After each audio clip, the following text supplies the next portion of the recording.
In the next 5 hours, we are going to see the different topics of the Java programming language that you should know. It doesn't matter whether you are a fresher and looking for a new job, or if you are a professional and want to increase a skill set and want to include Java as one of the programming languages in your resume. You're going to learn a lot about the Java programming language. So let's get started. Java tutorials for beginners. So guys, by the end of this video series, you will be able to write perfect basic Java programs in order to meet your requirements. So guys, the very first video in this video series that we are going to learn about is how we can install Java on our machine and how can we write the first code in Java. So guys, before installing Java is a high level programming language. So it is a programming language that you can use, and Java runs on a variety of platforms such as Windows, Mac OS and the various versions of Unix. Apart from this, you can also make mobile apps using Java in Android phones. So guys, Java programming language can be used in multiple applications. Java is a must for students and working professionals to become a great software engineer, especially when they are working in a software development domain. So guys, if you are in a field of computer science or information technology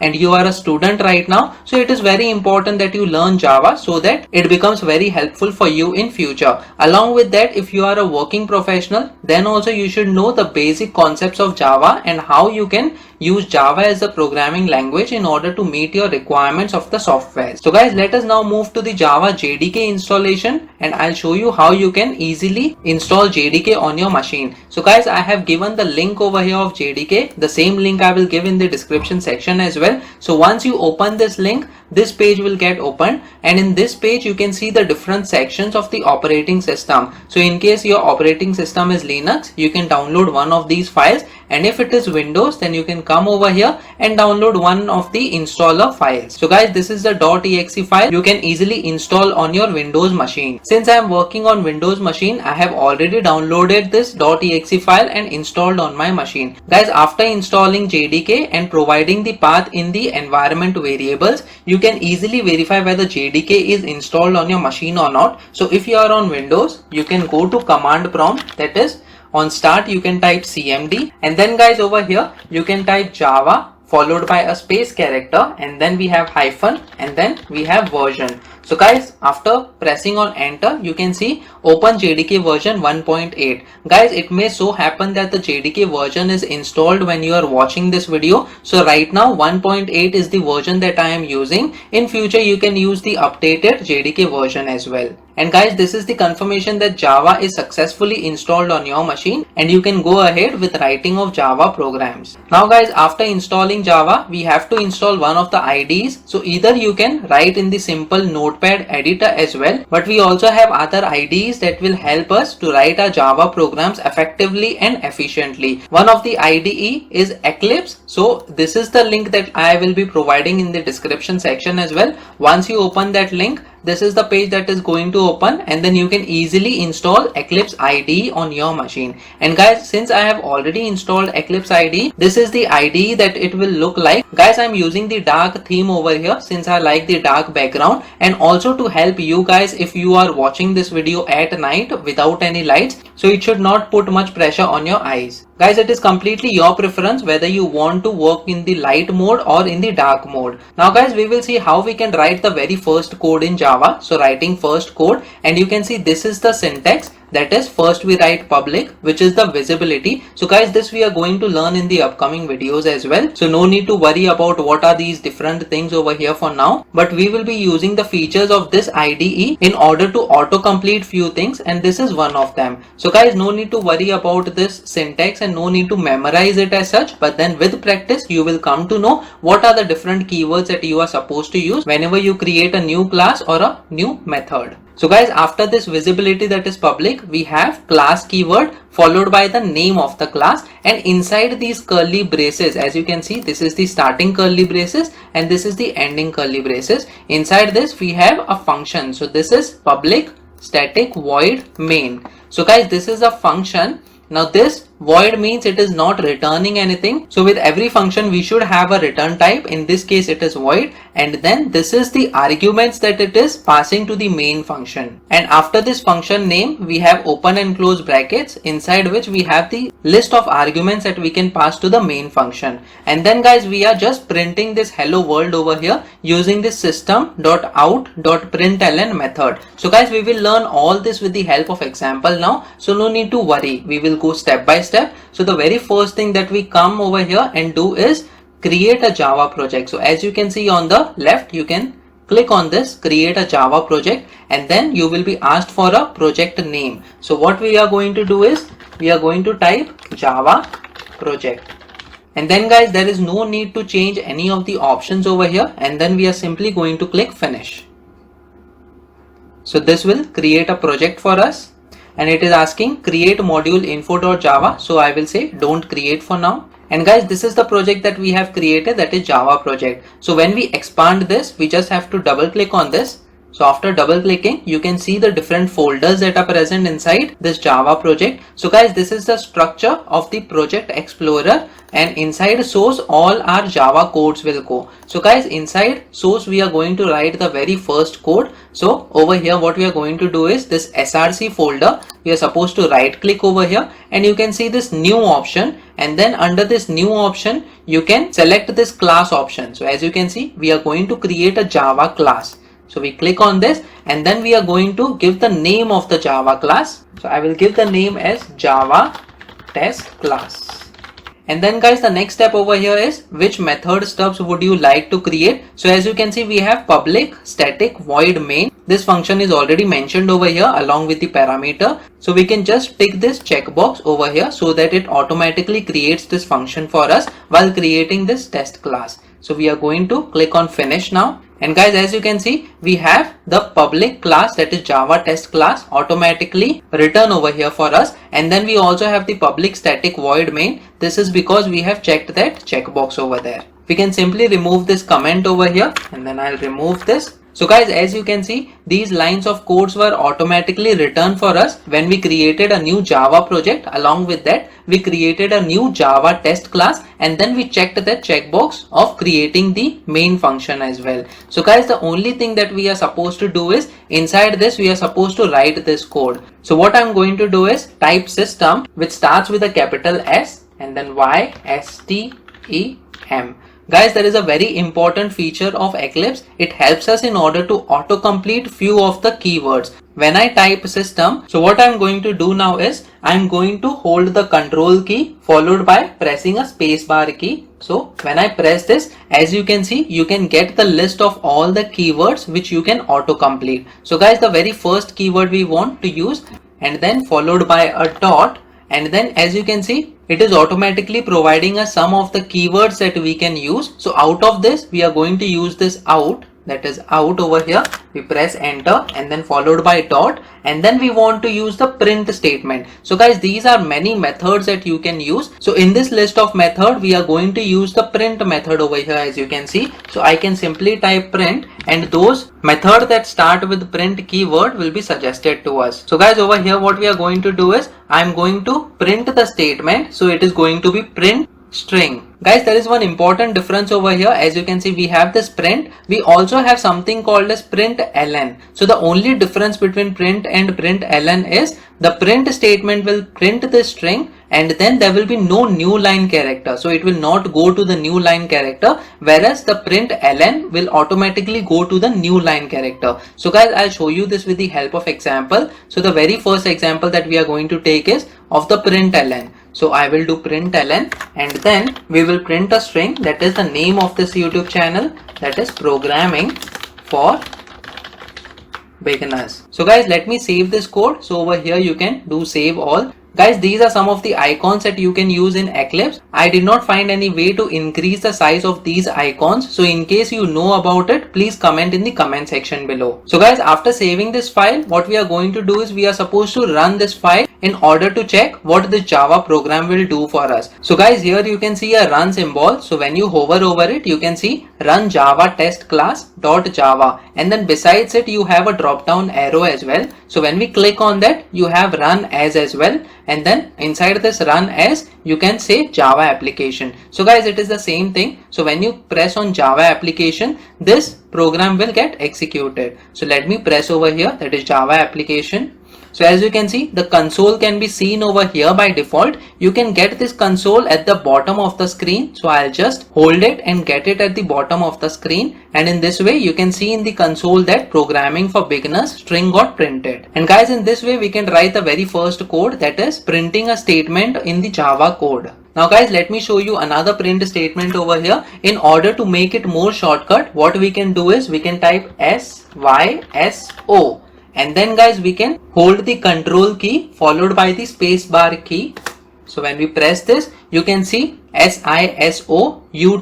For this very first option, we are supposed to press enter. So we press enter and automatically the system.out.println statement will get written for you over here. And then you can write your string over here inside this double quotes. So guys, it is very important to note that the characters that we are writing, we have to provide inside these double quotes. So again, we are providing double quotes over here, and then we can type this is another statement. And then let me save this file and try running this code. So I'll press over here, run Java test class. So as you can see, we have two lines got printed over here, that is programming for beginners, and then this is another statement. Now guys, what is the difference between println and print? So as I told you, when we remove this ln part, so let me just remove this ln part over here and this ln part as well. So let me just save this file and try running this code. So let us see what will happen over here. So as you can see, programming for beginners. So this string got printed over here, but then the next statement, that is this is another statement, was continued on the same line over here. That means it did not go in the next line. So guys, in order to go to the next line after printing a specific string, we are supposed to provide the println statement. So let's say if we want programming for beginners to be printed, and then this is another statement string to be printed on the next line, then we are supposed to provide println statement for the very first string. So let me just save this file and try running this code. So as you can see, programming for beginners got printed, and since we had provided println, the output control will go to the new line, and then the next string, that is this is another statement, will get printed on the second line. Now if we have any third statement, so it will be continued on the second line because we are using print method over here. And guys, in this way we can easily write the first Java code, understanding main method in Java. So guys, this is the entry point, that is the main method is the entry gate for program execution. So in every Java program, we have to have the main method, and this is the way that we write the main method as we have seen previously. So guys, what I'm going to do is I'll just remove this part, that is the main method, and I'll just keep public class Java test class. So how do we write the main method over here? The very first keyword that we write is public, which is a visibility, and then followed by space we have the static keyword. So static, and then we have the return type. So in this main method we are not returning anything, which means we are not returning any value from this function. So we write void and then space followed by the function name, that is main. And then guys, we have open and close brackets, and inside this bracket we have the list of strings that can be passed to this main method. So we have string, and then we have open and close square brackets. So guys, this is the way that we use the open and close brackets in order to expect that there will be a list of strings that will be provided to this main method, and then followed by the name of the argument. So we'll just put args. So this is nothing but this is the name of the argument. We can have any variable name over here. We can have arguments as well. So we can type arguments, and then followed by open and close curly braces, and inside this curly braces we will have our lines of codes. So guys, let us print something on the screen. So we will type SYSO, followed by we will hold the control key and then space bar key, and then after this list appears we will press enter. So as you can see, system.out.println got automatically written over here, and inside this we will type our string, that is programming for beginners. So guys, let me save this and try running this code. So as you can see, we have programming for beginners over here. Let's say we want to print the arguments that are being passed, but guys, over here we do not have any values being provided to the arguments over here, but still we can print something over here. So what we will do is we will type the values of arguments are, and then colon, and then followed by, we can have another string that we can concatenate. So guys, concatenation is nothing but combining two strings or multiple strings. So in order to combine multiple strings, we provide a plus character, and then after this space we provide another string value. So let me show you with a string value over here. So let's say the values of arguments are, and we will type something over here. We will type not provided, and then let me save this file and try running this code. So as you can see, what we have done is the values of arguments are, this is one string over here including the space after the colon, and then we have written not provided over here, which is a string that is concatenated to this string. And guys, in this way we can use this concatenation in order to combine multiple strings over here inside this println method. So guys, what we are going to do is we are going to use this arguments variable over here. So I'll just copy, and whenever we are using the variables, there is no need to provide the double quotes. So without providing the double quotes, we will provide arguments. So let me save this file and try running this code. So as you can see, the values of arguments are, so guys, basically what you need to understand over here is, in order to write the main method, we can write it in this way, that is public static void main followed by open and close brackets, and inside this it will take the list of strings that can be passed from a command prompt or from any other program. And guys, inside that we can have our lines of codes that will be printed on the screen, or some other arithmetic operations being done using the Java program. Arithmetic operators in Java. So guys, these are some of the arithmetic operators in Java that we can use. So as you can see, we have addition operator, subtraction, multiplication, division, remainder, and then we can increment or decrement the values of the variables as well. So guys, let us understand all this with the help of examples. So guys, previously we have seen how we can define the integer variables. So we have to provide the int data type followed by the variable name. So let's say we have number 1 and equal to, we have the value of number as 5, and let us say guys we have another number. So we provide int, and then we have number 2 equal to 10. And then guys, let us say we want to add both these numbers and print the addition of both these numbers over here on console. So what we are going to do is, we are having another variable of data type int, and then we have the variable name as sum, which will contain the sum of these two numbers. And then what we will do is, we will provide the variable names, that is number 1, and then we use this plus sign. This is the arithmetic operator that we can use in order to add numbers. So after the plus sign, we have another number, that is number 2, followed by semicolon. And guys, in this way we can add two numbers using the variable names. So as you can see, it is being assigned to the sum, and then what we will do is, we will just print the statement. So let me print this, the sum is, and then after this we have plus sign, and then followed by sum.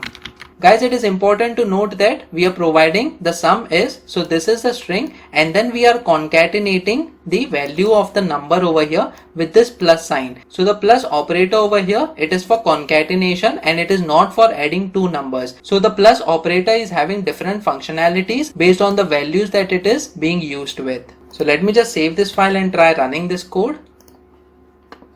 So as you can see, we have the sum is 15. So we can simply change the numbers over here. We can have 15, that is number 1, and we can have the number 2 as 12. Let me save this file and try running this code.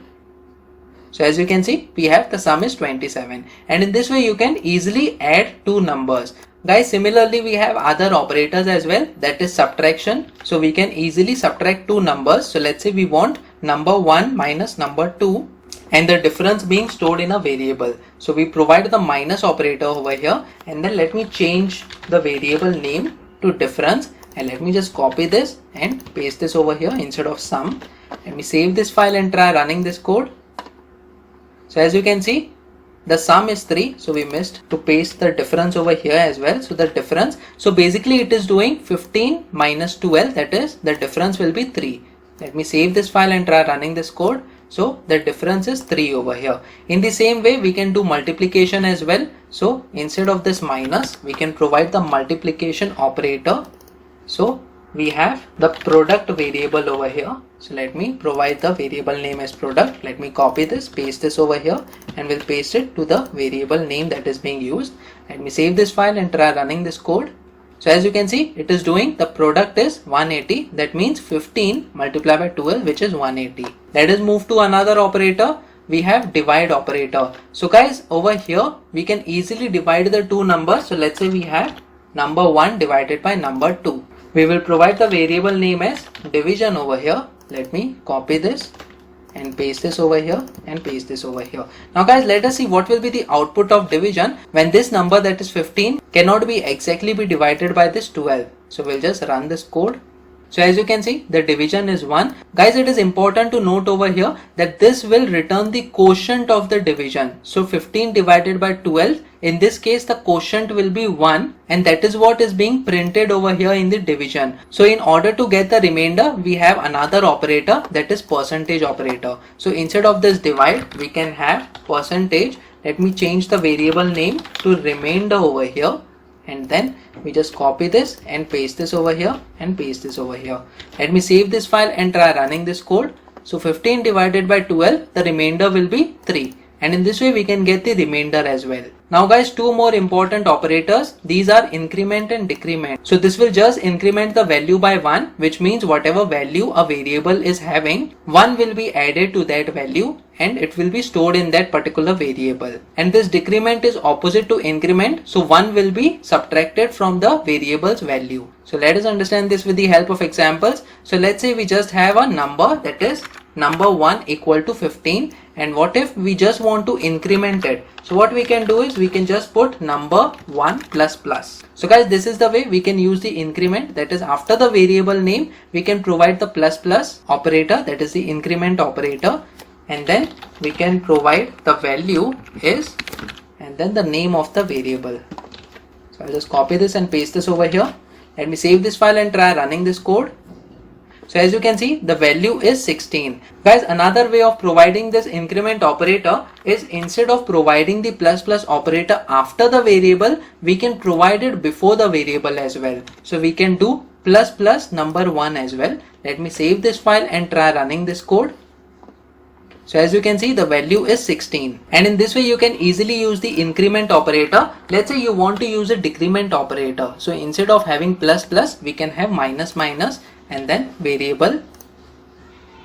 So we have the value is 14. So the value was 15, but now we have decremented it. So 1 was removed from it. So now the value is 14. So guys, in this way we can easily use the increment and decrement operators as well. Guys, there is a question for you over here. Let's say I want to increment the value of number 1 variable, but inside this println statement, what if I do number 1 plus plus over here? What will be the output? I want you to comment below the answer for this. That is, what statement will be printed, the value is, so what number will be printed over here. So please comment below and let me know your answer. Conditional if else statement in Java programming. So guys, this is one of the important lessons that you should know in pretty much any programming language. So over here, what is the syntax is, we start with the if keyword followed by some condition inside this open and close brackets. So guys, the program execution flow goes in this way. So over here, inside this, if we provide a condition and if that condition is true,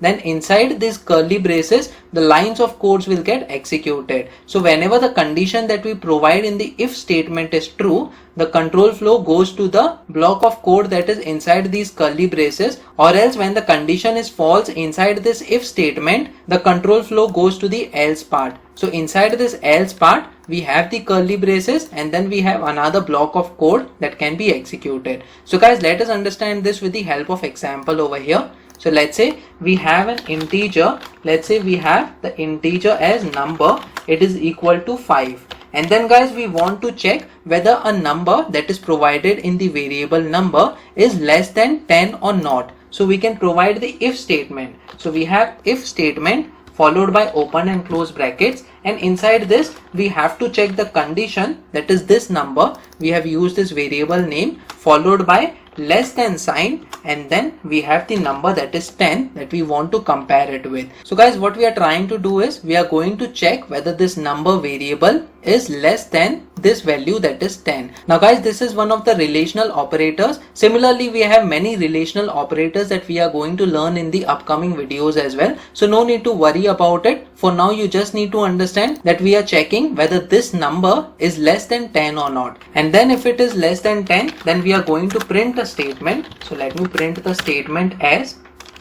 number is less than 10. And guys, this is a statement that will get printed over here. And if the number is not less than 10, which means it can be equal to 10 or greater than 10, so we have the else part. So after this if statement, as you can see, we have this if statement followed by the curly braces. After the closed curly braces, we can immediately have the else part. Now guys, this is optional. If you don't want to have the else part, you can just remove it and you can completely ignore it. We can also run our program with the if statement as well. Let me just save this file and try running this code.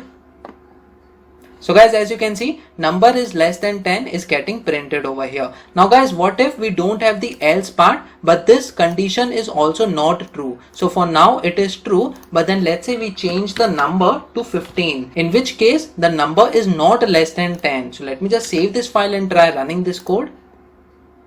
So as you can see, nothing got printed over here. This is because this condition was not true, that is number less than 10. This condition is false over here, and the control flow did not go inside this block in order to print this statement. And then after this, there was the end of the program. So guys, this is where we can use the else part. That is, if the condition in the if statement is false, we can have the else part. So we can put else. And then after this else, we have to provide open and close curly braces, and inside this we can have our statement. So let me print another statement over here. So we can say number is not less than 10.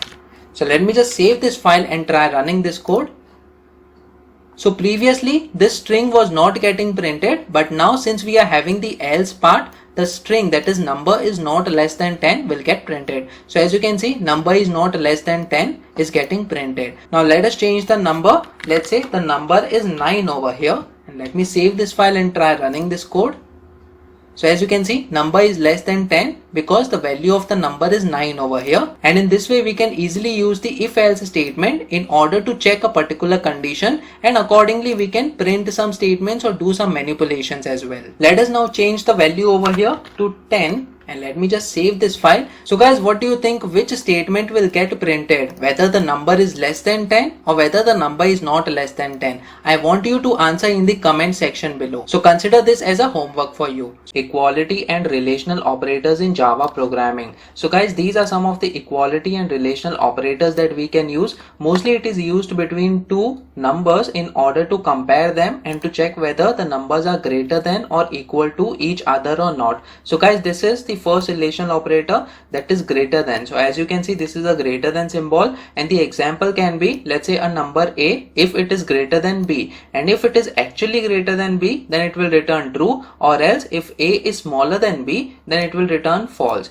Guys, in the same way, we have the reverse of greater than, that is less than, and you can see this is the sign, and we have a less than b as the example, and then based on the number values, it will either return true or false. And in this way, guys, we have greater than or equal to, in which it will also check whether it is greater than or it can be equal to. Guys, the only important difference between this greater than or equal to and greater than is that it will also check whether this a is equal to b in this greater than or equal to. Whereas if a is equal to b over here, so still it will return false since we are not providing the equal to symbol over here. So this we will see with the help of example as well. Again, we have less than or equal to, and then we have equal to equal to. If both the numbers, that is a and b, are equal, then it will return true, or else it will return false. And then in the end we have not equal to. So if they are not equal to each other, then it will return true. So guys, let us see all this with the help of example over here. So let's say we have two numbers, that is num1, it is equal to 10,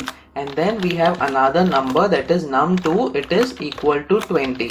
Now guys, these relational operators are very much used with the combination of this if-else statement which we have seen previously. So in the if condition, we have to provide the relational operator, and based on the outcome, if it is true, then this block of code will get executed, or else the control flow will go to the else part and this block of code will get executed. So guys, let us check this with the help of example over here. So let's say we have the if statement, and then inside the brackets we have to provide the relational operators by using this numbers. So let's say num1 is less than num2. So first we will check whether the number is less than another number or not, and then what we will do is inside the open and close curly braces we will print the statement, that is num1 is less than num2.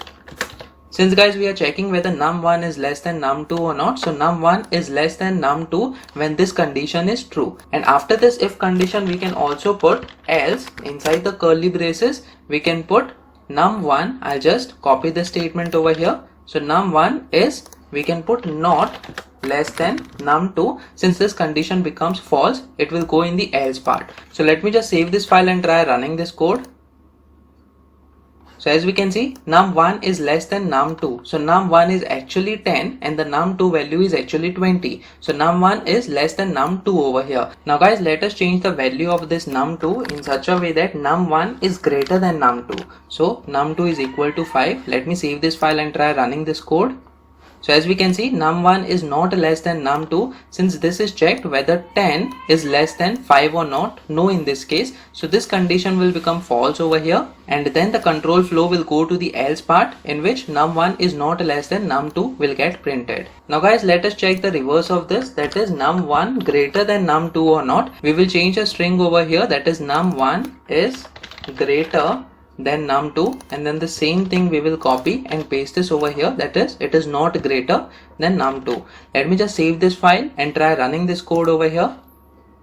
So as we can see, num1 is greater than num2 because actually num1, which is 10, is greater than num2, which is equal to 5 over here. Now let me just change the value of this to 15, in which case num1 will not be greater than num2 in this case. So let me save this file and try running this code.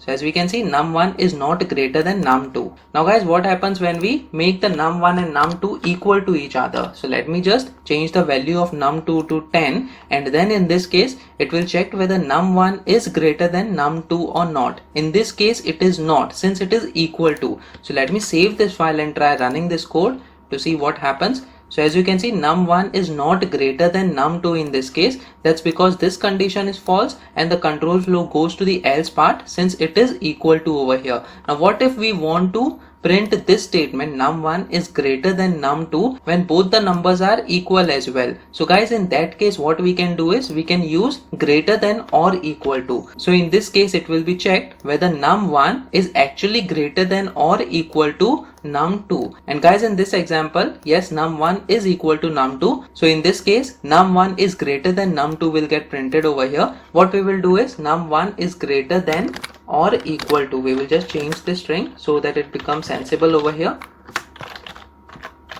So we have changed the string. So let me save this file and try running this code. So as we can see, num1 is greater than or equal to num2. And what if it is not greater than or equal to? So let's say we will increase the num2 value by 1, that is 11. So in this case num1 is not greater than num2 over here, nor it is equal to.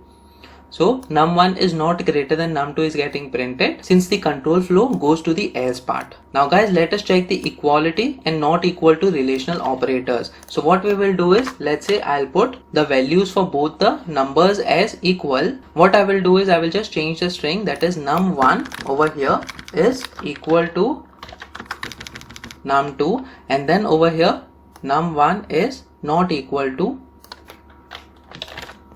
num2. Not equal to num2. And then let me just save this file, and before running it I'll just change the relational operator over here, whereas num1 is equal to num2 or not. Let me save this file and try running this code. So as we can see, num1 is equal to num2. We have an extra is over here, so I'll just remove this. And what if we change the value in such a way that both the numbers are not equal? Let me save this file and try running this code. So as we can see, num1 is not equal to num2. So over here the control flow goes. And guys, in order to print this statement over here, we can remove this equal to operator, and instead of that we can put not equal to operator. In this way, the num1 is not equal to num2. In this case, yes, it is not equal, and this thing will get printed. So let me just change the string to yes over here, and we will change the string to no over here. So what we are trying to do is num1 not equal to num2? Yes, it is not equal. So let me run this. So it is coming as yes, and when it becomes equal to, so let me just change this value of num2 to 10. In this case, it is equal to. So is num1 not equal to num2? No, in this case. So it will go in the else part. So let me run this code. So as you can see, no is getting printed. And guys, in this way we can easily use the relational operators and quickly compare the numbers as far as Java programming is concerned. Assignment operators in Java programming. So guys, these are some of the assignment operators that we will see in this video. So the very first assignment operator is a very simple assignment operator that we have seen in the previous examples as well. The other ones are add and assignment. This means that the existing number will be added by a fixed value or some another variable, and then that number will be assigned to the variable. Similarly, we have subtract, multiply and divide and assignment. So guys, let us understand all these with the help of examples. So let us say we have this main method over here. I'll just clear the previous code, and then let's say we have integer, that is number over here, and then number is equal to 10. So guys, this is a very simple operator, and then let me just print this value. The value of number is, and then we provide the variable name, that is number.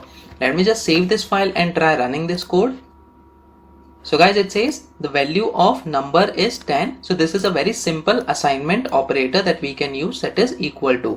Now guys, let us say we want to add some number, that is to this particular number variable we want to add 5. So what we do usually is we provide number is equal to number plus 5. This we have already seen previously, that this is the way in which we can add some numbers to the existing variables. So this number will be taken, that is 10, and then plus 5, meaning we will be adding 5 over here to this existing number, and the sum of this operation will be assigned to this number variable, and the same number variable will be printed over here. So let me just save this file and try running this code.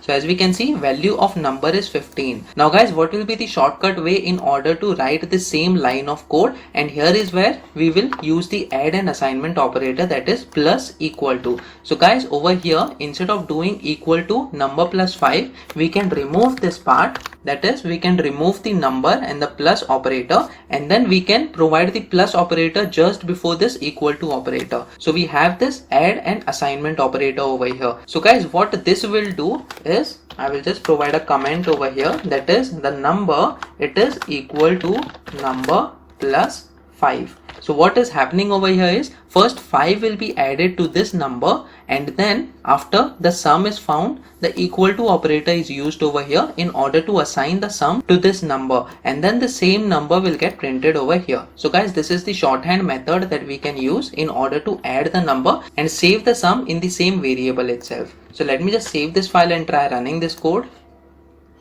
So as we can see, value of number is 15, and in this way we can easily use the shorthand method. I'll change the number of 5 over here to 15. So let us see what will be the output of this code. So let me just save this file and try running this code. So as you can see, value of number is 25. That's because the number was 10 initially, and then we added 15 to that number. Guys, in the same way we have the minus and assignment operator as well. So this is subtraction. So instead of plus, we will put minus over here. I'll just remove this comment over here. So as we can see, we have 10 minus 15, which will be equal to minus 5. So the same should get printed. So as we can see, value of number is minus 5, and then in order to have the positive number, let's say we'll just remove 5 out of 10. So I've just changed this to 5. Let me save this file and try running this code. So as we can see, value of number is 5, and in this way we can easily use the subtract and assignment operator as well. Similarly, we have multiply and assignment. So instead of this subtract, we will put multiply over here. So it will be 10 multiplied by 5. So let me just save this file and try running this code. So as we can see, value of number is 50. So guys, this is same like we have number equal to number multiply by 5. So this is a little lengthy process. You have to write a lot of characters over here. In order to have the shorthand method, we can use the multiply and then equal to operator over here. The another operator is divide. So in the same way, we can divide the two numbers as well. So it will be number divided by equal to 5. This means that the value of the number, that is 10, will be divided by 5, and then the result will be stored in the number itself. So let me save this file and try running this code. So as we can see, value of number is 2. That is because 10 divided by 5. Now guys, what if the number that we have provided doesn't exactly divide the already existing value of the number? So let's say we change the value to 6 over here. In this case, we won't get a perfect quotient because the variable is of the integer type in this case. So we won't get a float number. So let me just save this file and try running this code to see what will happen. So as we can see, value of number is 1 in this case. And guys, always remember that division provides us the quotient value. In order to get the decimal value, we have to change the data type to double. So let's say we put double over here. So we have the double data type, and then we have 10 divided by 6. So we'll just save this file. I'll just remove this comment over here. Let me save this file and try running this code. So as we can see, value of number is 1.66. and then the recurring numbers. And guys, in this way, in order to get the decimal number, we have to have the data type of the number appropriately. Let me just change this value to int over here. And now guys, what if we want to check the remainder, that is 10 divided by 6 is 1 in this case when the data type is int over here. Let me run this once again. So the value of number is 1. What if we want to get the remainder of this? So instead of this divide operator, we can have the percent operator, which will provide the remainder of the division of the two numbers. Let me just save this file and try running this code. So as we can see, value of number is 4, that is 10 divided by 6, quotient is 1, remainder is 4. If we change this value to 8, then the remaining value will be 2 in this case. Let me run this code again. So as we can see, value of number is 2 in this case. And in this way, we can easily use these shorthand operators in order to quickly do some manipulation with the numbers or do some arithmetic operations with the numbers.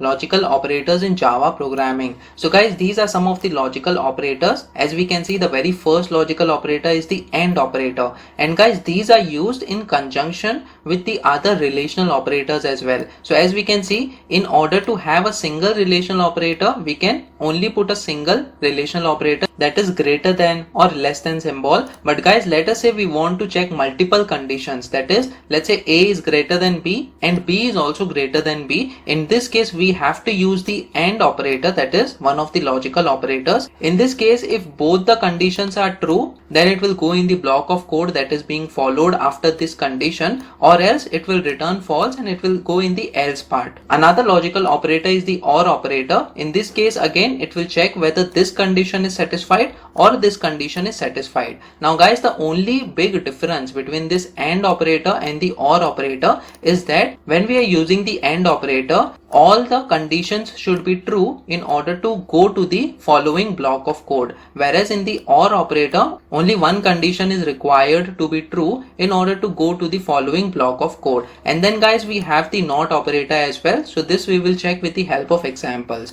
So guys, let us move to the examples over here. Let me just clear the screen over here. And then we have int num1, it is equal to 10 in this case. And then we have int num2, it is equal to 20 in this case. Now guys, let us say we want to use the AND operator over here. So let's say we provide if num1 is greater than 5, which is in this case, yes, it is greater than 5 since the value is 10 over here. We provide the AND operator in this way over here, that is 2 ampersand symbols over here, and then after the space we can provide the other number. Let's say num2 is greater than 10, and yes, in this case the num2 is actually greater than 10. So what we will do is we will provide the print statement. We can just provide it as yes, and then in the else part, what we will do is we will provide the print statement as no in this case. So guys, what we are doing over here is whether num1 is greater than 5. So this is one condition. In this case, yes, it is greater than 5. And the next condition, that is num2 is greater than 10. And then yes, in this case, num2 is actually greater than 10. So both the conditions are satisfying over here and both the conditions will return true. So what this logical operator does is it will check whether both the conditions, that is this condition and this condition, is true. And if it is true, then this line of code will get executed, that is this block of code will get executed, or else the control flow will go in the else part and then this block of code will get executed. Let me save this file and try running this code over here. So as we can see, yes is getting printed. Now guys, let us say we want to change the condition, or else we want to change the value in such a way that one of the conditions is false over here. So let's say num1 is greater than 5. We want to make it as false. So what I will do is I will change the value to 4. In this case, num1 is greater than 5. No, because num1 value is 4 in this case. So this false will be encountered and the control flow will go to the else part. So let me just save this file and try running this code over here. So as we can see, no is getting printed. Guys, similarly, let's say instead of this condition, that is the first condition, we make the second condition as false. So let me just change the value of num1 to 10 again. And now what we will do is we will make this condition as false, that is num2 greater than 10. It should be no in this case. So I'll put the value of num2 as 9. So 9 is not greater than 10 over here. So let me save this file and try running this code. So as we can see, no is again getting printed since this condition is false over here. And guys, in this way, whenever we are using the logical operator of AND, all the conditions should be satisfied in order to go to this block of code over here. Now guys, let me go back to the original values, that is num2 is 20 and num1 is 10. Let me save this file and try running this code. So both the conditions are getting satisfied. Num1 greater than 5, yes it is. Num2 greater than 10, yes it is. So yes is getting printed. Now guys, I'll show you another example with the OR operator. So instead of this AND, we will put OR. Now guys, I have told you the only difference between AND and OR is that in the OR operator, it expects only one condition to be satisfied. So at least one of them, either this condition or this condition, should get satisfied. If both the conditions are satisfied, then also it will execute this block of code. So let me just save this file and try running this code over here. So as we can see, yes is getting printed. Now guys, what we will do is we will put num1 greater than 5. We will change the value of num1 in such a way that this condition will return false. So let me go back to the num1 value and change it to 4 like we had done in the AND operator. And let me just save this file and try running this code. So as we can see, yes is getting printed in this case. Whereas if we change the operator to AND over here and save this file and try running this code, so it goes to the no, that is in the else part. That's because AND is expecting all the conditions to be satisfied. So over here, one condition is not getting satisfied, that is num1 is greater than 5. But in the OR, what we can do is, I'll just change this to OR, save this file and try running this code. Yes is getting printed over here. This yes, that's because when num1 is greater than 5 is checked, it returns false. But OR can expect the other condition to be true. So the control flow goes to this condition, that is num2 greater than 10, yes in this case, and this returns true. So any one condition is returning true. That means OR will help us to execute this block of code that is in the if statement. And the same has happened over here. Yes is getting printed over here. Now what if this condition is also false? So let me just change this num2 to 9 in this case. And then let me just save this file and try running this code.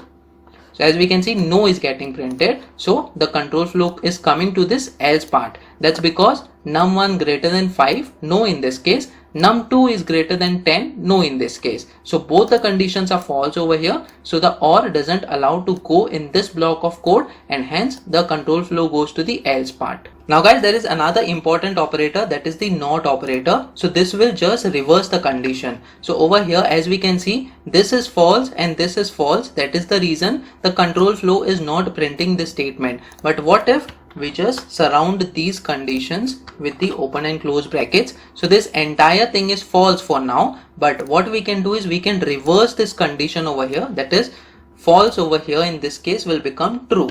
So we can do that using the NOT operator. So as we can see, this NOT we have provided. So what is happening over here is this part is false. So in short, this has become false, so not of false will become true in this case, and this line of code will get printed. So let me just undo this part, and let me just save this file and try running this code. So as we can see, yes is getting printed over here. That's because we have done not over here. And in this way, we can easily use these logical operators based on the requirements. Conditional expressions in Java programming. So guys, this is one of the alternatives to the if-else statement that we have seen previously. So the format is in this way. So we provide a condition first based on the relational operators that we have seen previously, and based on the condition a particular expression will get executed. So as you can see, this is the format. After the condition we can provide a question mark followed by the expression 1. So guys, what will happen is, if the condition is true, then this expression 1 will get executed, or else if the condition is false, then this expression 2 will get executed. So this is the else part over here, which is expression 2, and this is the if part, that is expression 1, and in between we have a colon over here. So guys, let us understand this with the help of examples. So as we can see over here, I'll just clear the previous code. So what we will do is, we will define a number, that is a number variable, and it is 10. And then guys, what we will do is, let us define a string over here where we will save the outcome, and then we will give the name as a result, and over here the condition that we will put is number greater than 5. So this is the condition, in which case yes, number is greater than 5. That's because number is 10 over here. And then after this condition, based on the conditional expression format, we have the question mark followed by the expression 1. So in this case we have yes, that is a string, that yes, the number is greater than 5, and if the number is not greater than 5, then after the colon we will have another statement as no. So these are the strings that will get stored in this result variable. So guys, what is happening over here is, number is being checked, and if it is greater than 5, then yes will be returned and it will be stored in this result, or else no will be returned and it will be stored in the result. So guys, what we will do is, we will print this statement over here. So result is, and then we have the result variable over here, that is result. So let me save this file and try running this code. So as we can see, result is yes. That is because, is number greater than 5 in this case? Yes, in this case, since the number value is 10 over here. So yes is getting stored in this result, and this result we are printing over here as result is yes. Now let us change the value in such a way that this condition becomes false. So what I will do over here is, I will set the number as 4. So is 4 greater than 5? No in this case. So this no string should get returned to this result variable. Let me save this file and try running this code. So as we can see, result is no. And guys, in this way we can easily use the conditional expression wherever there is a single string or a single result to be stored in a particular variable instead of a if-else statement. Guys, there is another way to print this result over here. So instead of storing the result in this result variable, what I will do is, I will remove this statement and I will put this conditional expression over here. I'll just cut this and paste this over here. So inside this print statement also we can have the conditional expression. So what this will do is, it will just return yes or no in this case based on the condition whether it is true or false. Let me save this file and try running this code over here. So is number greater than 5 in this case? The value of number is 4 currently. So yes, 4 is not greater than 5 over here. So no will get printed. Now let me change the value in such a way the condition will get satisfied. So number is 6 over here. So number 6 greater than 5, yes. So this yes should be returned and it will be printed. Let me save this file and try running this code.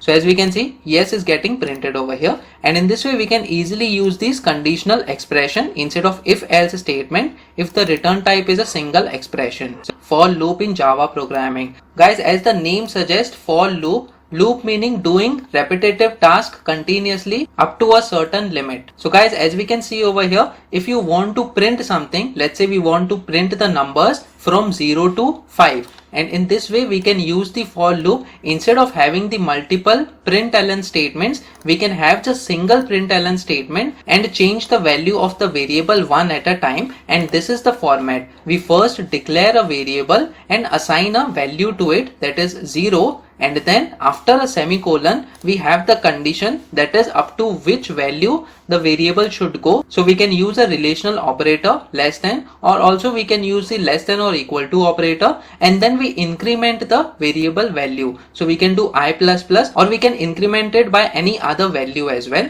and then we can print the value. So guys, let us understand this with the help of examples. Now what we can do is, we'll clear the screen over here, and let's say I want to print the numbers from 0 to 5. So what I will do is, I will just provide the println statement, and over here I can provide the value as 0, and then I'll just copy and paste these up to 5. So guys, this is one of the ways, which is not the best way in order to print some numbers over here on the screen. So I'll just save this file and try running this code. So as we can see, 0, 1, 2, 3, 4 and 5 is getting printed. But guys, as I said, this is not the best way that we can print these numbers over here. Let's say we want to print from 0 to 100. So we cannot have the 100 lines of code over here. Instead of that, we can have the efficient for loop do the task for us. So I'll just remove this lines of code. And what I will do is, we will use the for loop. So we have the for keyword, and then we have the open and close brackets, and inside this we will have the variable, that is, let's say int, that is going from I, it is equal to 0. So guys, this is the initialization part. So we have three parts in the for loop. So the first is initialization part, where we declare a variable and initialize a value to it, and then we have a conditional part. So as you can see, we have a relational operator that we can use in order to check for a condition, and then we have the incrementation part, which increments the variable value. We can provide all these things in the for loop. So inside this we have the declaration part,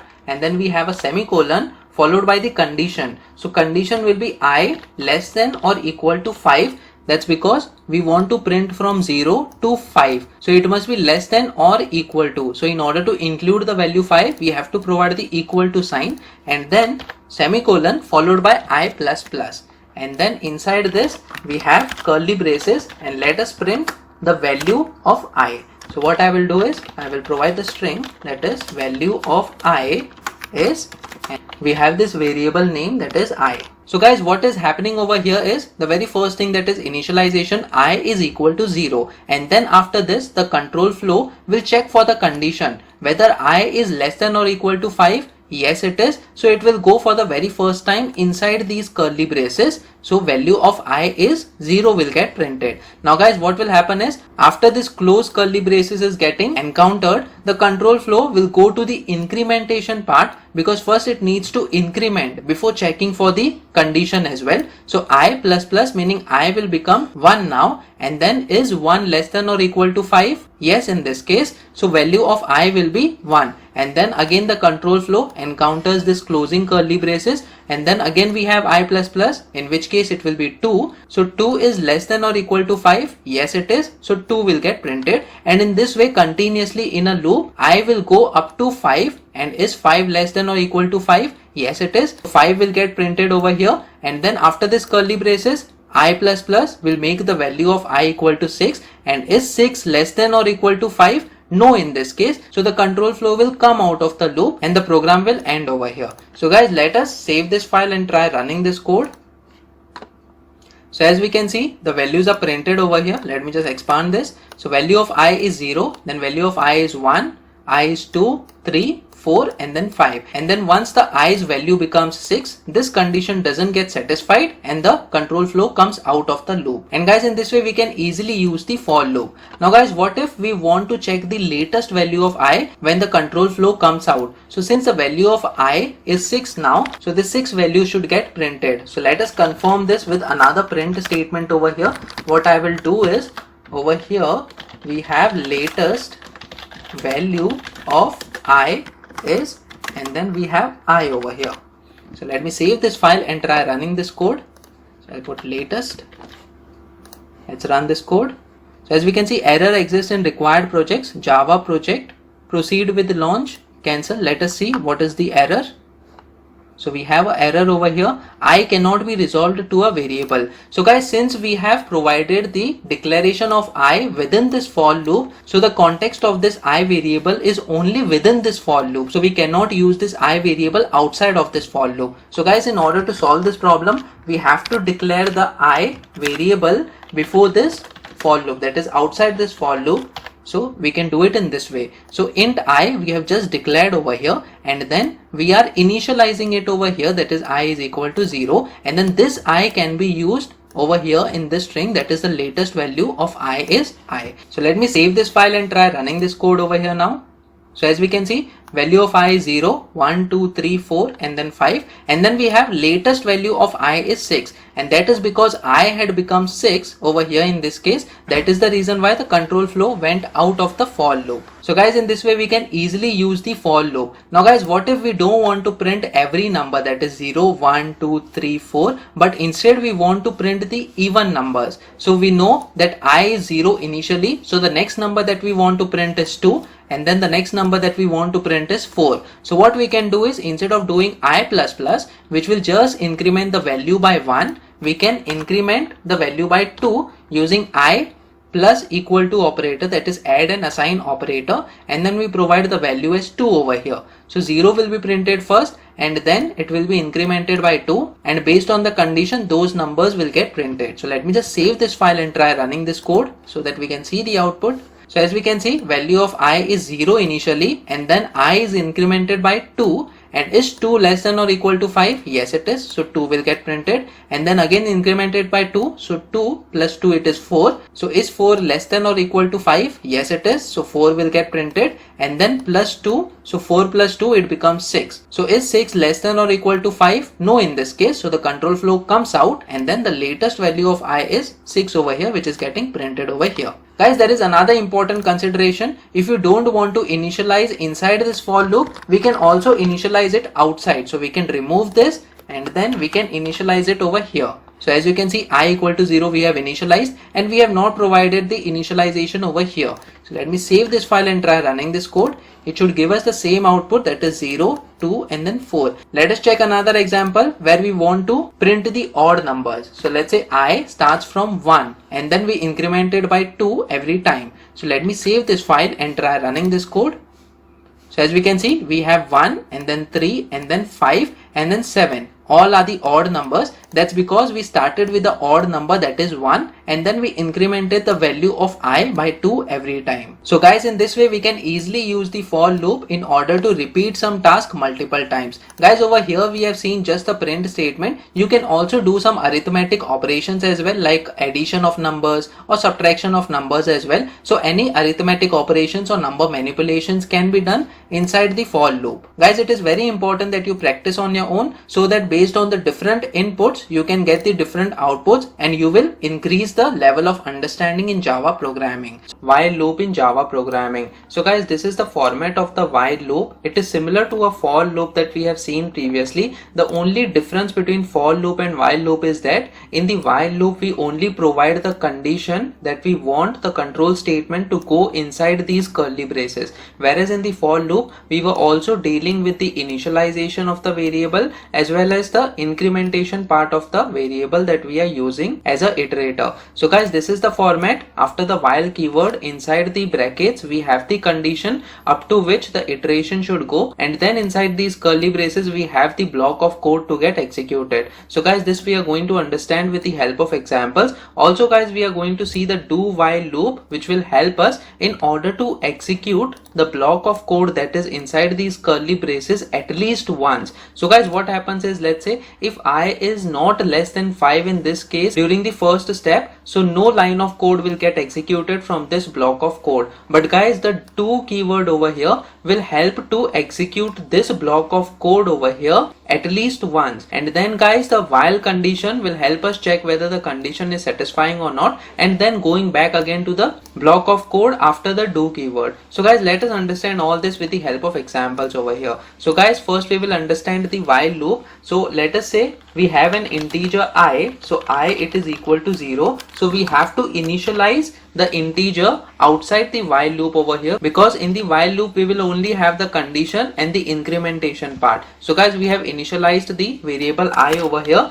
Now we want to print the first 5 numbers. So let's say we want to go from 0 to 4. So guys, what we will do is, after this while keyword we have the open and close brackets, and then what we will do is I less than or equal to 4. So we are including 0, so it will be 0 to 4, that means the first 5 numbers. And then guys, after this condition, that is I is less than or equal to 4, we will have the curly braces. So we have open and close curly braces, and then inside this, let us say we want to print the numbers, that is we want to print the I value. So guys, we will do system.out.println, and instead of this println, what I'm going to do is I'm just going to use the print, so that all the numbers will get printed on the same line. So guys, what we will do over here is we will put the value of I, that is I, and then we have to append it by a space character. So after the plus operator, we will do double quotes and then a space character inside this double quote. So guys, what will happen is, first the value of I is 0, so the control flow will go to this while keyword, and then it will check whether I is less than or equal to 4. Yes, it is. So over here the I value will get printed, which is 0, and then after that space will get appended. And then again guys, in order to come back over here, before coming back to this condition again, we have to increment the value of I, or else it will be the infinite program just printing the 0 value of the I. So guys, over here we are incrementing the value of I by using I++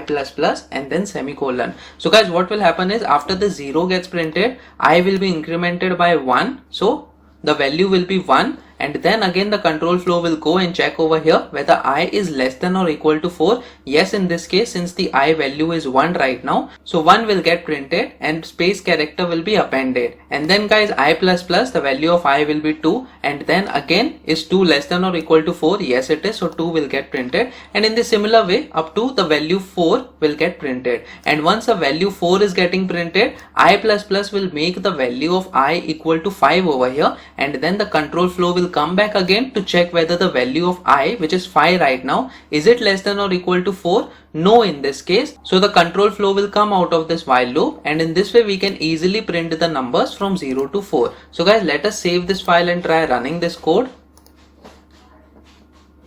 So as you can see, 0, 1, 2, 3, 4. So these 5 numbers are getting printed over here. Now guys, let us say we want to print 10 numbers, that is 1 to 10. So what I will do is, instead of I equal to 0, I will make I equal to 1, and then what I will do is I is less than or equal to 10, including 10 as the number. Let us save this file and try running this code.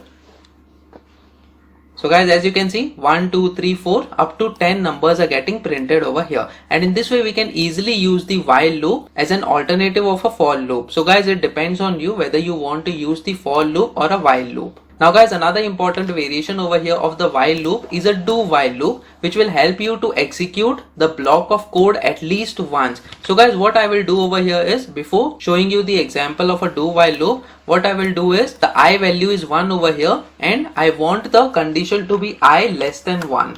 So 1 is not included in this case. That means I can go to a maximum value of 0. So in this case, what will be the output? So let us save this file and try running this code to see what will be the output. So guys, as you can see, it shows terminated. That means nothing gets printed over here. That's because I value is 1 right now, and I less than 1, no in this case. So the control flow did not go inside this block of code in order to print this statement. Now guys, let us say we want to execute this block of code at least once, irrespective of what is the condition in the while loop that we have mentioned. So guys, what we will do is, we will just cut this, and then after this block of code, we will paste the while condition over here. So this is the way that we provide the do while loop, and before the block of code, we have to provide the do keyword. So guys, what is happening over here? Do keyword will help the control flow go inside this block of code and execute this line of code, that is the value of I will get printed first, which is 1 right now, and then I++. So the value of I will become 2 now, and then it will be checked whether I is less than 1 using this while keyword. Now guys, very important thing over here, whenever you're using a do while loop, after this while condition, we have to provide a semicolon. So this is the syntax that we have to follow. So guys, let us save this file and try running this code. So as we can see, 1 is getting printed. So the initial value of I was 1, which we were not able to print when we were putting just the while condition, in which case the condition was false initially. But the do while loop will help us in order to execute this block of code at least once, and that is the reason why this print statement got executed and the value of I got printed, that is 1. And then after I plus plus, the value of I will be 2, and then the while condition will be checked by the control flow. So is I less than 1? No, in this case, because I's value is 2 right now. So the control flow will not go back to this block of code. Now guys, let us see another example in such a way that the control flow goes back to this block of code again inside this do keyword. So guys, what we will do is I equal to 1, and then what I can do is I less than 5. So let us see this. Let us save this file and try running this code. So how many numbers are getting printed? 1, 2, 3 and then 4. So once the I's value is 4, I plus plus will make the value as 5, and then inside this while condition we have I less than 5. No, in this case, because 5 is not less than 5, so the control flow will come out of this block of code. And guys, in this way we can easily use the do while loop as well in order to execute the block of code at least once before checking the condition in the while loop. So control statements in Java programming. So guys, these are two of the most important keywords that we can use in the loops, that is break keyword and continue keyword. So guys, the functionality of the break keyword is it breaks the flow of execution in loops. So we are going to check this with the help of examples as well. And then the continue keyword is the opposite of the break keyword, which continues the flow of execution to the next iteration. So guys, let us understand both of these keywords with the help of example. So guys, what we will do is we will use a for loop in this case. So let me just clear the screen. So what I am going to do is we have a for loop, and inside this for loop we have int I. It is going from 0 and then I less than 10. That means it will go from the numbers 0 to 9. 10 is not included in this case since we have used the less than symbol, and then after semicolon we are doing I plus plus. Now guys, what we want to do is, irrespective of what condition we have put, that is in this case we have put I less than 10, that means the numbers will go from 0 to 9, but let's say we want to print only the numbers from 0 to 5. So what I am going to do over here is, let me just print the statement over here, that is print ln, and instead of this print ln we will just put the print so that we get all the numbers in one line. So guys, what I'm going to do over here is I will put the value of I and then followed by a space character. So plus operator followed by double quotes and a space character inside these double quotes. So guys, let me just save this file and try running this code so that we'll see what will be the output.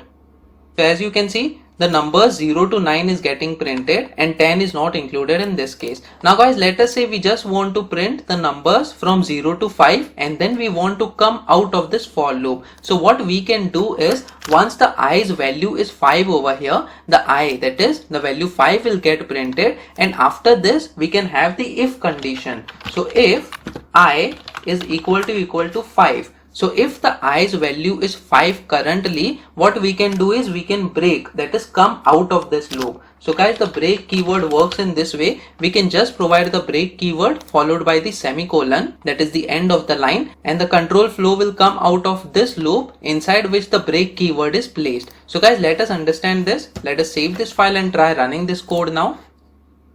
So as you can see, 0 to 5 is getting printed. That's because after the value of I is equal to 5, we are checking whether I is equal to 5 or not, and then it will break, that is it will come out of the loop. So every time the execution is coming inside this loop, I is being checked whether it is equal to 5, and whenever it is not equal to 5, the control flow will not see this break statement, and this will help the control flow to go back to this for loop again. And we have seen the functionality of the for loop previously as well, and based on this break keyword we can limit the number of digits that can be printed on the screen. Now guys, let us understand the functionality of another keyword, that is continue, which is opposite to the break keyword. So guys, let me clear this break keyword for now, and I'll just save this file and try running this code so that all the numbers get printed, that is 0 to 9. Now guys, what I want to do is I just want to print the odd numbers, that is 1, 3, 5, 7 and 9. That means I don't want to print the even numbers that are present in between them. So guys, one way that I can do the same thing is by starting from the number 1 and then incrementing it by 2, which we have seen previously as well.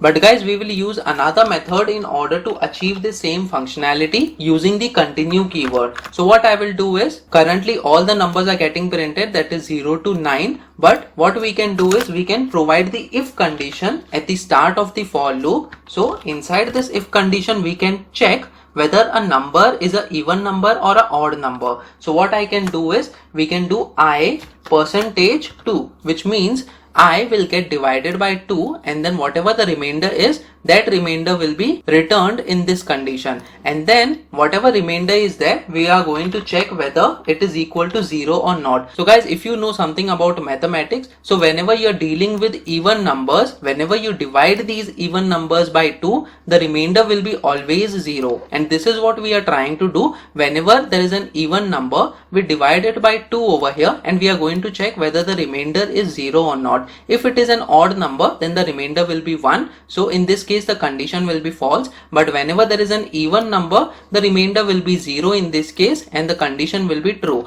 And whenever there is a condition that is true in this case, what we are going to do is we are going to use the continue keyword. So guys, the functionality of the continue keyword is in this way. So whenever this condition is true, the control flow will encounter this continue keyword, and in whichever loop the continue keyword is present, it will make the control flow to go back at the starting of the loop over here. So again, all these conditions will get executed. So guys, the only important thing that you should know is whenever this continue keyword is encountered, the rest of the lines of code after this continue keyword will not get executed, but the control flow will automatically go to the start of the for loop that is in this condition. So let me just save this file and try running this code in order to print only odd numbers. So as you can see, only odd numbers are getting printed over here. That is 1, 3, 5, 7, 9. That's because whenever the even numbers were encountered in this if condition, we placed the continue keyword, which will make the control flow go back to the for loop again. And in this way, the even numbers were not getting printed.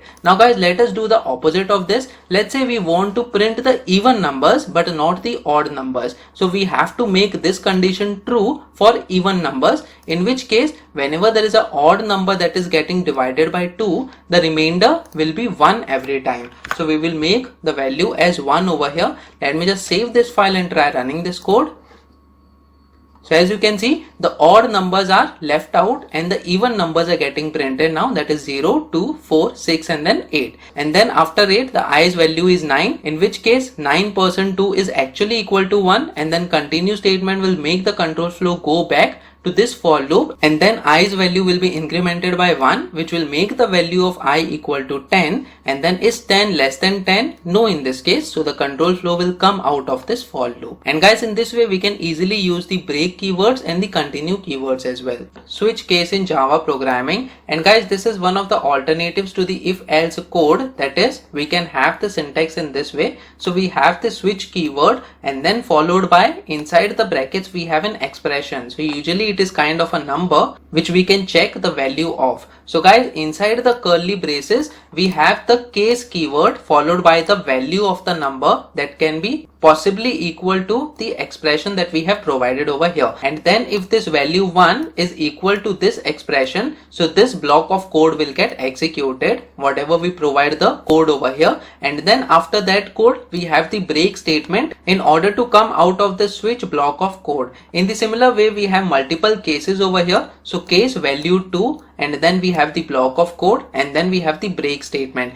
And then guys, another important thing, if any of the case values doesn't match with the expression, so the control flow will go to this default keyword, and then whatever block of code is present over here, it will get executed. So guys, let us understand this with the help of examples. So what I will do is, let's say we have the integer I that is defined as 1. So we are declaring a variable I and then initializing it with the value as 1 over here, and we are going to have a switch keyword over here. So inside the switch keyword, we are going to check the value of I. So what I will do is, I will provide the expression that is I over here inside these open and close brackets, and then we have curly braces, and inside these curly braces, as we have seen in the syntax, we have the case keyword followed by the value. So over here we have the case keyword followed by the value. So let's say we have the value as 0 and then we have a colon. So guys, this is the syntax. After the case keyword we have a value and then we have a colon over here, and then we can have the code over here. So the code can be in this way. We can have any block of code. So what I'm going to do is I'm just going to print the value of I over here in the print statement. So I will get printed over here when it is 0. Guys, let us include a string over here as well in the print statement. So what I will do is value of I is, and then we have a plus sign, and then we have the I variable, and then after this we have the break keyword followed by a semicolon, and then in this way this is the first case statement. Similarly we can have the multiple case statements as well. So I'll just copy this and paste this over here, and instead of 0 what we will have is we will have 1. So guys, notice over here one thing, that we already defined case 0. So again we are defining case 0 over here. So if we hover over this red line, the compiler will tell us that this is a duplicate case. So guys, this is one of the important features of Eclipse, that it provides us the compiler errors as well. So we will change the case value to 1 in this case, and value of I is 1 will get printed. And then guys, let's say if it is not equal to 0 nor it is equal to 1, then we can have the default value over here. So we can have the default case and not the value. So we have the default case over here, and then we can just print this statement. So I'll just copy this and paste this over here. So are we supposed to provide a break statement after this default statement? It is not provided in this syntax currently. So we will check without providing the break statement in the default keyword over here. So the value of I, if it is not equal to 0 nor it is equal to 1, so I's value will be something else, and that will get printed over here. And guys, what we will do is, let me just save this file and try running this code.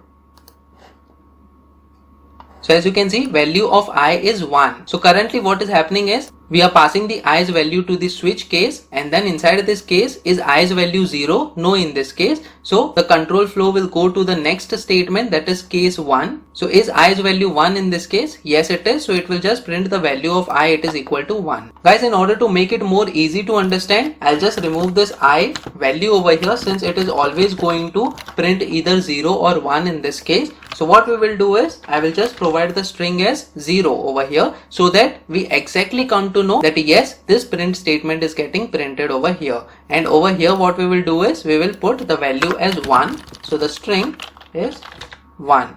And over here we will put value of I is something else apart from 0 or 1. So guys, let me just save this file and try running this code.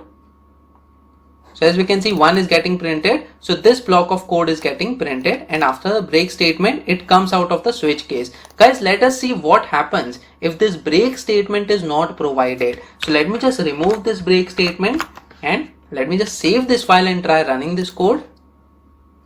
So as we can see, 1 is getting printed over here, but the control flow did not encounter the break keyword. So what is happening is, the control flow is also going to this default statement, and then this line is getting printed. As you can see, value of I is 1. So guys, it is very important that we provide the break statement whenever we are dealing with our actual requirements in Java programming. So we have provided the break statement. Now guys, what I will do is, I will change the value of I to 0 now. So let me just save this file and try running this code.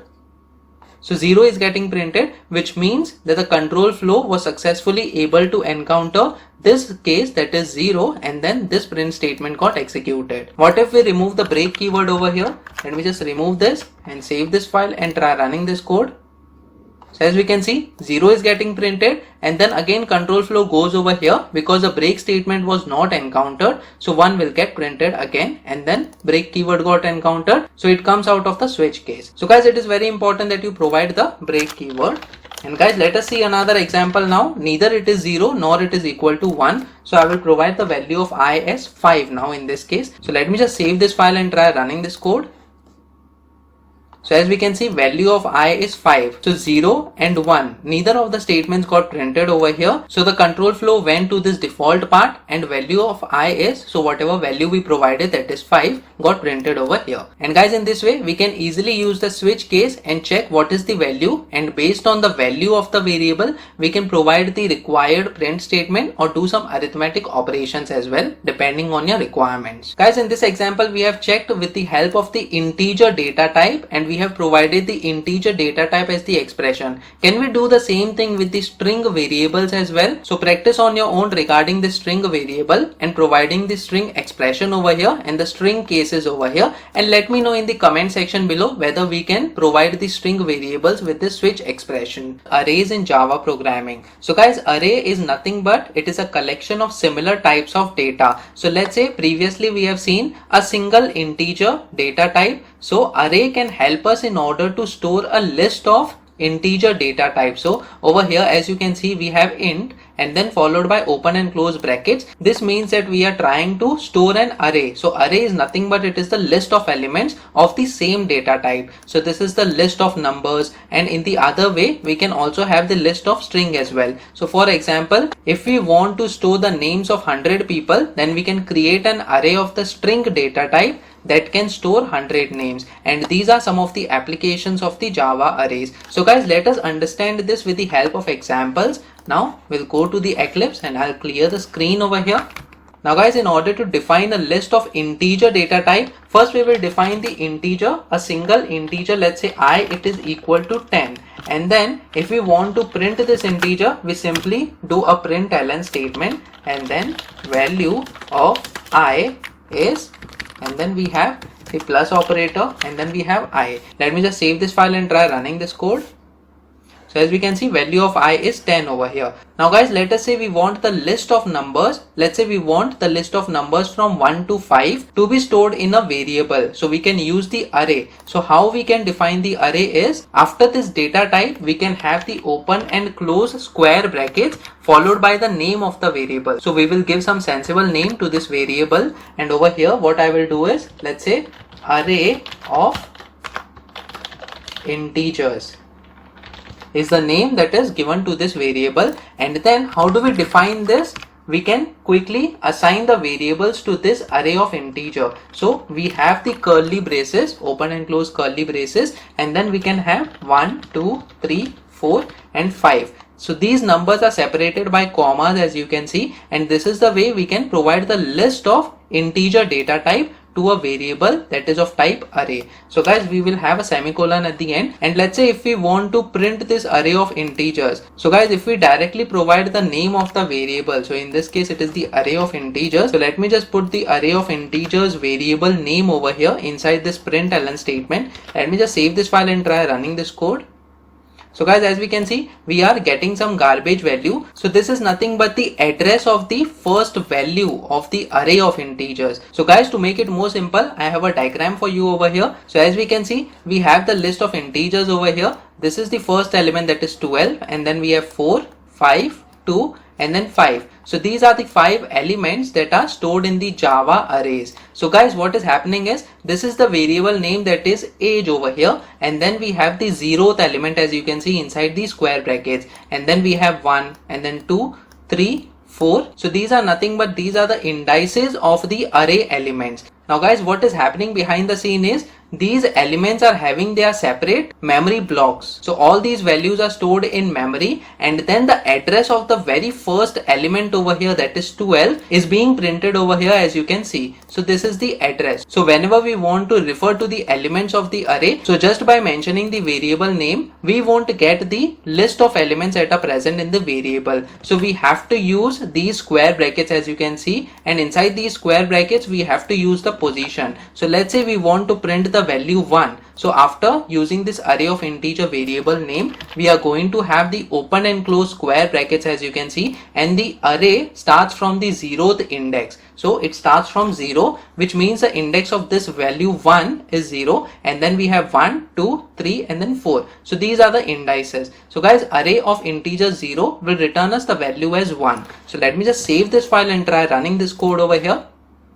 So as you can see, 1 is getting printed. In the similar way, let's say we want to print the last element, that is value 5. So the index of this value 5 is 4. That's because the indices start from 0. So it is 0, 1, 2, 3 and then 4. So if we provide the value 4 as the index, so let me just save this file and try running this code.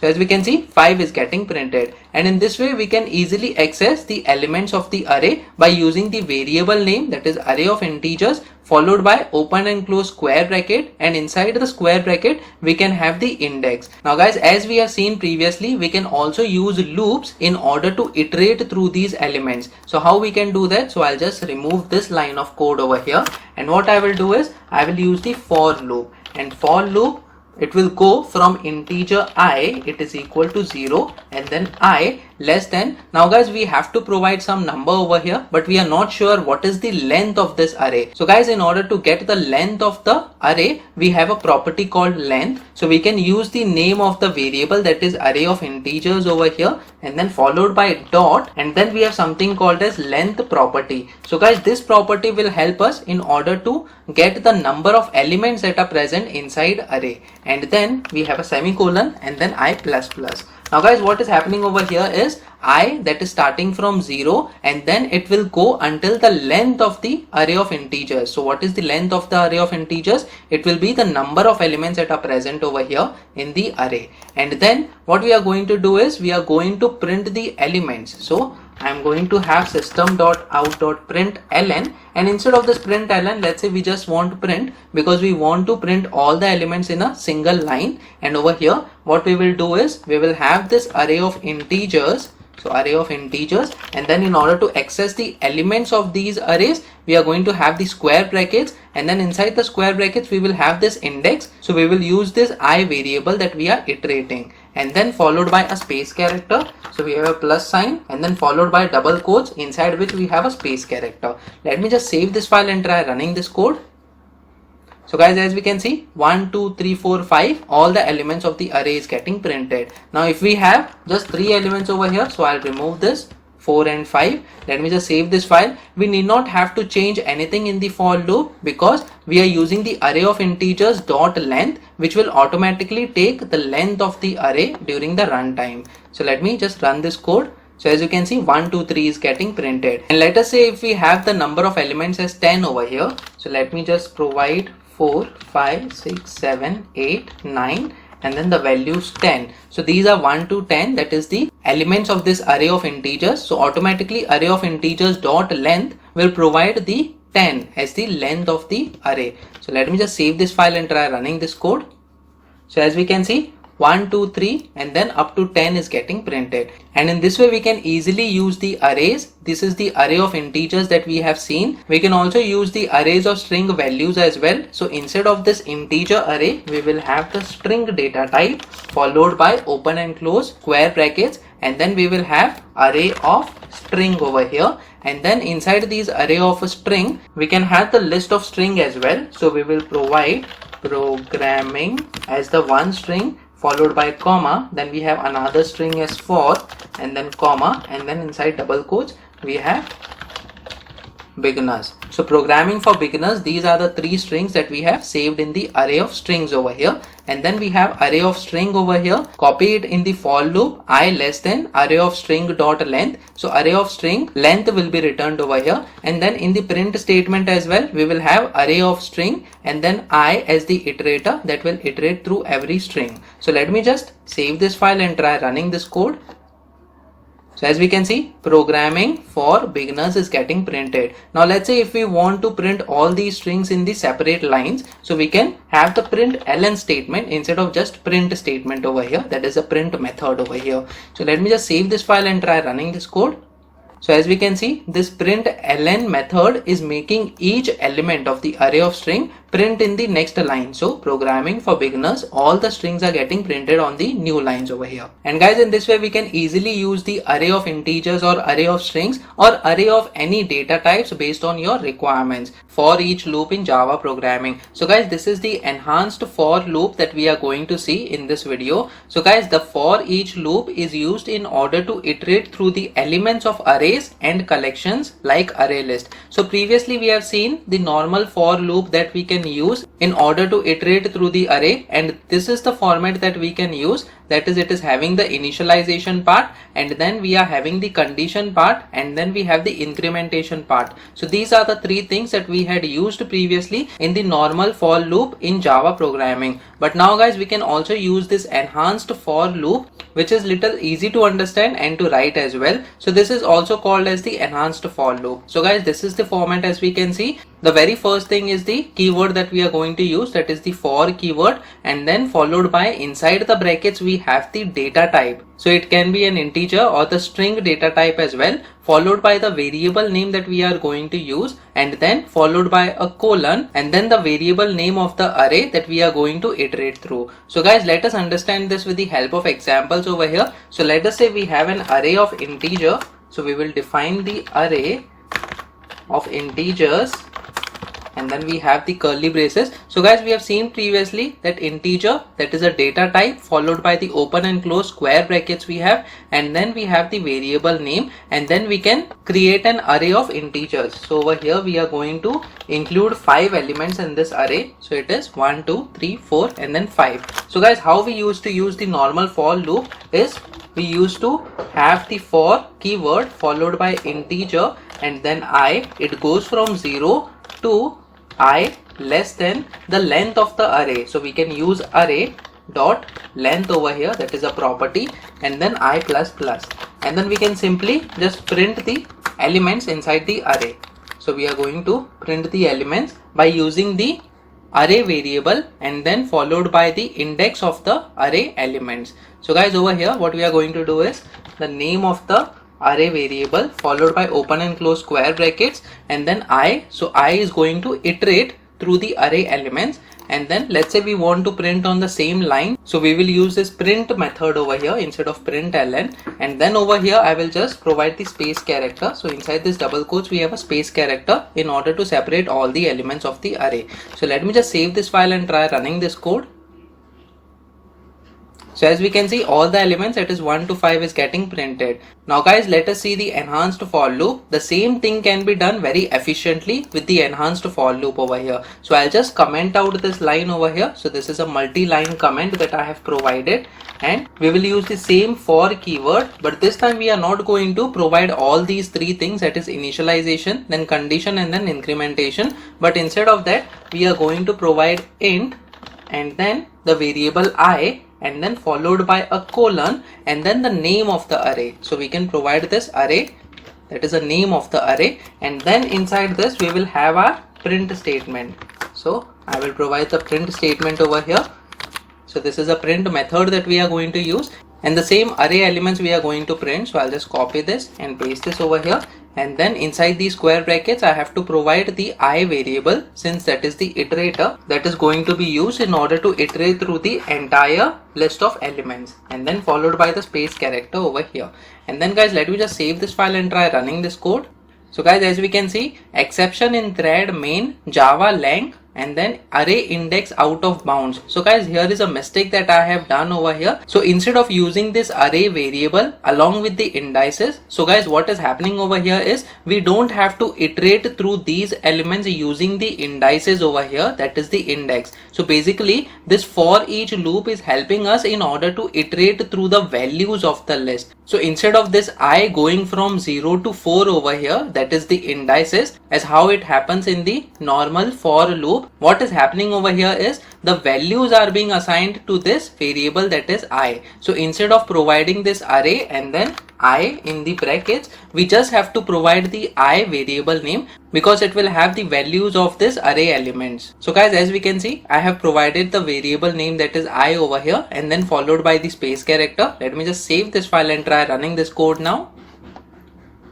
So as we can see, 1 to 5 is getting printed. So guys, always remember, whenever we are using the for each loop and then providing the data type and then the variable name, so this variable will always have the values of the arrays and not the indices. Whereas the other normal for loop will go through the indices of the array and then it will print the array elements accordingly using the array variable name. So guys, let us see another example over here. Instead of 1 to 5, I will just include some more elements over here, that is 6, 7, 8, 9 and then 10. So there are total 10 elements now. I'll just save this file and try running this code.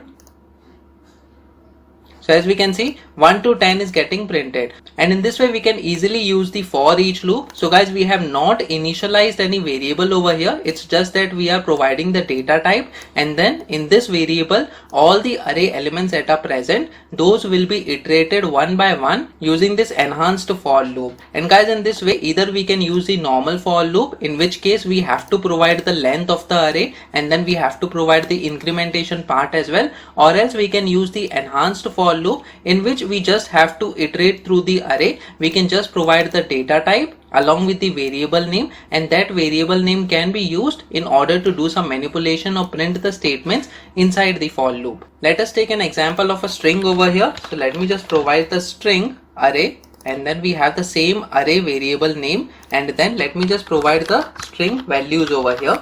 So let us say we have programming as one string, and then we have for, and then we have beginners. That is the name of the YouTube channel, which you should definitely subscribe. And then guys, over here what I will do is, instead of this integer we have to provide the string data type, and then inside the string data type let me just change the variable name to str, that is a string, and then we will just copy and paste this. So the variable name is same, that is array, and then using this str over here instead of I. So let me just save this file and try running this code.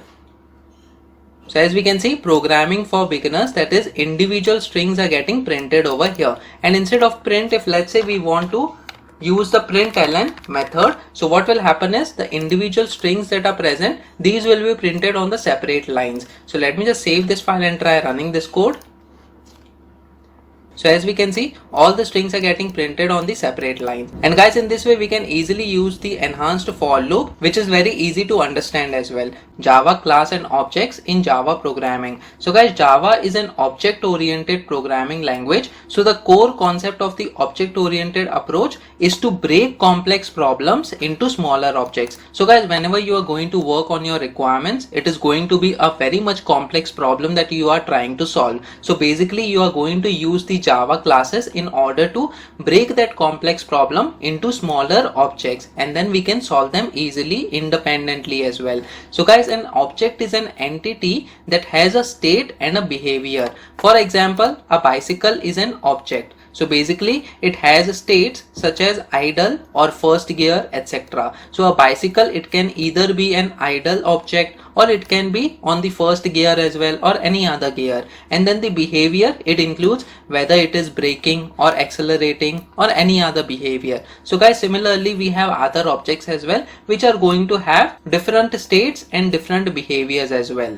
Now guys, as we can see over here, we have the class format, and this is the syntax that we use in order to define a class. So basically we use the class keyword followed by the name of the class, in which case the starting character must be capital, because that's the best practices that we follow in Java. And then we have different fields and methods inside the class. These fields and methods are enclosed within the curly braces, and guys, we are going to check this syntax with the help of example as well. And then we create the Java objects out of this class. So an object is nothing but it is called the instance of a class. So we can use objects in order to refer to these fields and methods. So guys, all these things we are going to check with the help of examples. So let me just move to the code now. So as we can see, we already have a class, that is Java test class over here, and then we have a method inside this, that is public static void main. So guys, inside this method we are going to access another class that we are going to create now. So guys, outside this class, that is Java test class, we are going to create another class. So we will use the keyword, that is class over here, followed by the name of the class. So guys, we can give the name of the class as animal, because that is a class that we are going to create. And then after the name of the class, we will have the open and close curly braces, inside which we will have the list of fields and the methods that we have seen in the class syntax. So guys, inside this, let us say we have one of the fields as the name of the animal. So the name of the animal should be of data type string. So we will have the data type, that is string over here, followed by the variable name, that is name. And then guys, let us say we have a method in order to print this name of the animal. So what we can do is, similar to how we have the void main over here, we can have the void return type and then the name of the method, that is display name.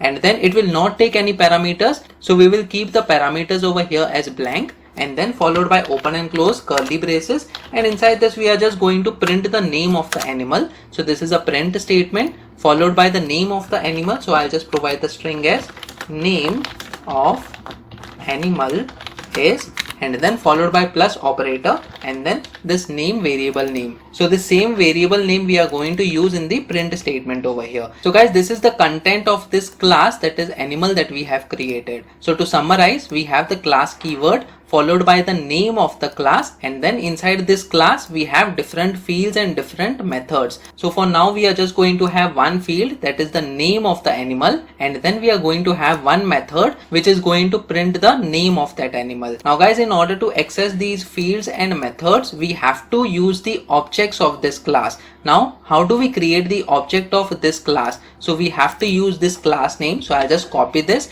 and inside this main method we are going to create an instance of this class, and that is what we have defined over here, that is Java objects.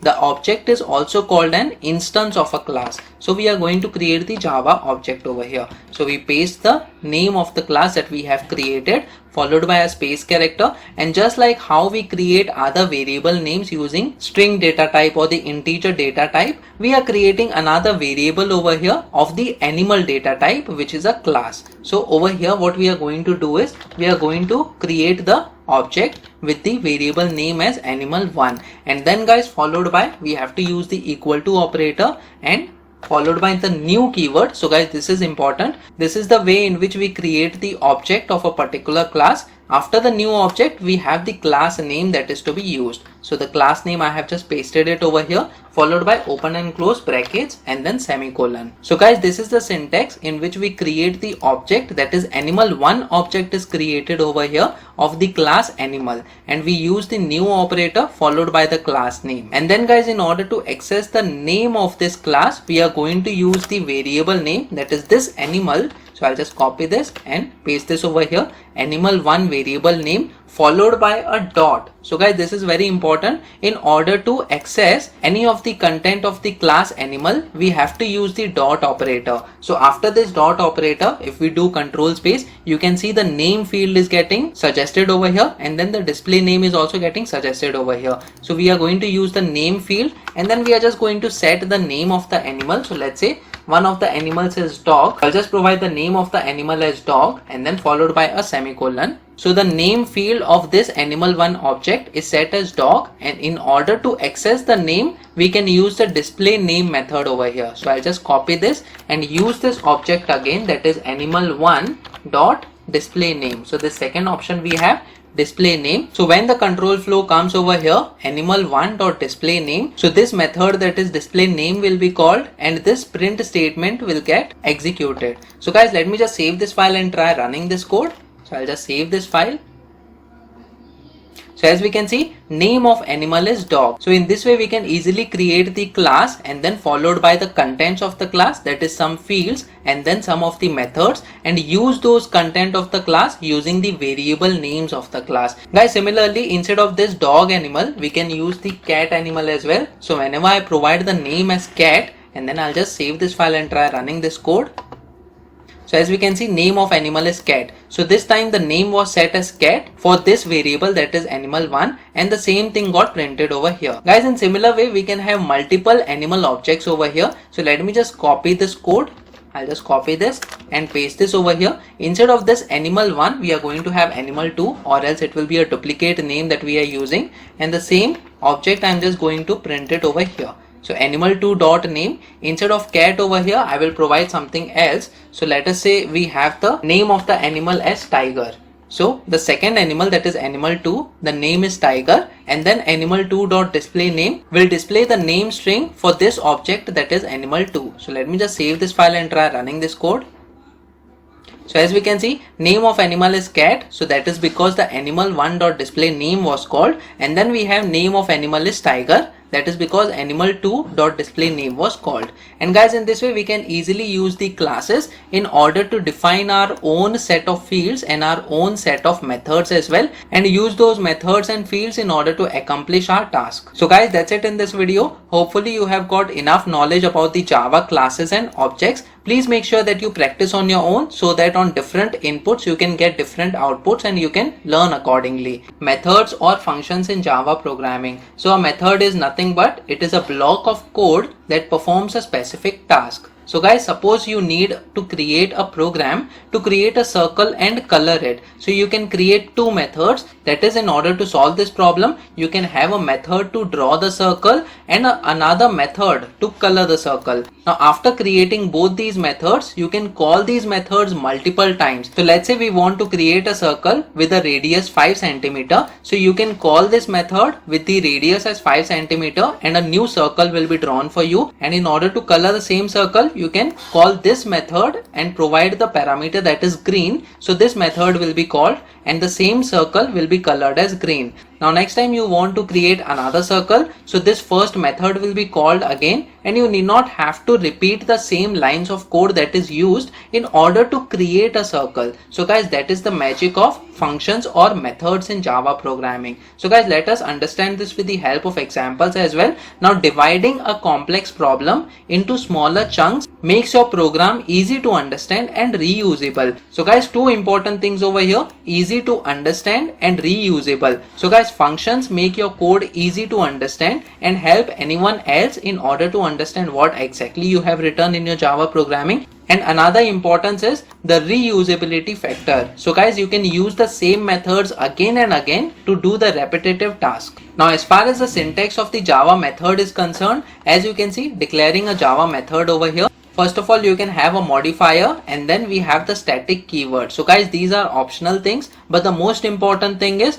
the return type. So we have seen previously, if the method doesn't return anything, we can provide void over here as the return type, or it can be any other data type such as integer or a string value or a double value as well, followed by the name of the method, and inside the open and close brackets we have parameters. So this is also not mandatory. It can also be blank, or it can have one parameter, or it can have two parameters, or any number of parameters, or you can also pass the array of elements as well. And then inside that we have the method body. So guys, let us understand all this with the help of examples over here. So on this Eclipse, I'll just clear the previous code over here. So guys, we will create a function in order to add two numbers. So over here what we will do is, let's say we have void and then followed by add numbers as the method name. So guys, add numbers we have, and then inside the brackets we will have two numbers that will be passed from the main method from where the function will be called. So guys, over here we will have int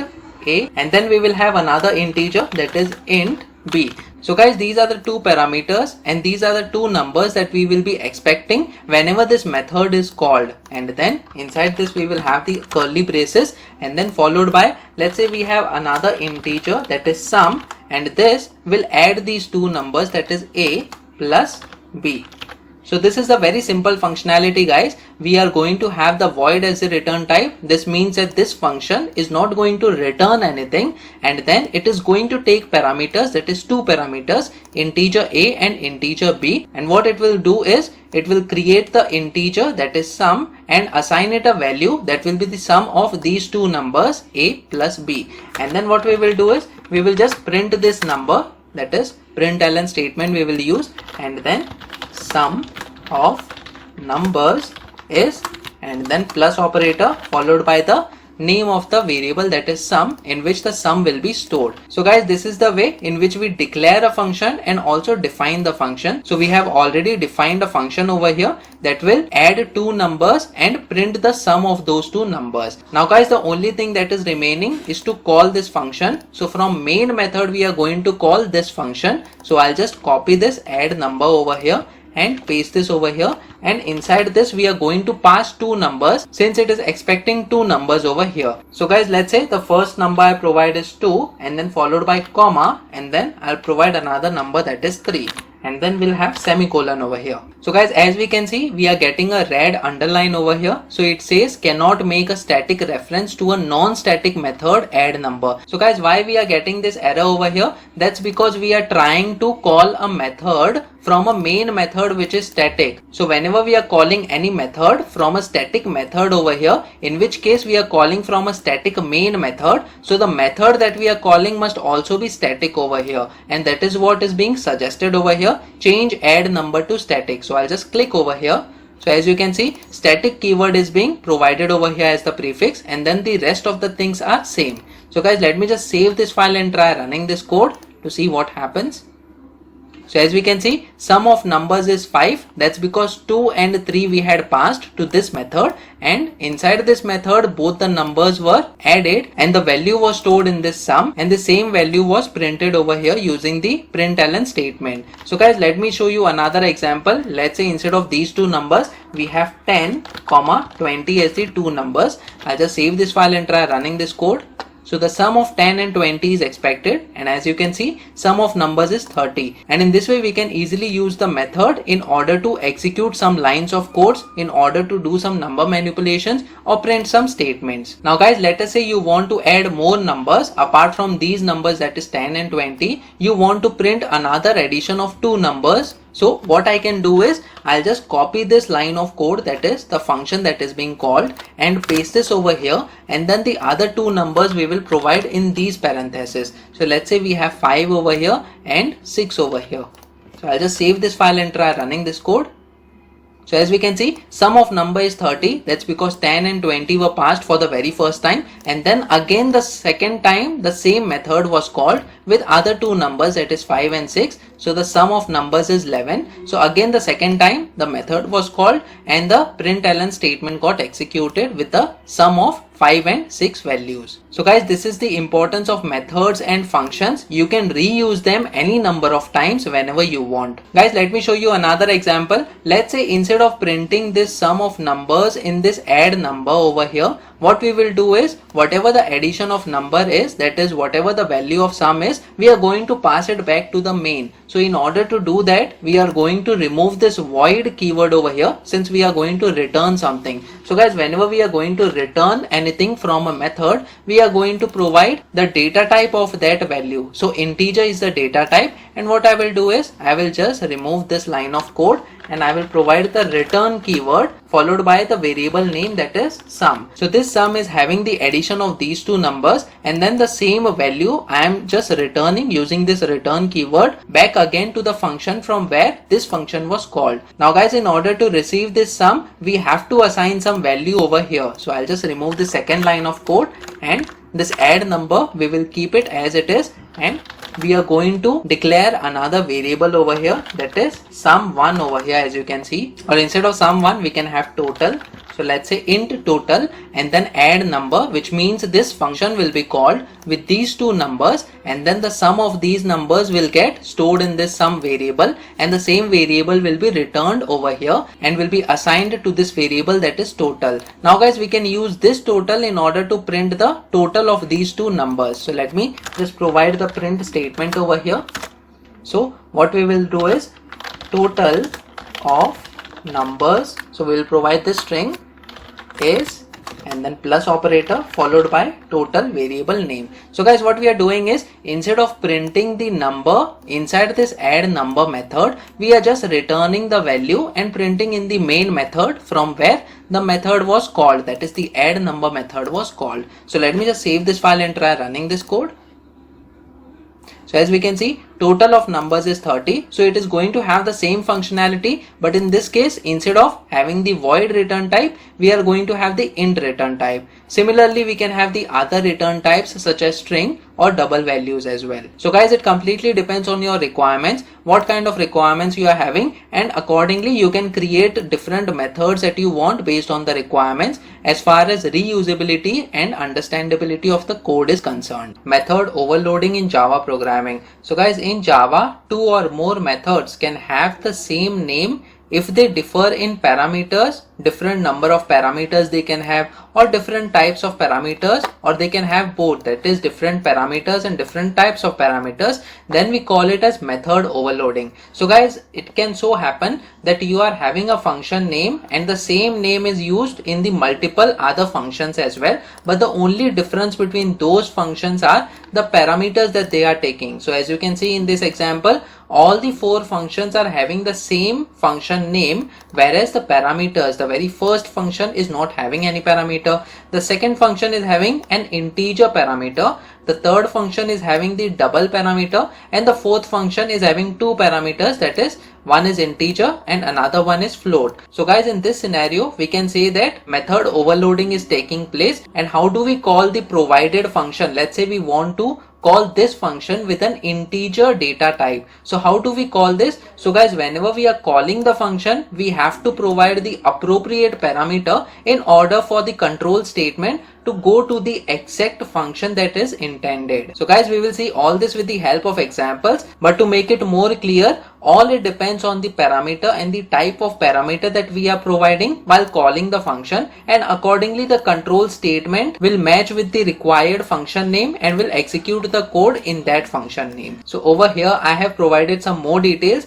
why method overloading. So guys, suppose you have to perform the addition of given numbers, but there can be any number of arguments. So let's say either 2 or 3 arguments for simplicity. So in order to accomplish the task, you can create 2 methods, that is sum to num, that means it is going to take 2 numbers, or else you can also create sum 3 num, which is going to take 3 integers. And then it depends on your function calling, whether you are calling the function with the 2 parameters or calling the function with the 3 parameters. So guys, over here function overloading is not occurring since the function name is different. So I'll just copy this and paste this over here. So in this case, as you can see, sum to num and sum to num, these are the same function names, whereas the parameters that it is taking, over here there are 2 parameters, whereas over here there are 3 parameters, and accordingly the required function will be called. So guys, let us understand this with the help of example. So guys, we will take the addition of numbers example over here. So let's say we create a function. So we create static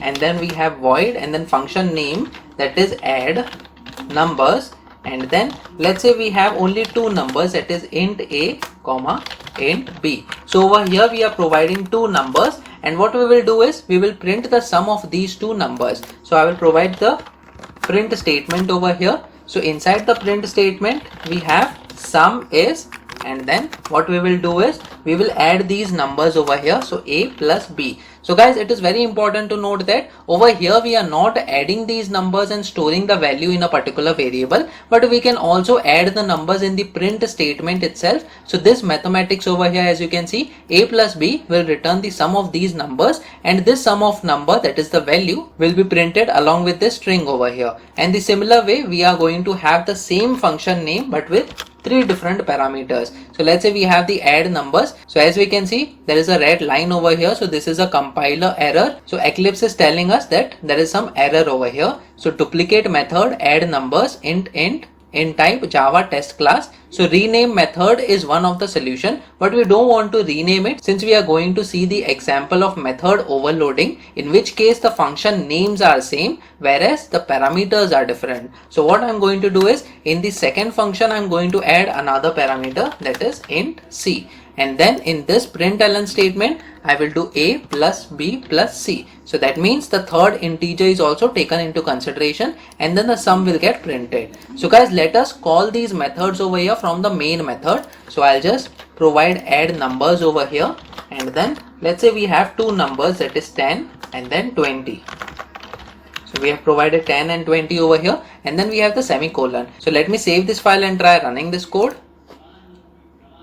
So as we can see, sum is 30, that means 10 and 20 was added. So over here what happened is this function, that is add numbers, got called, and these 2 numbers were assigned to these variables, that is int a equal to 10 and int b it is equal to 20, and both the numbers were added and sum is a plus b, that is 30. Now guys, let us say we want to add 3 numbers. So I'll just provide comma the third number, let's say 30 over here, and then let me just save this file and try running this code.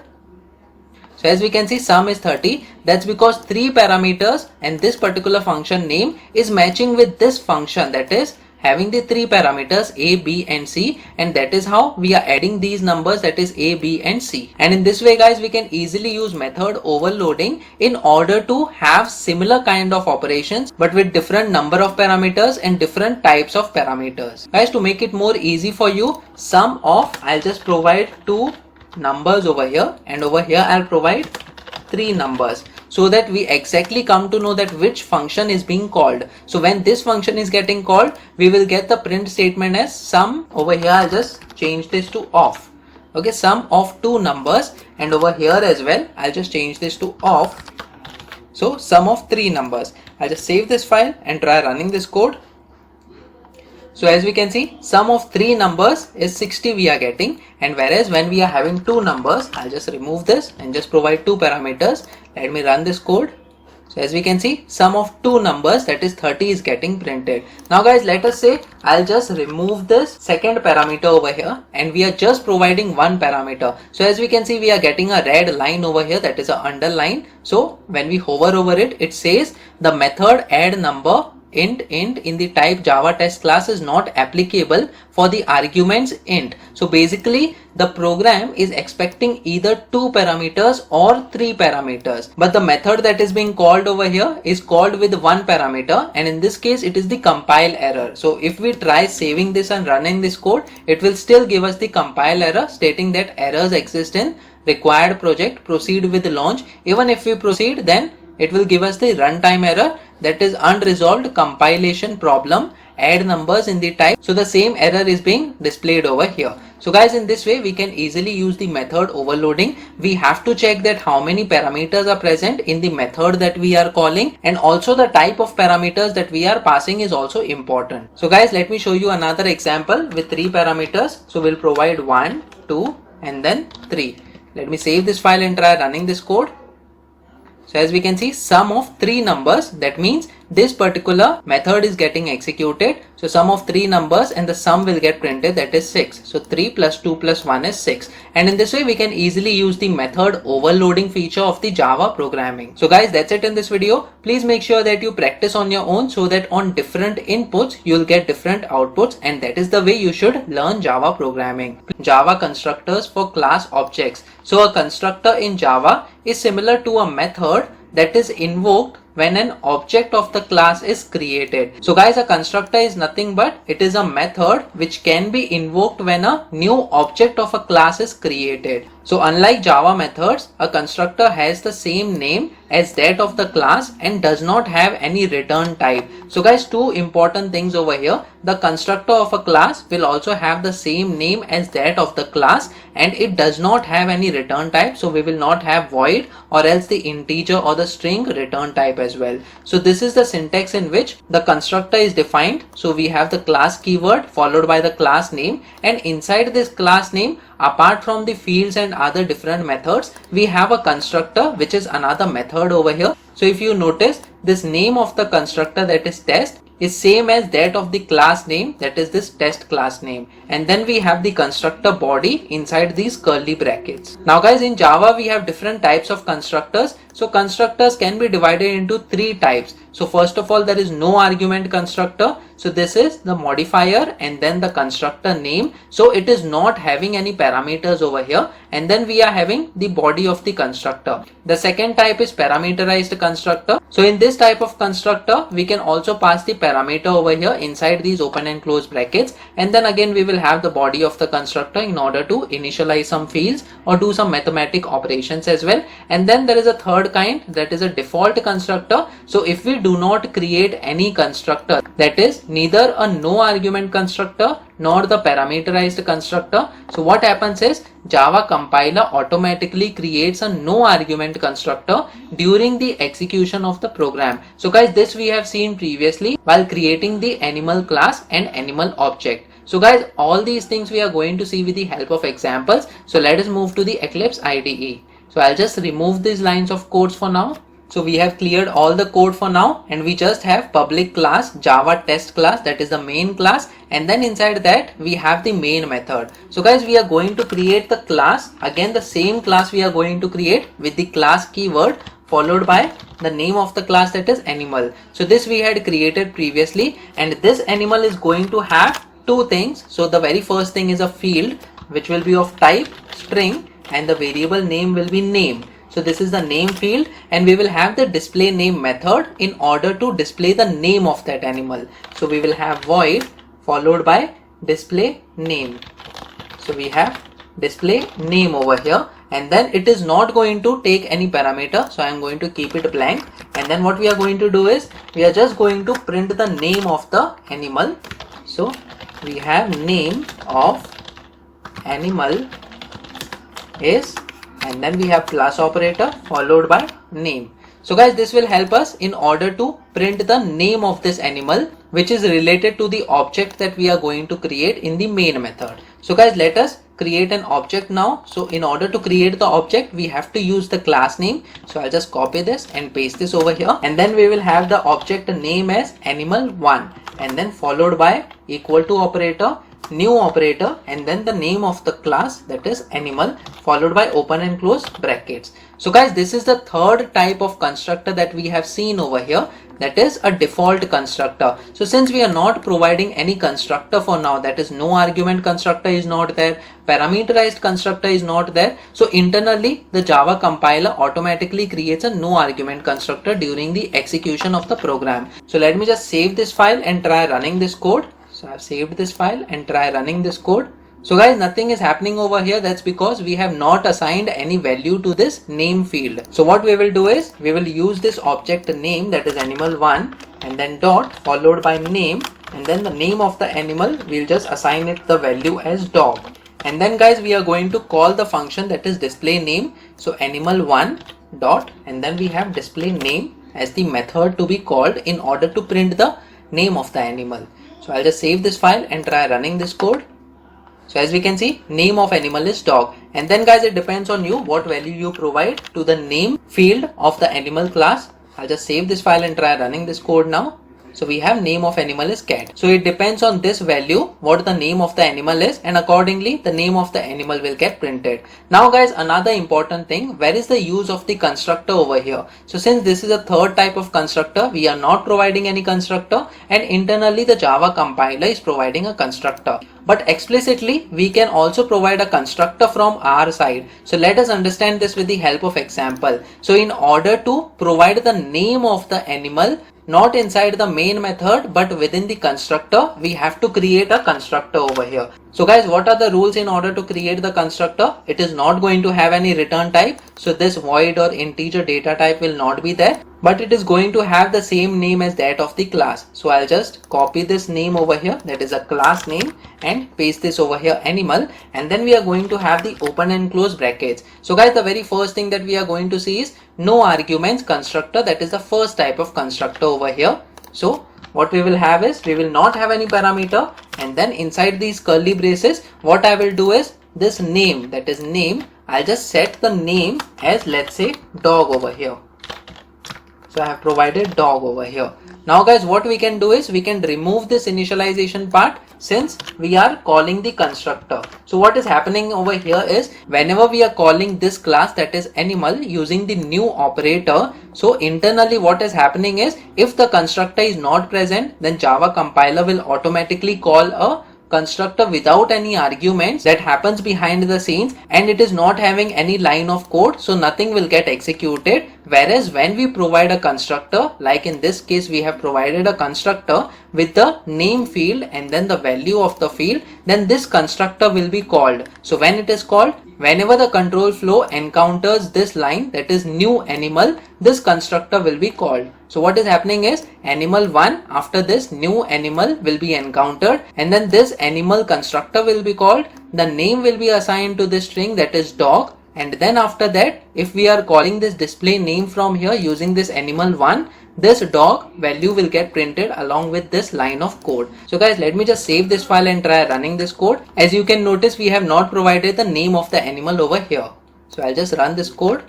So as we can see, name of animal is dog. That's because this constructor, that is animal, was called behind the scenes and the name variable was set to the value as dog. Now guys, let us say I want to change the name of the animal to tiger. So I will have to just change the value of the variable inside this constructor over here. I'll just save this file and try running this code. So as we can see, name of animal is tiger, and in this way we can easily use the constructor. Always remember that whenever we are using the new keyword followed by the name of the class, this is the instance where the constructor will be called. So this constructor is called, and then the name is assigned, or any other field that you want to assign will be assigned over here. But guys, there is a limitation in this case. So whenever we are using this particular method of assigning the name variable a particular value, so this is tiger. So next time, let's say we want another object to be created. So I'll just copy this. So I'll copy this and paste it over here, and then we have another object, let's say animal2, and we are calling this animal2.displayName, but there is no way in order to change the name of the animal2 to some other value, since we are just providing name as tiger. So both the objects, that is animal1 and animal2, both will have the same name, that is tiger. That's because we are having only one constructor, and this constructor belongs to the entire class, whereas these two objects are different objects. Let me just save this file and try running this code to show you the output. So as we can see, name of animal is tiger, that is of the animal1 display name, and then again name of animal is tiger, that is again of animal2 display name. So guys, in order to overcome this limitation, what we can do is we can take a parameterized constructor. So as you can see, we have the second type of constructor, that is parameterized, which will take a particular parameter over here, and that parameter will be used in order to assign any value to any fields in the class. So guys, let us understand this with the help of example. What I will do is, over here the string name is the field, but what I will do is I will provide the parameter as a string over here, and let's say we provide it as text. And now what will happen is the text will be coming from these brackets. So as you can see, there is a red line now over here. That's because the constructor animal is undefined. So we do not have any constructor without any parameter, since we are expecting a parameter over here of type string. So we will provide the parameter as well. But over here, before providing the parameter, what I will do is the name value should be assigned with the value that is coming from text. So I'll just copy this and paste this over here. So the value that is text coming from this new animal will come over here in the form of text, and this value will be assigned to the name. So guys, now you can provide the parameter over here inside these open and close brackets. So over here you are expected to provide a string. So we can have the name of the animal as cat. So the name of animal, that is cat, will be assigned to the animal1 object, and the name of the animal2 can be provided now using these open and close brackets. So over here I will provide another name of the animal. So let's say we have the name of the animal as dog. So now in this case guys, we are providing animal1 name as cat and animal2 name as dog, and these two names should get printed on console. So let me just save this file and try running this code. So as we can see, name of animal is cat and name of animal is dog. That's because we have provided these parameters, and using this constructor, the text is helping us in order to assign the value to this name field. And guys, in this way we can easily use either the no argument constructor or even a parameterized constructor based on our requirements. So guys, I hope you have learned a lot about classes and objects, and along with that you have also learned about constructors and how we can assign the value to these fields inside the classes based on the constructors. Hey, what's up guys? Welcome to another video in which we are going to learn about strings in Java programming. So a string is a sequence of characters. So guys, we have the alphabet such as A, B, C, D and many other characters on the keyboard. So those are the sequence of characters that we can make words or sentences, and together we call it as a string. So for example, hello is a string containing a sequence of characters, that is HELLO. So these are nothing but these are the characters, and sequence of such characters makes words, and these words are called as strings. So guys, one more example of string is, as you can see, Programming for Beginners, which is the name of this YouTube channel that you should definitely subscribe, and this is another string. It can also have multiple words as well, as we can see in this example. So guys, how do we define a string in Java? We use double quotes to represent a string in Java. So as you can see, we have the string data type followed by the name of the variable, and then we have the equal to operator over here, and then inside these double quotes, as you can see, at the start and at the end, we are having the string, that is the word or sequence of words, or we can say sequence of characters followed by the semicolon. And guys, in this way we can define the strings. Now we have some important methods that we can use. That is, in order to get the length of a string, we can use the dot length method. And then in order to join two Java strings, we have a concatenate method over here. And in order to compare two strings, we have equals method over here. Guys, apart from this, there are many other methods that you can use. So we will see all this with the help of examples. So let us say we define a string. So we provide the data type as string, and then we give the name of the variable. So let's say name is the name of the variable, and then followed by equal to operator. And then let's say we provide the name of this YouTube channel as a string value. So inside the double quotes, we have programming for beginners. And then guys, followed by a semicolon. So as we can see, we have just defined a string over here. And then in order to print the string, what we will do is we will provide the println statement. So we have this println method, and then inside this we just have to provide the name of this variable. So we'll just copy this and paste this over here. I'll just save this file and try running this code. So as we can see, programming for beginners is getting printed. Now guys, in order to get the length of the string, so in order to check the count of the characters in string, we have the dot length method. So we have to use the name of the variable, that is name, and then followed by dot, and then we have length method. So as you can see, length is getting suggested over here. We press on enter, and as we can see, this method is being used over here. So let me just save this file and try running this code.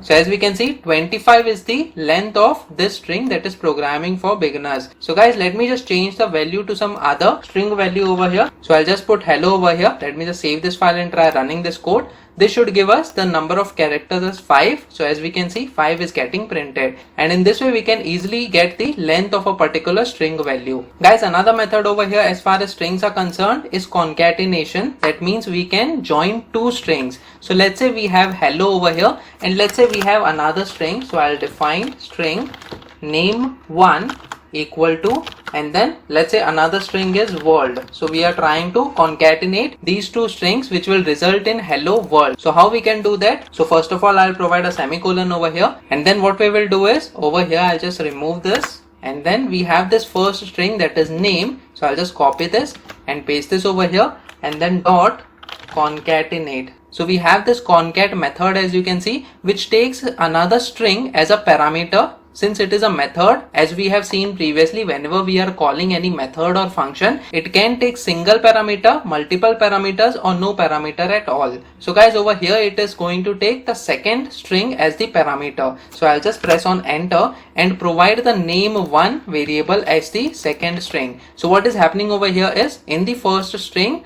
the second string will get appended over here after this hello. So let me just save this file and try running this code. So as we can see, hello world is getting printed. Now guys, in order to get a space character between both these strings, what we can do is, in the first string variable, we can provide a space character at the end of the string. So let me just save this file and try running this code. So what will happen is, this space character will also be included while we are concatenating, and this is first string, that is hello, and then followed by a space, and then we have world as the second string. And in this way we can easily join two strings using the concatenate method. Now guys, we have another method, that is in order to compare two strings whether they are equal or not, and this will return a boolean type. So let us understand this with the help of example over here. So let's say we want to compare both these strings. So what we will do is, the first string, that is name dot, and then we have the equals method, which will take another object in order to compare. So guys, over here name dot equals, and then we will provide name1 as the parameter in this method. So let me just save this file and try running this code. So as we can see, it is saying as false. That's because the values of both these variables are not same. What if I keep the values of both these variables same? So I have just removed the space character from the name variable, and then in the name1 variable as well, I am copying the same string value. So let me just save this file and try running this code. Over here both the values are same, so as we can see, it is returning true. So equals will return true whenever both the strings are having the same value, whereas it will return false when both of the string values are different. So guys, these are some of the methods that you should know in Java as far as strings are concerned. Guys, apart from this, there are many other methods that you can use with the strings. So whenever you use the string variable name followed by a dot, and then you can see all the list of methods being suggested by Eclipse IDE. So you can check all of them one by one. So for example, let's say I want to find out the position of this O, that is O character over here in this name variable. So what I will use is, as we can see, we have this index of method. So I'll just use this index of method. I'll press enter, and then I have to provide a character over here. So how do we provide a character? Using a single quote, and then I'll just copy this character, that is O, over here, and then I'll paste this. So guys, when we talk about index, it starts from 0. So the H character, it is at the 0th index, the E character is at the first index, and so on. This is the second, third, and then fourth character. So the expected output over here should be 4. That's because it is at the 4th position. So let me just save this file and try running this code. So as we can see, 4 is getting printed. Similarly, let's say if I want to find the position of this E character, so I'll just provide E over here instead of O. I'll just save this file and try running this code. As we can see, 1 is getting printed. That's because E is at the first position after 0th position on which H is present. So guys, it depends on you which method you want to use based on your requirements, and you can explore more using Eclipse IDE. Recursion example in Java programming. So guys, a method that calls itself is known as a recursive method. So guys, it can so happen that we have certain requirements wherein we want to call the same method multiple times and in such a way that it is a nested call. That means a method is calling itself from inside its own body. So guys, this method is called as a recursive method since it is calling itself from inside its body, and it should have some termination as well in order to close that call at some point of time. So guys, we will check this with the help of example. So this process is known as recursion. So for example, we are going to see a factorial of a number in this particular video. So guys, let me show you first what the factorial means. So on calculator, what we are going to do is, let's say we have a 5 factorial. So we provide 5 followed by this factorial sign. So as we can see, factorial of 5 is 120. Now how the factorial of 5 is 120?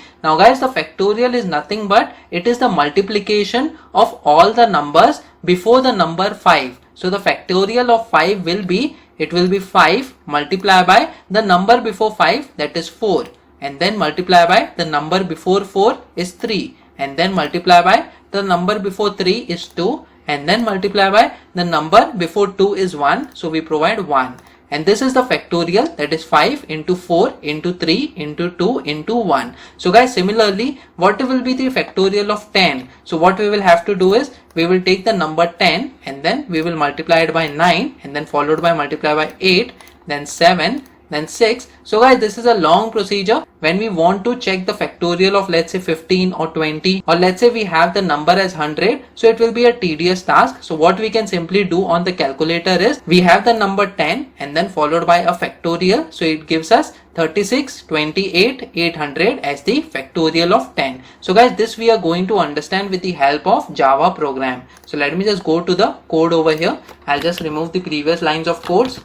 Now guys, in order to find the factorial of a number, we can use a recursive method. So what we will do is, we will first define a recursive method over here, which will return the integer data type. So we will have the integer data type. The integer data type will be the result of that factorial. And then we have the name of the method, that is factorial, and it takes an integer. Let's say the integer will be number. So this number will be provided whenever we are going to call the factorial method, and we are going to find the factorial of this number that is provided to this method. And inside this method, what we will have is, the very first thing is, we are going to have the termination. As we have seen, the factorial calculation includes the multiplication of this number followed by the number which is number minus 1, and then followed by number minus 2, and then we have number minus 3, and so on until the number reaches to 1. So what we will do is, we will take n multiply by, we have to do n minus 1.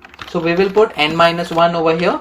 So n minus 1, and then followed by multiply by n minus 2. So we have n minus 2. But guys, over here we don't know what will be the number value. So if it is 1 or 2, then we can easily find the factorial using this formula if the number is very small. But what if the number is, let's say, 10 or 15 or 20? So in this case, what we will have to do is we will have to multiply this n. So n multiply by, and we have to call this method again from inside the body of this method. So I'll just copy this and paste this over here. Now when we call this method, we again have to pass a new number, and now this number will be n minus 1. So guys, what we will do is we will put n minus 1. So guys, why we have done this? Even if you have not understood till now, I will make it more easy. Just stick with me till the end of this video and you will understand everything. So guys, what we are doing over here is we are providing n multiplied by factorial of n minus 1. Guys, one important thing over here, this is not n, but this is a number. So since we are passing the num over here, so instead of n, it is num. And then guys, what we will do is we will have to return this. So we will provide the return keyword over here. So as we can see, the red errors are gone for now. And then guys, there should be a termination condition as well, as I have told you. So the termination condition is in this way. So when the number, that is num, is equal to 1, we will have to return 1. Let me make it more easy for you if you have not understood so far. So I'll just open Notepad over here. So guys, what we are trying to do over here is the very first thing, let's say the number value is 5. So this 5 will be passed over here to this factorial method. So we have factorial 5. Now what is happening is the control flow will come over here. It will check whether the number value is 5 or not. No, in this case. So it will go to this statement, that is return num multiplied by factorial num minus 1. So what is the expression over here? We have 5 multiply by, again this factorial will be called, that is this method over here will be called. So I'll just copy this and paste this over here. But now the value will be num minus 1. So num minus 1 will be, over here it was 5. So 5 minus 1, it will be 4. So guys, this method will be called with the number 4. So now again the control flow comes over here. It will check whether number is equal to 1 or not. No, in this case. So again it will be 4 multiplied by factorial of num minus 1. So what will happen is it will take 4 as the number, multiply by factorial of 4 minus 1. In this case, it will be 3 over here. So 3. And then again, is the number equal to 1? No, in this case. So what is going to happen over here is, again, the 3 will be taken as the number over here, multiply by the factorial, but 3 minus 1 will be taken as 2. And now again guys, what will happen is the control flow comes back again over here and checks whether this num2, is it equal to 1? No, in this case. So again it will go over here, num multiply by factorial num minus 1. So what will happen? We have to multiply by factorial of 1. So guys, finally this will be the last call probably. That's because we are passing the number 1, and then the control flow comes over here. It will check if num equal to 1. Yes, in this case, and it returns 1 over here. As you can see, we are returning 1, and using this integer return type, the 1 is getting returned to this factorial num minus 1. So guys, the result of this factorial 1 will be 1. So over here what will happen is 1 will get returned. And now the multiplication of 2 multiplied by 1 will be returned to this factorial, that is 2, which was called. So 2 multiplied by 1 is what? 2. So again, we will provide the value 2 over here. So guys, what we are doing over here is we are backtracking to the original call, that was factorial 5. So 3 multiplied by 2 is 6. So factorial 3 will be 6 over here. So 6 multiplied by 4 is 24. So factorial 4 will be 24 over here. And 24 multiplied by 5 will be 120. So this result will be 120, which was the last return, and this return will return the 120 to the main method, from where we will call this factorial 5. So guys, let us understand this. Let's say we have int, and then followed by, let's say we have the variable name as answer, and then let's say we have this variable name factorial, and then we provide the number 5. So we are trying to find the factorial of a number 5. Now guys, we are getting a red underline over here. It says cannot make a static reference to a non-static method factorial. So since we are trying to access a method which is a non-static method from a static method, we have to change this to a static method. So I'll just go over here and change factorial to static. So this keyword was added, and now there is no red underline. Now guys, what we will do is we will just print the answer. So factorial is, and then we will provide this answer variable. So let me just save this file and try running this code. So as we can see, factorial is 120. Now guys, let us check what was the factorial of 10. It was 36, 28, 800. So I'll just provide 10 over here instead of 5. Let me just save this file and try running this code. So as we can see, 36, 28, 800, and the same value we are getting over here. What will be the factorial of 12? So I'll just provide 12 over here. So it is 47, 90, 01, 600. So I'll just provide 12 over here. Let me just save this file and try running this code. So it is 47, 90, 01, 600, the same number as we are getting over here. And guys, in this way, we can easily use recursion in order to provide a factorial of a number. Now guys, this was one of the use cases of a recursive method. There are many other use cases in which you can use the recursive methods, and it is very much important whenever you are going to actually work on your requirements. Class inheritance in Java programming. And guys, we are going to use the extends keyword in order to see the class inheritance in Java. So inheritance is one of the key features of object-oriented programming that allows us to create a new class from an existing class. So guys, this is very important over here. The inheritance, it allows us to create a new class from an existing class. So for example, we are having the existing class of our own. We want to create a new class, and while creating that new class, we want all the fields and methods to be present in this new class as well. So we can create the new class followed by the extends keyword and then followed by the existing class name. So guys, we will check this with the help of examples.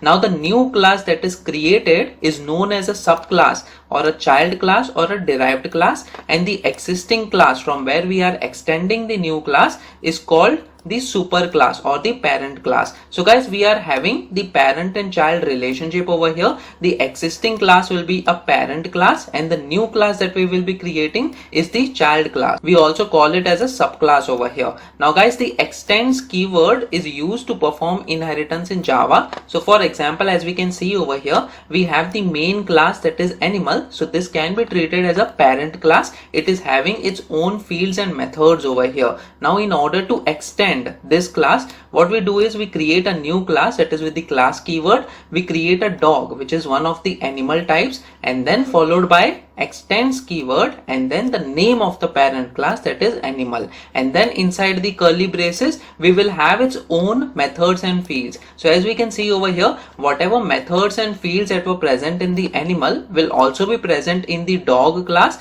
whereas the dog class will also have its own methods and fields. So guys, let us understand all this with the help of examples over here. So we have the class keyword followed by the name of the class. So let's say we are using the animal class as the parent class. Now let's say we have the name of the animal, so string name, it is equal to, okay, so let's say we just have the name variable over here, we are not assigning any value to it, and let's say we have the method as display name. So guys, over here it will just display the name of the animal. So what we will do is we will just have a simple print statement over here. So I will print this is animal. So guys, this is a very simple method over here, that is display name. It is just going to print a string, that is this is animal over here. Now guys, in order to inherit these properties in a different class, so let's say we have another class such as dog. So we create the class using the class keyword followed by the name of the new class, that is dog. And then what we do is, since we want these attributes, that is the string name we want, and we also want this method, that is display name, to be present in the dog class as well. So what we will do over here is we will use the extends keyword. So as we can see, we are using the extends keyword followed by the name of the parent class, that is animal. So I'll just copy this and paste this over here, and then inside the curly braces it is going to have its own set of fields and methods as well, and apart from that it is also going to have these method and strings over here. So even if we do not provide any method or string over here, still we can use this display name inside the dog class. So guys, we are going to check this with the help of example now. So what I'm going to do is, instead of creating the object of this class animal, we will create the object of this class, that is dog. So in the main method, what we will do is we will use the dog class name followed by, let's say we have dog object, and then followed by equal to operator, and then we have new dog. And then guys, what we can do is, if we want to use this display name, that is if we want to print this statement over here, we can use the dog object as well. Why? Because we are extending, that is using this extends keyword in order to inherit the properties of the parent class. So what I'm going to do is, we are going to have dog object. So after dog object, we have the dot operator followed by, so as you can see, it is showing the name attribute as well as the display name method over here. So I'm going to select the display name, and then let us save this file and try running this code. So guys, as we can see, this is animal is getting printed. That's because we are extending the animal class in the child class, that is the dog class. Now guys, what if we don't extend this? So I'll just remove this part. So over here we are not extending the dog class with the animal class, and both of these classes are independent of each other. That is, there is no relation between them right now because there is no inheritance as such. So as you can see, there is an error message over here saying that the method display name is undefined for the type dog. So guys, because we are not extending anything over here in the dog class, and we are not having any method of its own as well, so we cannot call a method of the dog object. So in order to use the display name of the animal, we have to use the extends keyword followed by the name of the parent class. And then if you see over here, the error is gone now, and in this way we can easily use the inheritance property. Guys, let us try setting the name variable and then using that name variable inside this method over here. So what I'm going to do is, I'll just change the string to name of animal is, and then followed by name. So guys, what we will do over here, using the dog object, we can also refer to the name variable. So the name string that we have inside the animal class, we can refer to that name. So I'll use this name, and then let's say we have the name of the dog as puppy. So guys, over here we are trying to set the name variable, and then using the dog object dot display name, we are going to print this statement along with the name variable. So I'll just save this file and try running this code. So as we can see, name of animal is puppy. So we are assigning the name as well as we are accessing the name using the display name method. Guys, very important thing over here is, we have not defined any attribute or any variable over here or any methods or functions over here inside the dog class, but still we are able to create the object of this dog class. As you can see, this is the dog object of this dog class, and use this name and display name of the parent class, since we are using this extends keyword and extending this parent class. So guys, this is one of the most important property in Java, that is class inheritance, which you can use based on your requirements. Guys, it is also important that you practice on your own so that you get different outputs based on your different inputs, and see how you can use this class inheritance with your requirements. Method overriding in Java programming. So guys, previously we have learned about inheritance, which is an object-oriented programming property that allows us to derive a new class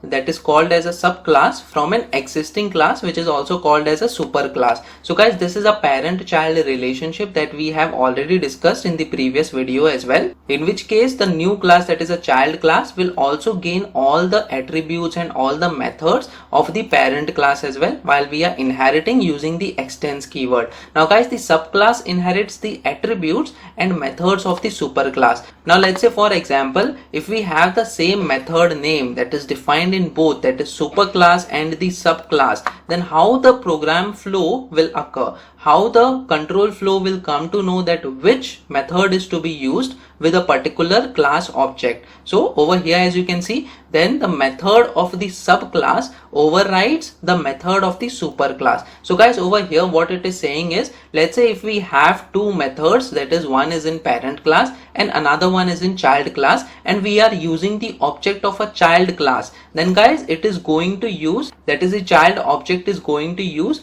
the child's class method, and that is what we are going to see with the help of example over here. So guys, previously we have seen that we created a parent class, that is animal, and then we had the string name and we had the string variable, that is the name of the animal, and we also had a method, that is display name, which is going to display the name of the animal. Now guys, over here method overriding, what it says is, let's say in the child class, so as you can see we have another class, that is dog, which is extending this animal class, that is parent class. So over here this is the parent class, and over here this is a child class. Now inside this child class, if we have the same method name, so I'll just copy this and paste this over here. So as you can see, we have display name in the animal class over here. We also have display name in the child class over here. So guys, the content of this display name, I'll just modify it to something else. So let's say we have name of dog is, and then we have the name. So this name is going to refer to this string name, which is getting extended to this dog class using this extends keyword followed by the parent class name. So guys, over here we have two methods, display name and display name, but the content is different. Over here we have name of animal is, and then we have name,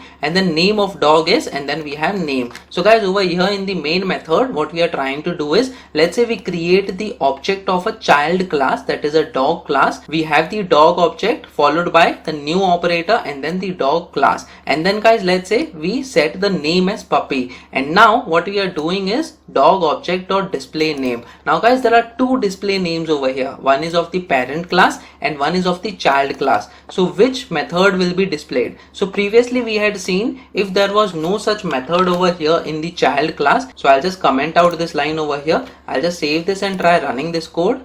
So as we can see, name of animal is puppy. So over here this display name, that is the method of this parent class, is being called. But what if we have another display name in the child class? So over here I'll just remove these comments. So as we can see, we also have a display name of the child class on its own, and it is having name of dog is, and then the string variable, that is name. So guys, we are not going to change any code over here. I am just going to call the display name using this dog object. So I'll just save this file and try running this code.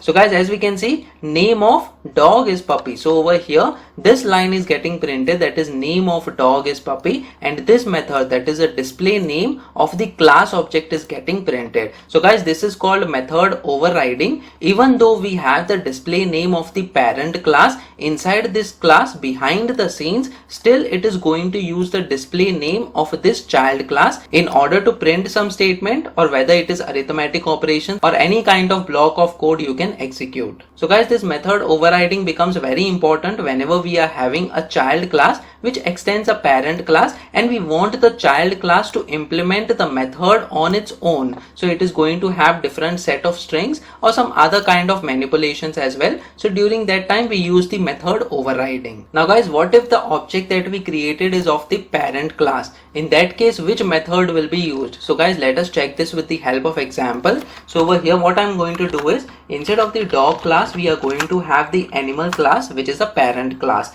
and then we have animal object over here followed by equal to new animal. And then over here what we are going to do is, first of all we are going to set the name of the animal. So let's say animal object dot name, it is equal to, let's say we have cat as the animal, and then what we are going to do is we are just going to use the display name method. So over here we have animal object dot display name. So first we have set the name, and then next we are going to display the name using this display method. So guys, over here what do you think will be the output? So we are using this object, that is the class animals object over here, and we are using its own display name. So probably this string should get executed. That's because this parent class is an independent class of its own. The dog class is not having any role over here, since we are using the animals object over here. As we can see, the animal class is being used in order to create this object. So let me just save this file and try running this code. So as we can see, name of animal is cat. So over here name of animal is, so this string is getting printed. On the other hand, as we had seen previously, instead of this animal class, let's say we have the dog class over here, and then over here as well we will use the dog class. We will keep the object name as same. So I'll just save this file and try running this code. So over here we are using the child class. So this class that is dog. So this thing is getting printed, that is name of dog is cat. So guys, this doesn't make any sense actually. The name of dog is cat. But still, I hope you have understood the functionality of method overriding and where it can be used whenever we are inheriting any child class from the parent class. Interface in Java programming. So guys, an interface is a fully abstract class. It includes a group of abstract methods without a body. So guys, interface is having similar properties of that of the abstract classes, wherein it will be having the different abstract methods that will be implemented by the subclasses. Now guys, like abstract classes, we cannot create objects of the interfaces as well. To use an interface, other classes must implement it. We use the implements keyword to implement an interface. So over here the main difference is, instead of extends keyword that we used in the abstract classes, we are going to use the implements keyword in order to implement the interface. So over here, for example, you can see we have the interface keyword in order to define an interface followed by the name of the interface. And as you can see, we have the template of this method, that is get area of the polygon interface. So get area, it will have its own set of parameters as well as the return type. Now guys, as you can see, it is not having its own definition inside this interface, but the definition will be defined by the subclass which is going to implement this interface. So over here, as you can see, implement the polygon interface. So we have another class, that is rectangle. It implements this polygon, and inside this rectangle class we have to implement this get area method that got implemented from the polygon interface. So as you can see, we have this get area method over here, followed by the same set of parameters, that is length and breadth, that we defined it over here inside our interface, and then it is having its own set of lines of code over here. So guys, let us check this with the help of examples now. So over here, what we are going to do is, first of all, we are going to define an interface with the interface keyword followed by the name of the interface. So it is going to have the polygon as the name of the interface.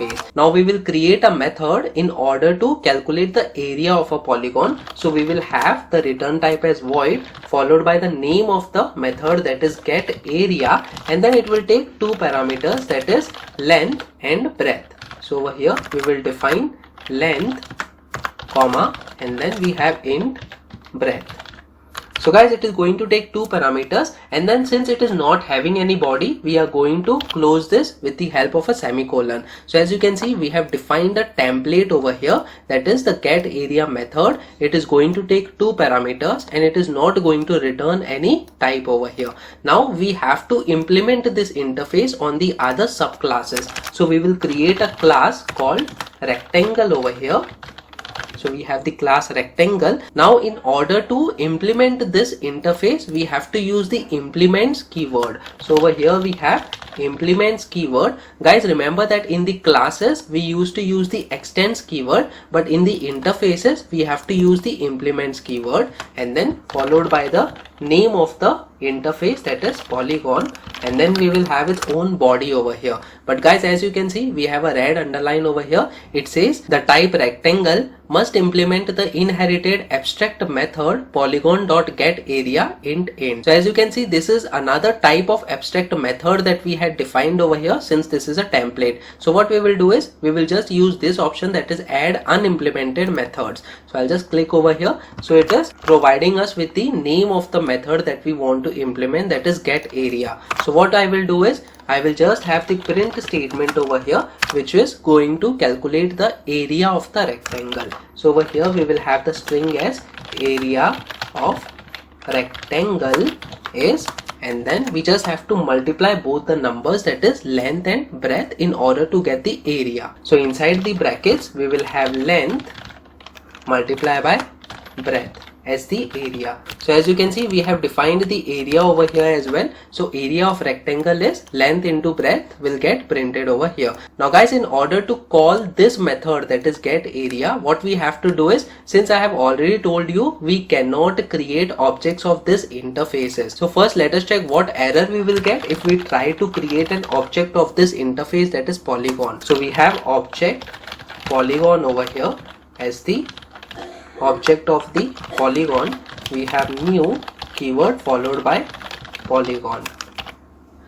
So as you can see, there's a red underline over here. Cannot instantiate the type polygon. So guys, this is proved that for an interface, we cannot create an object. So I'll just remove this line of code. But instead, what I will do is for this class that is rectangle, which has implemented this interface that is polygon, we will use this class in order to create the object. So I'll just copy this and paste this over here, and we will have object rectangle.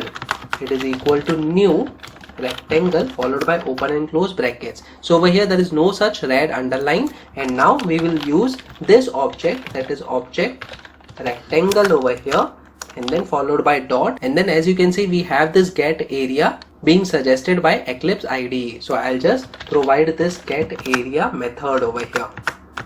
So we have to provide the length and breadth over here. So let's say we have 3 as the length and 5 as the breadth. So it is just going to multiply two numbers and print the result over here inside this get area method. So guys, let me just save this file and try running this code now.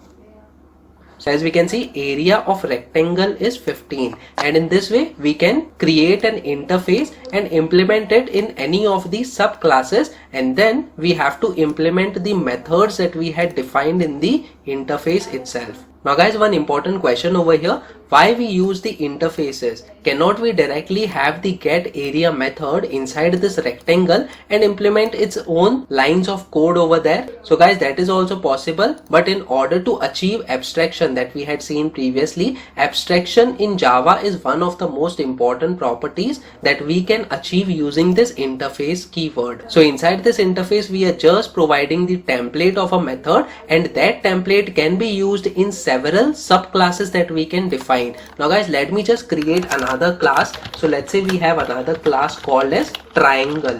So we have class triangle, and we also want to get the area of the triangle. So over here, how do we implement this interface? So we have the implements keyword followed by the name of the interface. So over here we are going to have the implements polygon, and again it is showing red underline over here. So it says the type triangle must implement the inherited abstract method polygon.getArea. So again we have to implement this get area. Now guys, it will have its own implementation over here. The formula might be little different, so it will be half base into height. So I'll just copy this and paste this over here, and I'll put area of triangle as what we will do is length multiplied by breadth, and then we divide it by 2. So we have divided by 2 over here. I hope this formula is correct for now over here. So as you can see, our code will look clean over here. That's because consistently we are using the same method names over here, that is get area and then get area over here with the same set of parameters. The only difference is we are using different classes over here. So guys, the code looks cleaner over here, and there is no possibility that we have different method names to do some similar task over here. So what we will do is we will create the object of a triangle class over here. So we have triangle class followed by object triangle equal to operator new, and then we have triangle over here. So we have the triangle class, and then this object will be used. So object triangle followed by the get area method. So we have get area, and then in order to get the area, what I will do is, let's say the base and height is 5, and then we have 4. So 5 into 4 divided by 2 will be done in order to get the area of this triangle. So let me just save this file and try running this code. So as we can see, area of rectangle is 15. That was the first computation that we had already seen. And the next thing is area of triangle is 10. That was 5 into 4, which is 20, divided by 2, because that is the formula that we have given over here. As you can see, it is length multiplied by breadth divided by 2. So the answer is 10 over here. So guys, in this way we can easily use the interfaces in order to achieve abstraction in Java, which is one of the most important properties as far as writing clean code is concerned. Polymorphism in Java programming. So polymorphism is an important concept of object-oriented programming. It simply means more than one form. So guys, this is the only definition that you should know. That is, it simply means more more than one form. So anything that you can represent in more than one form, it is known as polymorphism in Java. So basically, polymorphism in Java allows us to create a single method that will behave differently for different class objects. So guys, these we have seen previously as well in our examples. The polymorphism property in Java can be achieved in the following ways. That is, one of the ways is method overriding that we had already seen in the inheritance video. The second one is the method overloading, wherein we will have the same method name but the return type or the number of parameters can be different. And then the third one is the operator overloading that we will see with the help of examples in this video. So guys, let us check all these three ways of achieving polymorphism in Java programming with the help of examples. So let me just move to this Eclipse IDE. So over here, the very first thing that we are going to see is method overriding. So in this case, we have to create the parent and child classes. So the very first thing that we create is a parent class. So we have class and then we have animal. So inside this animal class, let us say we have a string that is name, and then we have a display name method as well. So we have void display name as the method name, and inside this what we are going to do is we will just display the name of the animal. So let me just put the print statement over here. So we have print statement name of animal is, and then we have the name variable over here. So guys, this is one of the classes that we have created. Now we'll create another class. So let's say one of the animals is dog over here, and then to inherit the properties of this parent class, we have to extend this animal class over here. So we use the extends keyword in order to inherit the parent class, followed by the name of the parent class. Now guys, what will happen is both these fields and methods will be automatically inherited inside this dog class. But in this case, we want to do method overriding, which means we want to keep the same name, that is display name, but we want to implement it in some other way. So what I will do is I will just copy this display name method and paste this over here inside this dog class, but over here we will just change the string to name of dog.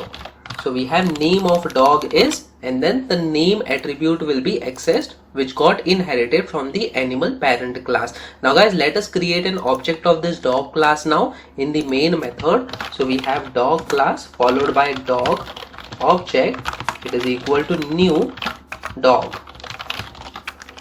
Now guys, we can access this name field as well and also the display name. So when we are accessing the display name of this dog class will be accessed. That is because of the method overriding. So the child class's method is preferred over the parent's class's method. So let us check this with the help of example over here. So we have dog object. So the very first thing that we are going to do is, first of all, we will set the name of the dog. So dog object dot name, it is equal to, let's say the name of the dog is puppy, and then we have to access the display name method. So we have dog object dot display name. So guys, as you can see, we have first set the name of the dog, that is equal to puppy, and then we are calling the display name. So over here, this display name, that is name of dog is, should get printed over here. So I'll just save this file and try running this code. So as we can see, name of dog is puppy is getting printed. So guys, this is because of the method overriding, and we have also achieved polymorphism over here. That's because we have kept the same method names, whereas we are accessing this method over here. That's because it is the method that is belonging to a child class. Now guys, what if this display name was not present? So I'll just comment out these lines over here. So I have just commented out this line, and let me just save this file and try running this code to see what happens.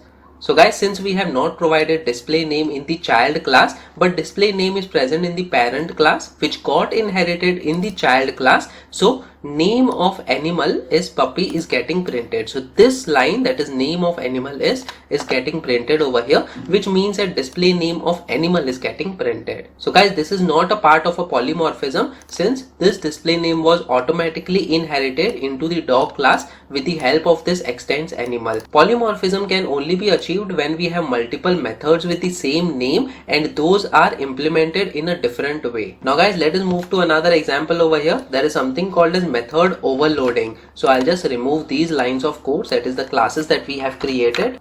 Also, I'll remove the content of this main method. Now guys, in method overloading, we will have the same method name multiple times with their different implementations. So let's say we have the int return type for a particular function and we have sum of numbers.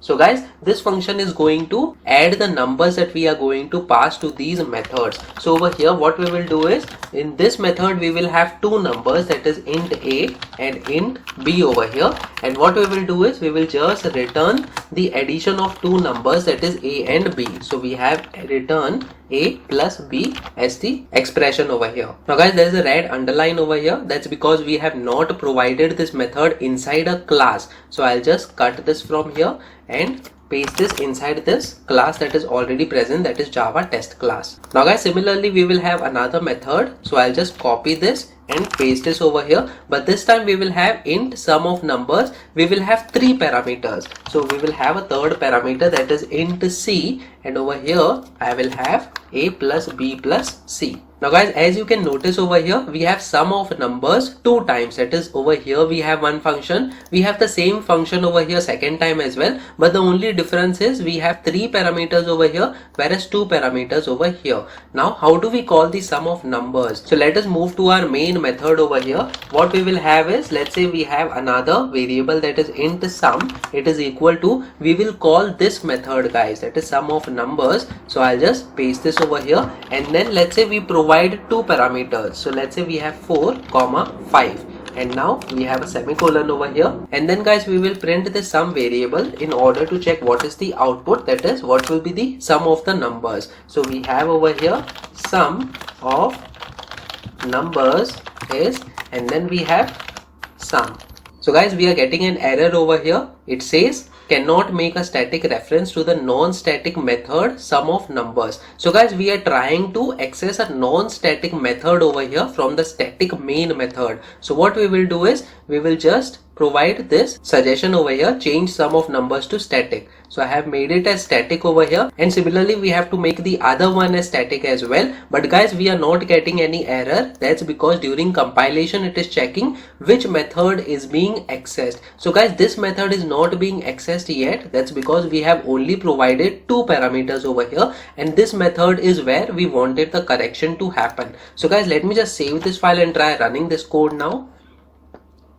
So as we can see, sum of numbers is 9. So basically what is happening is, the sum of numbers, this function is getting called, and then we are passing the two parameters. So over here the control flow will check whether this sum of numbers is getting matched with the number of parameters that is being passed to this method, and yes, in this case, so it is returning a plus b, which is 4 plus 5 is equal to 9. So 9 is getting assigned to this sum. So this sum is getting printed over here. As we can see, sum of numbers is 9. Now guys, let's say we have three parameters over here instead of just two. So I will just provide another parameter, 6 over here. So as you can see, again we are getting an error. It says cannot make a static reference to the non-static method sum of numbers. So guys, this proves that over here this sum of numbers is trying to access this sum of numbers. That's because the number of parameters is getting matched over here. So what I will have to do is, I will just have to provide a static keyword in order to remove this error. So now as you can see, there is no red underline, so there is no error as such. So I'll just save this file and try running this code now. So it will be 4 plus 5 plus 6. So as you can see, sum of numbers is 15. So these three parameters, that is 4, 5 and 6,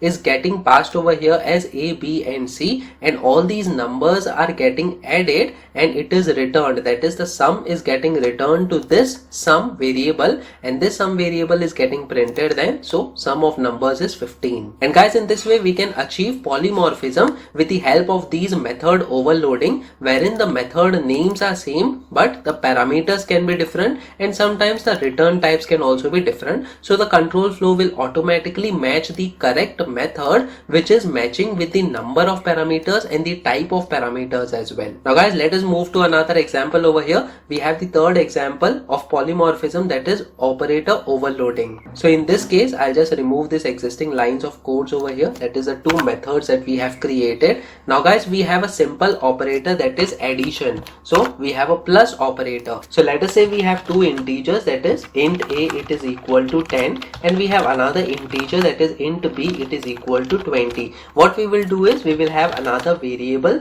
which is going to have the sum of these two numbers. So int sum, it is equal to a plus b. So what this will do is it will take the value of a and it will take the value of b, and this plus operator is going to add both the values and assign the total value to the variable sum, and then we can have the print statement, that is sum is, and then we have sum over here.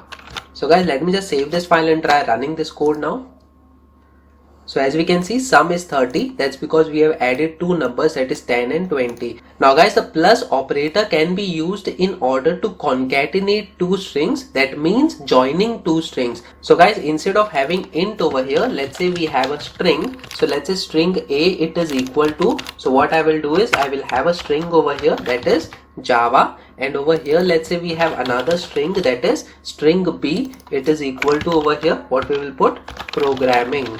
So we are going to add both these strings. So after Java we are just going to keep space so that both the words are separated by a space character after we concatenate them. Now guys, what we can have is the third variable over here, which was sum. We can keep it as string data type, and then let's say we have a string variable name. So I'm just going to change the variable name to str, that is string. So now guys, what is happening is we have a, it is equal to Java, and b, it is equal to programming. And what we are doing over here is we are not changing this expression which we used in order to add two numbers previously. So we are keeping this expression same, that is a plus b, but the values of a and b have been changed. That is a is equal to Java, b is equal to programming, and both are getting concatenated now, and it is getting stored in the str. So over here in the print statement, we will just change this label to string is, and then the name of the variable, that is str. So guys, let me just save this file and try running this code. So as we can see, string is Java programming. So guys, over here plus operator is being used in order to concatenate two strings over here, and guys, this is called operator overloading. So it depends on the operands, that is the values of a and b. If you provide them as numbers, so the plus operator will help you to find the sum of the numbers, and if you provide the string, then the plus operator will be used in order to concatenate, that is join these two strings. So a followed by b. So as you can see, this is what happened over here, that is Java programming. Both the words were concatenated and joined with each other. Similarly, you can check the functionality of the other operators as well, where they can be used in order to do some different tasks. Hopefully you have got enough knowledge about the polymorphism using these three methods to achieve polymorphism in Java. Guys, the aim of the polymorphism is to create a consistent and clean code. So basically we are using the same method names but with different parameters, or the same operator but with different operands, in order to perform some similar tasks. So this makes our code clean and consistent as well. Encapsulation and data hiding in Java programming. So guys, Java encapsulation is one of the key features of object-oriented programming. So as we had seen previously, we can implement Java encapsulation using the Java classes or Java interfaces as well. And encapsulation refers to the bundling of fields and methods inside a single class. So guys, these examples we have already seen where we have used multiple fields and methods inside a single class. So that is nothing but it is called Java encapsulation. That is in order to encapsulate similar fields and methods inside a single class, and then we can access that class to create objects in order to access those fields and methods. Now it can help us prevent outer classes from accessing and changing fields and methods of a class. This also helps to achieve data hiding. So guys, we have two things to learn over here. The very first thing is we will revise Java encapsulation, and then secondly we will see how we can hide the data from other classes if we don't want them to access the data directly of a particular class. So guys, let us move to the IDE over here. Now let us say we have a class. So let's say we have class animal over here, because that's one of my favorite classes. Over here we will have a string. So let's say string name, and then let's say we have another variable which is int age. So it is the age of the animal that we are going to define. And then guys, let us say we have setters and getters over here in order to access these variables. So what I can do is I can right click over here and we can go to this source option, and then you can see over here generate getters and setters. So I'll just click over here. So what this will do is it will ask for which variable names we want to generate the getters and setters. So over here we will select both of these variables, that is age and name, and then I'll just click on this generate. So when we click on this generate, as you can see, there are certain methods that are being created over here. So the very first method is get name. So it is getting the name and it is providing us a string as the return type. So it is just returning the name of the animal. The next method is set name, which is taking a string that is name and it is just setting this name variable inside this class. And the other two methods we have similarly implemented for the age as well, that is get age and set age. So guys, these are nothing but these are the getters and setters for the particular list of fields that we have defined over here. Now guys, what we will do is we will create an object of this class that is animal. So I'll just copy this and paste this over here and then create the object name that is animal object. So we have animal object over here. It is equal to new animal. Now guys, we have created this object. Now we can easily set the name and the age of an animal using these methods, that is set name and set age. We have to provide the name and age respectively in these methods. So what I will do is the very first thing is we will set the name. So animal object dot set name. So set name and one of the animals is dog. So I'll just provide dog over here, and then we have animal object again in order to set the age. So we have dot set age. So let's say the age of the dog is, let's say 2 years. So I'll just provide 2 over here as the integer. But guys, we have provided it inside a double quotes. So it is saying the method set age int in the type animal is not applicable for the arguments string. So I'll just remove this double quotes over here since it is expecting an integer. So now there is no red underline over here. Now guys, let us access these variables, that is name and age, that we have already set over here. So what we will do is we will have a print statement, and inside this print statement the very first thing is name of animal is, and then we will have animal object again because we have the get name method that is already implemented. So we have get name over here. So guys, as you can see, animal object dot get name can be used in order to return the name of the animal, and then similarly we will return the age as well. So I'll just copy this and paste this over here, and I'll just change this label to age of animal is, and then we have animal object dot, instead of get name we will have get age. So I'll just put get age over here. So guys, in this way we are accessing all the 4 methods. The very first method is set name and we are providing the name of the animal, and the second method is set age and we are providing the age of the animal, and over here we are using the get name and get age methods as well. Now let me just save this file and try running this code now.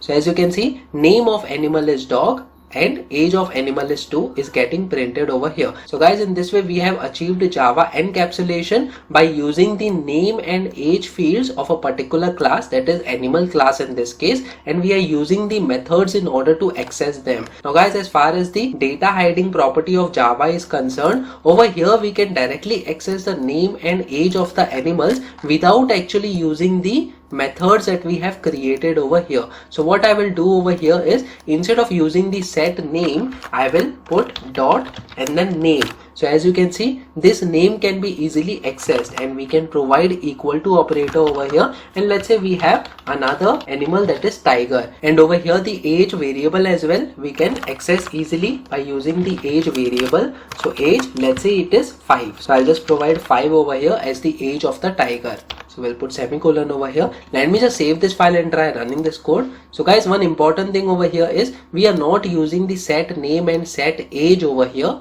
in order to set the name and the age of the animal, but still we can access them. That is, name of animal is tiger, age of animal is 5. So guys, though we have achieved Java encapsulation over here by enclosing these fields inside the animal class, but we have not achieved data hiding. That's because these variables of this class animal animal can easily be accessed using the other classes. In this case, we are using Java test class in order to access these variables over here. Now what if we don't want them to directly access these variables, but only access them via the methods that are provided inside this animal class as public method? So what we have to do is we have to make these variables over here as private. So when we provide private keyword over here before the string variable and we scroll over here on top, as you can see there is a red underline. That's because we cannot directly access that particular variable now. It says the field animal.name is not visible. That's because we have made it private.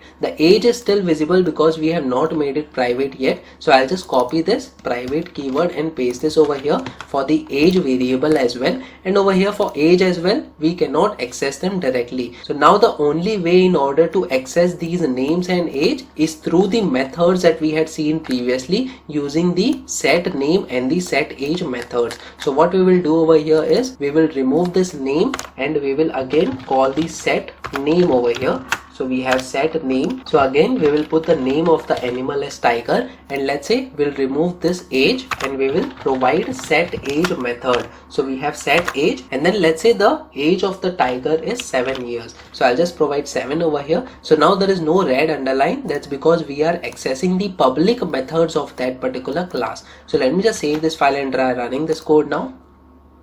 So as we can see, name of animal is tiger, that is what we had set, and age of animal is 7. So that is what we had set over here in the set age method. And guys, in this way we can also achieve data hiding property of the Java using this access modifier of private keyword. So guys, hopefully you have got enough knowledge about Java encapsulation and data hiding and how these can be achieved using the access modifiers. Static fields in Java class. So guys, static fields in Java class are accessed at the class level. So we don't use the object of the class, but we use the name of the class in order to access the static fields. So as opposed to the normal fields that are accessed at the object level. So guys, we will understand this more clearly with the help of examples. So let us move to our Eclipse IDE. So over here, let us define a class. So let's say we have a class, and one of the favorite class is animal.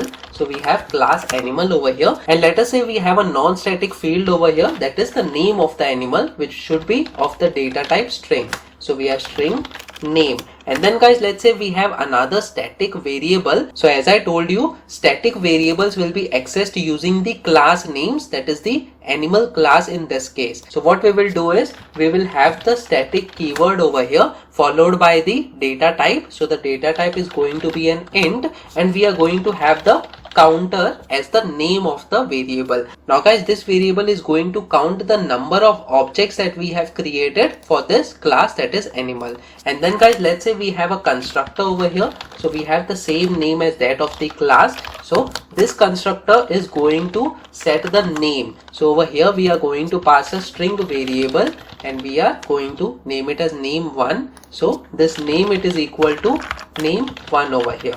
So guys, whenever we are creating a new object of a class, we should provide the name of the animal so that the value gets assigned to the name of the animal over here. Now guys, let us have another method over here that is going to display the name of the animal. So we have void display name, and in this case it is just going to have a string, that is,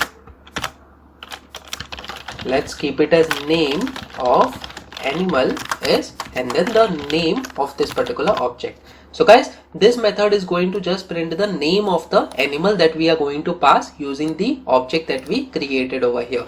Now guys, the only thing that we have to do is we have to create the animal objects over here. So let us say we have one of the animal objects as dog object. So we have animal dog object, it is equal to new animal. So over here we have to pass the name of the animal. So in this case, with obvious reasons, it is going to be dog as one of the animal. And then guys, let's say we have another animal over here. So what we will do is we will have a cat object over here. So we have cat object, and let's pass cat as the string over here, which is the animal name. Now guys, after creating this dog object, we have to track what is the counter. So what we are going to do is we have to access this counter variable. Now how do we access this? Using the animal class name. So we will provide animal class name over here followed by dot, and as you can see counter is being suggested over here by Eclipse. That's because we have kept it as static. So we will provide counter and set it to a particular value, and in this case it will be 1 over here. That's because we have created one object of animal class. Now next time whenever we create another object of the class, what we will do is we will just increment the counter by 1. So I'll just copy this and paste this over here, and we will do plus plus over here. So what this will do is it will just add the value of a counter by 1. Now guys, we can easily access the name of the animals using the display name that we had created. So what we will do over here is we will just call the display name for all the objects. So the very first object is the dog object. So we will have dog object dot display name over here, and then let's say we have cat object. So we have cat object over here dot display name. It is going to display the name of the cat object, and then we want to also display the counter, that is how many animals we have created till now. So we will have total number of animal objects over here as the string, and then we will have animal class name followed by dot, and then we will have the counter, which will give us the value of the counter variable. So guys, in this way we are going to display the name of the dog object, then the cat object, and then we are going to have the counter of the total number of animal objects that we have created. So let me just save this file and try running this code now. So as we can see, we have name of animal is dog and name of animal is cat. And then we have the third line over here, that is total number of animal objects is 2. That's because we have been incrementing the counter variable of the animal class over here. Now guys, let's say we have not incremented this. So I'll just remove this line of code. And then guys, let me just save this file and try running this code now. So as we can see, name of animal is dog, name of animal is cat, and then we have total number of animal objects as 1. That's because we have not incremented the counter now after creating this cat object. So guys, as we have seen, this static variable inside the class can only be accessed using the class names and not using the object names. And the value of a static variable will be common for all the objects at any point of time. Java try catch finally blocks for exception handling with some more examples. So guys, previously we had already seen how try catch block works, but in this video we are going to check more examples with more combinations of the catch and finally blocks as well. So guys, the try catch block in Java is used in order to handle the exceptions and prevent the abnormal termination of the program. So it is very important to handle the abnormal termination of the program that might occur and continue the control flow of the Java programs. Now guys, let us check all these with the help of examples now. The first example that we are going to take is a try catch example. So let me just move to the Eclipse IDE, and over here we are going to have the try catch block. So inside this try block we are going to have an integer, that is number. Now let's say we are going to have a number that is 5, which is getting divided by 0 over here, and then we want to print the value of this number, that is 5. So we have value of number is, and then followed by the number variable over here. Now guys, after this try block we can have the catch block as well, and we can have the super class, that is exception class over here, handling the exception followed by the name of the object, that is E, and then we will have the print statement, and then we can have E dot get message over here, that is going to print the error message. So guys, let me just save this file and try running this code now. So as you can see, divide by 0 is getting printed, and in this way we can easily handle the exception that is occurring using the try catch block. Now guys, to summarize over here, we are having the integer number, that is 5 divided by 0 expression, and divided by 0 expression is an arithmetic exception over here. So over here what is happening is, instead of going to the next line, the exception has occurred over here. So Java throws the exception in the catch block over here, and inside this catch block the exception will be caught inside this E object, and using this E object we can get the message. Now guys, similarly, let's say we have an array. So over here, let's say we have the integer array. The variable name is arr, and then followed by new, and then int. So over here we are just initializing the array with 10 elements over here. Now guys, let's say we refer to the 10th element over here. As you must be knowing that the indices of the array will go from 0 to 9 for this array, but we refer to the 10th element. So what we will do is, over here I'll just change the string to 10 element is, and then followed by over here, let's say we have array 10. So this should throw an exception. That's because the size of the array goes from 0 to 9 and there is no such element on the 10th index. So I'll just save this file and try running this code now. So as you can see, index 10 out of bounds for length 10. So guys, this is going out of bounds and the same message is getting printed over here. And this message is printed, that's because we are using the superclass that is exception. We can also specify the array out of bounds exception class as well, which is a subclass of this superclass that is exception. Now what if we try to access the 9th element? Guys, important thing over here is the exception has occurred on this statement, and after the exception has occurred, the control flow goes over here. And let me just change this to 9 now. So array 9, let me just save this file and try running this code. So as you can see, 10th element is 0 is getting printed. That's because array goes from 0 to 9 and we are providing the valid index over here, and hence the catch block is not getting executed. So important things to note over here, whenever there is an exception that is occurring in the try block, the Java control flow will go to the catch block and execute those lines of codes. And if there is no exception that is occurring in the try block, so the code in the catch block will not get executed. So guys, let us move to another example. Try finally example. So over here, instead of having this catch block, I'll just remove this catch block and we will have finally over here. And guys, inside this finally, I will just have the statement that is we are in finally block. So guys, as I have told you previously, finally block will get executed every time irrespective whether there is an exception or not over here. So I'll just save this file and try running this code now. So as you can see, 10th element is 0. So these lines are getting printed over here inside the try block, but finally is also getting executed and we are having the string we are in finally block over here that is present in the finally block of our code. So guys, very important point to note, finally block will get executed every time irrespective whether there is an exception or not. So over here there was no such exception, but let's say if there is an exception over here. So let's say I'll just provide array 10 over here so that there will be an exception in this line of code. I'll just save this file and try running this code now. But since we are not providing the catch block, as you can see, we are having array index out of bounds exception over here. We are in finally block is also getting printed. So what is happening over here is the exception is occurring over here, but before printing that exception, the finally block is getting printed over here, and then we are getting the exception over here. What if we catch the exception appropriately? So over here in the third example, as you can see, we are having the try, catch and finally example. So this is the example that we are seeing right now. We will have the catch block followed by the exception class name, and then we have the variable that is e, and then let's say we print the statement e dot get message over here so that it prints the exception.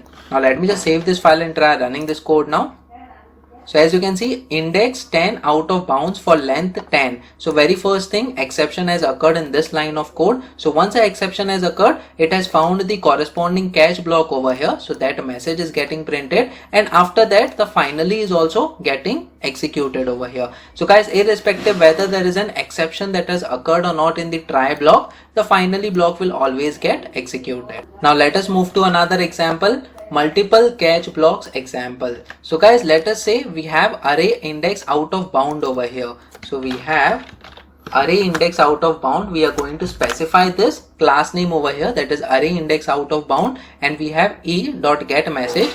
And let's say we have another exception that is occurring. So we are having the array element that is referred by the 9th index over here. So this is going to refer to the last element of the array, and what we will do is we will just provide 10 divided by 0 expression over here. So whatever result is there, it will get stored in this 9th index of the array. But guys, since the expression is 10 divided by 0, this should throw an arithmetic exception over here. In order to catch that, we are just catching the array index out of bound over here right now, but we are not having arithmetic exception. So what we will do is, the very first thing, let me just save this file and try running this code now over here. As you can see, index 10 out of bounds for length 10 is getting printed. That's because we are handling this array index out of bound. But what if this exception doesn't occur? So I'll just change this element to 9th index over here. So array 9 will not not throw the array index out of bound, and this will also not throw the array index out of bound. But over here we are having this arithmetic exception over here. That's because we are having the expression as 10 divided by 0. Let me just save this file and try running this code now. So as you can see, 10th element is 0 is getting printed. That is, this line of code is getting printed. After that, we have an exception. But before printing anything related to exception, the control flow is going to finally block and it is printing we are in finally. And then after that, we are having this arithmetic exception over here. Now guys, we can have another catch block in order to handle this arithmetic exception. So in order to have another catch block over here, after this first catch block, we can have the second catch block over here, that is catch, and then we can have arithmetic exception. So we have arithmetic exception over here followed by E, and then we can have E dot get message getting printed. So I'll just copy this line of code and paste this over here. And guys, let me just save this file and try running this code now. So as you can see, 10th element is 0, that is this string is getting printed, followed by there will be an arithmetic exception over here. So it goes in this catch block, that is arithmetic exception. So it prints divide by 0 over here. And then guys, we are having the we are in finally block over here. So we are in finally is getting printed. So guys, in this way we can have the multiple catch statements over here. So as you can see, multiple catch blocks example is also covered over here. Now the last example, that is catching multiple exceptions example. So guys, we can also have just one catch block and have multiple exceptions inside that. So what we will do over here is, I'll just remove this catch statement over here, and then we will have, after this array index out of bound, we will have the OR condition, and after this OR condition we have arithmetic exception over here. So arithmetic exception followed by E1 object. Now guys, there is an error over here, it says syntax error. So basically we have to remove this object from here, and we are just going to have E1 object, and over here we will have E1.getMessage. So guys, basically whether it is array index out of bound or arithmetic exception, both the exceptions will get caught over here and the message will get printed accordingly. Let me just save this file and try running this code now. So as you can see, 10th element is 0, divide by 0 is occurring over here. That's because we are dividing it by 0. Now let's say I remove this line of code, and over here we have the 10th index over here. I'll just save this file and try running this code now.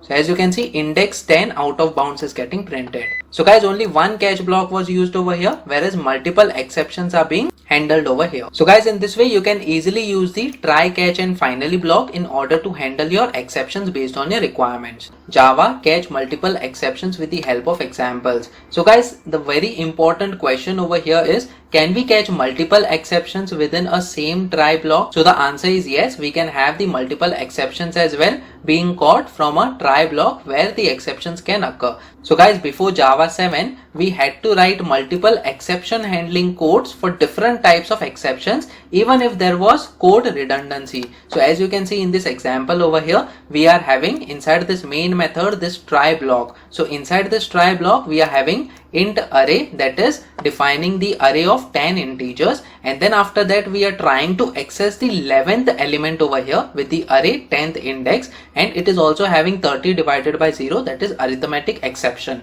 So two exceptions over here are occurring, that is arithmetic exception as well as array index out of bound. So both these exceptions were handled in different catch blocks. So as you can see, we have arithmetic exception over here in one catch block, and in the second catch block we were having array index out of bounds. So guys, let us check this with the help of example now. I'll just remove previous lines of codes over here. So what we will do over here is, we are going to have the try block, and inside this try block we are going to have the array of integers. So we have int array, it is equal to new int, and then let's say we have 10 elements over here.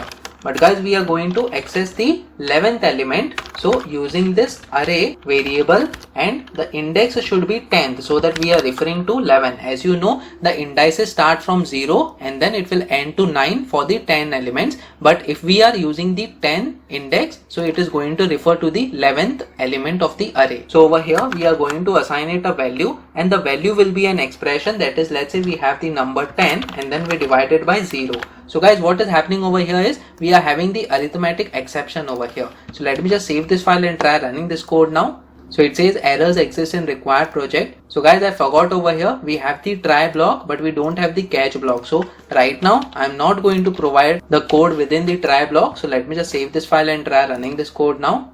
So as you can see, we are having the runtime error, that is arithmetic exception divided by 0. Now guys, the same thing can be handled properly with the help of try catch block. So I'll just remove these comments. So we are going to have the try, and then we are also going to have the catch expression, and we are going to have arithmetic exception over here as the class name, and then we have E.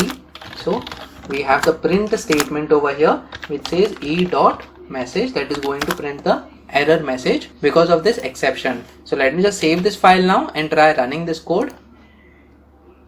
So as you can see, divide by 0 is getting printed. So we have properly handled the exception that is occurring. Now guys, let's say if this exception is not occurring over here. So let's say we have 10 divided by 2 over here. So this arithmetic exception will not occur. But the other exception, that is array index out of bound, will occur. That's because we are assigning this expression to an array element that is not present, that we have not defined. So let me just save this file and try running this code so that we can see the exception. So as you can see, array index out of bounds exception, we are getting this. So basically, in order to catch this exception as well, we can have another catch block, and inside this catch block we will have array index out of bounds. So we have array index out of bound exception followed by E, and then using this E we can print the message. So we have println E dot get message. Now let me just save this file and try running this code now. So as you can see, we are getting some sensible string, that is index 10 out of bounds for length 10. So guys, in this way we can have multiple catch blocks as well, as you can see over here, after one single try block. So in a single try block there can be multiple exceptions that might occur, which can be handled differently by using different catch blocks. Now guys, let's say we don't want to handle all the exceptions differently, but if we want to have the same message, that is E.get message, being printed on any kind of exception that is occurring. So guys, this was not possible before Java 7 was introduced. So in Java 7, as you can see over here, in Java SE 7 and later, we can now catch more than one type of exception in a single catch block. So this can be done in order to reduce the code redundancy. That means we have used multiple lines of codes over here in order to catch multiple exceptions, which can be reduced. That means the lines of codes over here can be reduced in order to make our code more readable and more efficient. So guys, over here, what is the solution? So as you can see, we are having the single catch block, and we are having arithmetic exception followed by this OR operator, and then we are having array index out of bound exception as well, followed by E operator, and then we have E.get message over here. So we will modify our code accordingly. I'll just remove this extra catch block over here, and then we have arithmetic exception. I'll remove E over here. I'll provide OR operator, and then we have array index out of bounds as well. So we have array index out of bound exception, and then I am providing E over here. So guys, one important thing to notice, we are having all the classes, that is arithmetic exception, and then we are also having array index out of bounds exception, and then we also can have more exception types as well, but separated by this OR operator. And finally we can have the variable, that is E over here, which can be used in order to call the get message method to print the statement. So let me just save this file now and try running this code. So as you can see, index 10 out of bounds for length 10 is getting printed. That's because this exception occurred on this line of code over here, and this exception was thrown to the catch block, and inside this catch block the control flow saw that we have array index out of bound exception being provided over here, and accordingly we will get the message over here. Now let us check the arithmetic exception as well. So we will provide 10 divided by 0 over here. Let me just save this file and try running this code now. So as you can see, divide by 0 is getting printed. Now guys, which exception is getting preferred over here? So basically it depends on the lines of codes inside your try block. So over here the exception is occurring in this line of code, but the expression is getting executed from right to left. So basically the very first thing that is happening is 10 divided by 0 is getting calculated, and because of that we are getting the arithmetic exception. That's because we are dividing a number by 0 over here, and that exception is making the control flow jump to this catch block, and inside this catch block, as the control flow knows now that we are having divided by 0 that has occurred, so arithmetic exception is supposed to be meshed and this message should be printed. But let's say if this arithmetic exception doesn't occur, so let's say we change the expression to 10 divided by 1 over here. So from right to left, 10 divided by 1 is 10, so there is no arithmetic exception, but there is another exception, that is array index out of bound, that is happening over here when we are trying to assign this value to this element, that is the 11th element of the array. So let me just save this file and try running this code now. So as you can see, index 10 out of bounds for length 10 is getting printed, that is array index out of bounds is getting printed over here. So guys, in this way we can easily use the multiple exceptions within the same catch block if you are using Java 7 or later, and if you are using the previous versions of Java, then you should have the multiple catch statements. Each of them are having different exceptions and handling them appropriately. Java Arraylist versus array with the help of examples. So guys, in Java we use Arraylist class in order to implement the functionality of a resizable arrays. So guys, if you remember, we have the array wherein whenever we initialize a particular array, we have to provide the size of the array, but this is not the case in the array list as we have seen previously as well. So for array, as you can see, we need to declare the size of an array before we can use it. Once a size of an array is declared, it's hard to change it. So guys, basically whenever the program is getting compiled initially, a particular size of the array gets reserved in the memory, and that memory can be used in order to execute our lines of code. But in the array list, the memory is getting allocated at the runtime, so we need not have to have the size of the array list being provided during the initialization. So guys, what are the examples that we are going to see? First of all, we are going to see add elements to an array list, then we will see access array list elements, and then we will also see remove array list elements, which will be the third example over here. So guys, let me just move to this Eclipse IDE. So over here what we will do is, first of all we will understand what is an array. So over here we are defining an int array, so we can have int array over here, and then we define it in this way, that is int array, and then it is going to have 10 elements. So as you can see, this is the array of integers, and using the for loop we can just print the content of this array. So over here I am going from int I, it is equal to 0, I less than array. So we have array over here. So array dot, we will use the length property in order to get the length of the array, and then we will have I plus plus. And then guys, what we will do over here is we are simply going to print all the elements using array and then I, and then we are going to have space character. So guys, let me just save this file and try running this code now.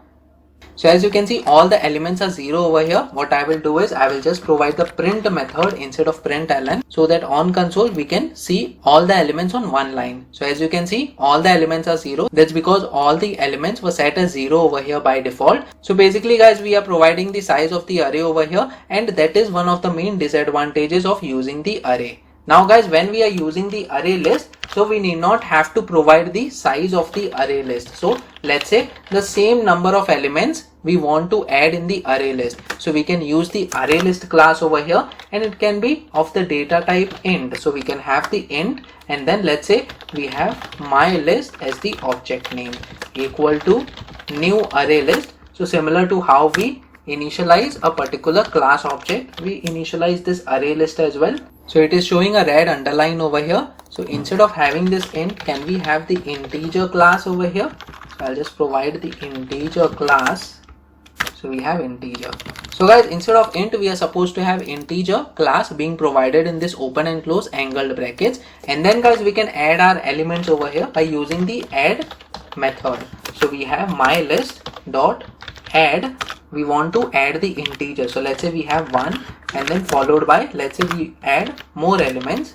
So we add 2 and 3 over here. I'll just change this to 2 and 3, and then in order to print this, we can have the print statement, and then we can simply have list content is, and then we have my list being printed over here. So let me just save this file and try running this code now. So the entire content is being printed on one line. So the very first thing, that is, this is the array. So I'll just provide a new line print statement over here. So we can have println, which will not take anything. Let me just save this file and try running this code now, so that the output comes from different lines. So as you can see, this is the array content and the list content is this, that is 1, 2, 3 is being printed over here. So guys, in this way we can add the elements inside the array list. So this is the first example, that is add elements. Now how do we access the array list elements? We already accessed using the my list, but let's say we want to print this elements one by one separated by a space character over here, similar to how we did for this array example. So guys, what I'm going to do is I'm just going to remove this print statement and I'm going to have the for loop over here, and we are going to use the enhanced for loop. So we can have integer I over here. It is taking what? It is taking my list.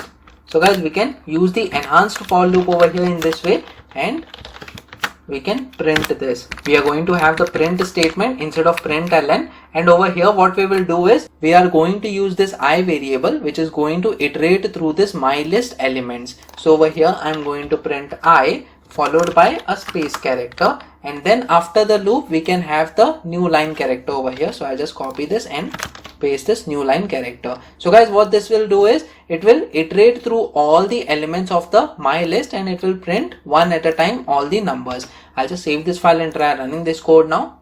So as you can see, 1, 2, 3 is getting printed. That's because we have only added 3 elements over here.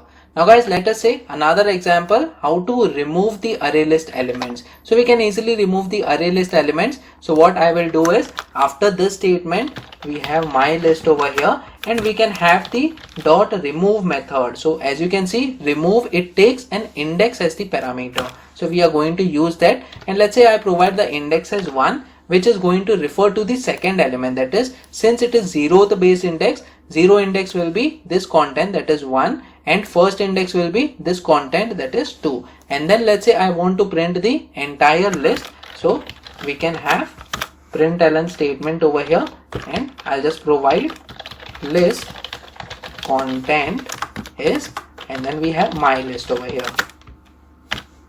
So we are printing the entire list. Let me just save this file and try running this code now. So 1, 2, 3 was getting printed, but we removed the first element, that is the element at the first index. So the element at the first index is 2. So what is remaining? 1 and 3. So as you can see, 1 and 3 is getting printed now after the remove statement. And guys, in this way you can easily add the elements or remove the elements from the list as well. And the code looks pretty much readable. So as you can see, we are using some sensible method names over here. But in the array, we were just using the open and close square brackets, and we were trying to access the elements. Every time whenever we initialize, the memory has to be fixed to this particular size that we provide during the initialization. So guys, it depends on your requirements whether you want to use the array or you want to use some array list, so that it becomes easy to understand the code for you as well as for your colleagues. So that's it in this video. Please make sure that you practice on your own so that you get more knowledge about more methods of the array list. Java stack class with the help of examples.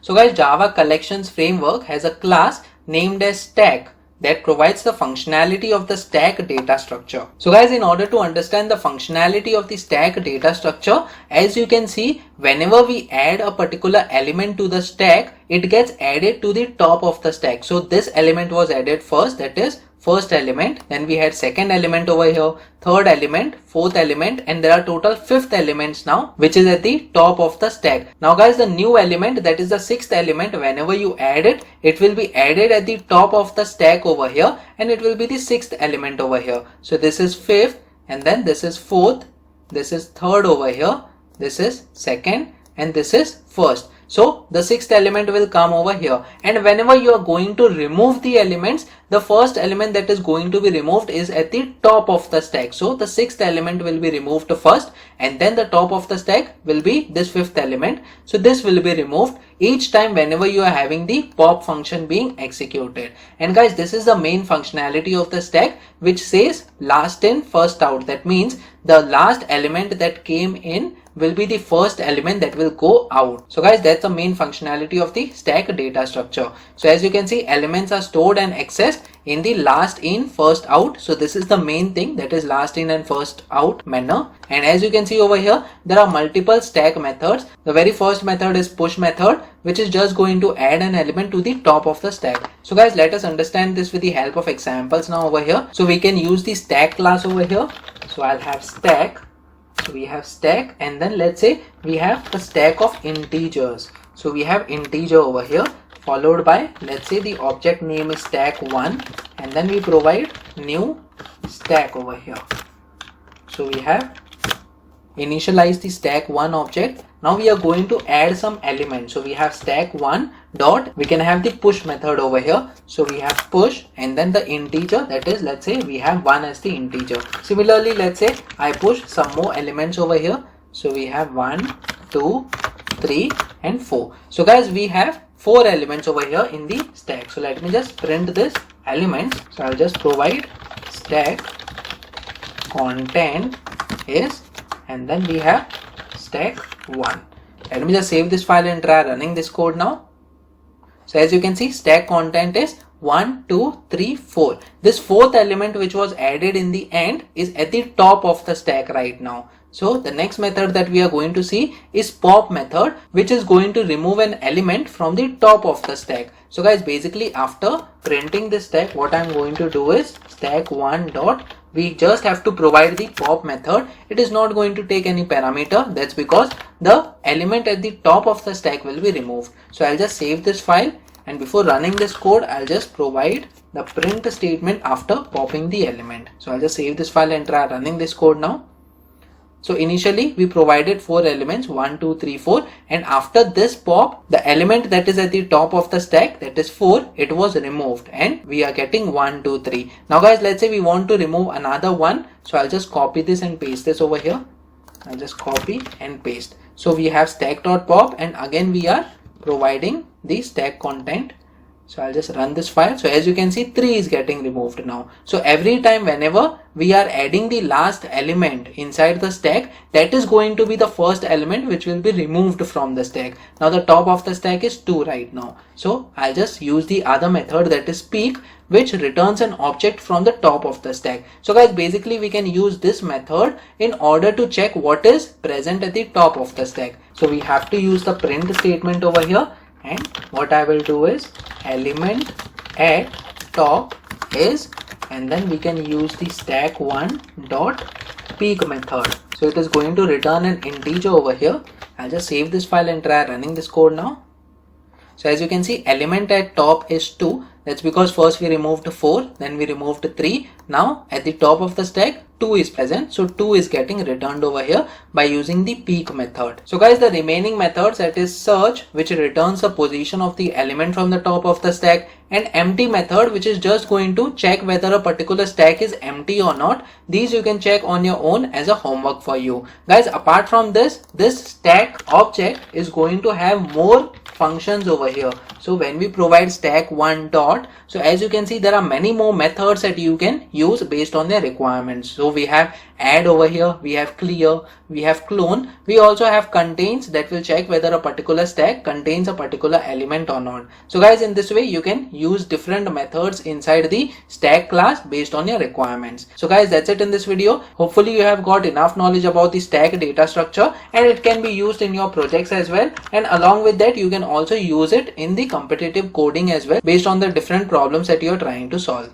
Java queue interface with the help of examples. So guys, the queue interface of the Java collections framework provides the functionality of the queue data structure. So guys, this is another data structure apart from the stack data structure that we learned previously, and to understand it more clearly, I have this image for you over here. So this is the first element in the queue that can be inserted over here at the front. So as you can see, this is front now, and whenever there is a second element that is added in the queue, it gets added over here to the right of the queue, and then third element, fourth, fifth, and then there are total 6 elements over here. Now guys, whenever you add more elements, it will be added at the end of the queue, but whenever you want to remove the elements, it will be removed from the starting of the queue. So as you can see, there is a deletion over here. So whenever you delete, this element will be deleted and the second element will become the starting of the queue now. So next time whenever you remove the element, the second element will get deleted and so on. The third, fourth and fifth will get deleted over here, but whenever you are adding the elements, it will be added at the end of the queue. So guys, this is the basic functionality of the queue.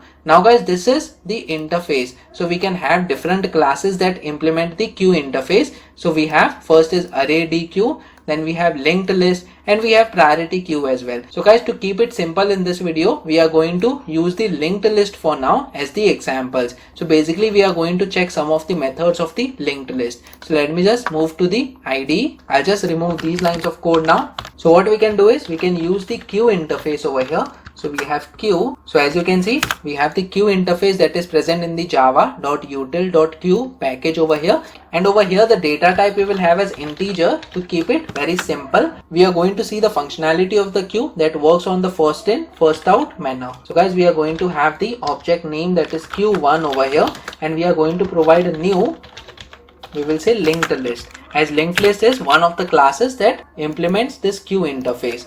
Now inside this linked list, we are going to add the elements. So guys, the very first method, that is add, it inserts the specified element into the queue, and also we have offer as well, which inserts the specified element into the queue. So basically we can use either add or we can use offer. So let me just move to the ID and we will use both the methods over here. So we have q1 dot add, let's say the first is the one integer, and let's say we add another element over here. We say q1 dot, and instead of using add, we will use offer over here, and we have 2 over here. So guys, we have these 2 elements. I'll just copy this and paste this over here to add more 2 elements now. So we'll put 3 and we'll put 4. Now let's print this queue. So we have queue content is, and then we can have the queue object over here, that is q1. Let me just save this file and try running this code now. So as you can see, queue content is 1, 2, 3, 4 in the sequence in which we added all these elements. So guys, basically add and offer can be used in order to add the elements in the queue. Now we have the element which refers the head of the queue. So guys, basically this the first element that we have, that is the head of the queue. So what I'm going to do over here is I am going to provide the print statement, and I'll say first element is, and then we can provide queue, that is q1 dot element. So this element method that is being used with the help of this q1 object, it is going to return the element that is at the front of the queue. So basically it is going to return 1, that is because it is at the start of the queue. Let me just save this file and try running this code now.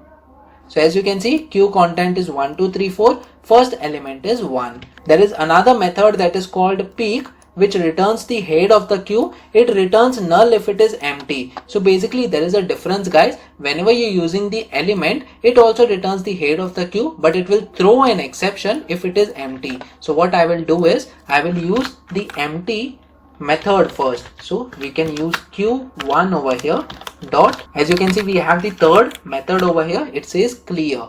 So after clearing this, let me just save this file and try running this code now.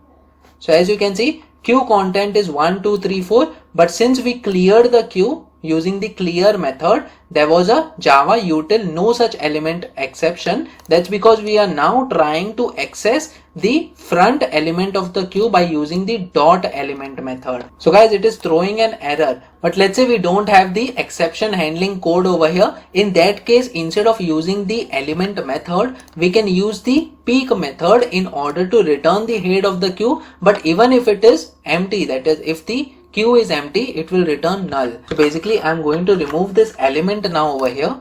So we have, instead of this element, we will provide peek. So let me just save this file now and try running this code.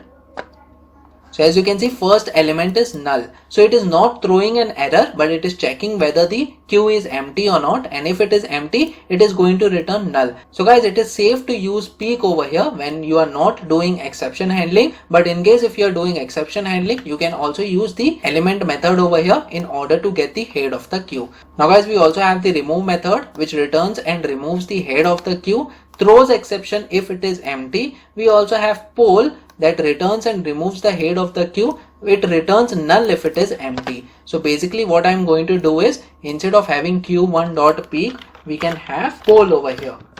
So we can have q1.poll. So basically we have cleared the queue, so it is going to return null. That's because the queue is empty right now. So as you can see, first element is null, but let's say I don't clear it. So I'll just comment out this line and I'll just save this file and try running this code now. So in order to get the first element, we can use the poll. So as you can see, first element is 1. But guys, this poll element is also removing the element and returning it. So let us now print the content of the queue after we have executed this q1.poll.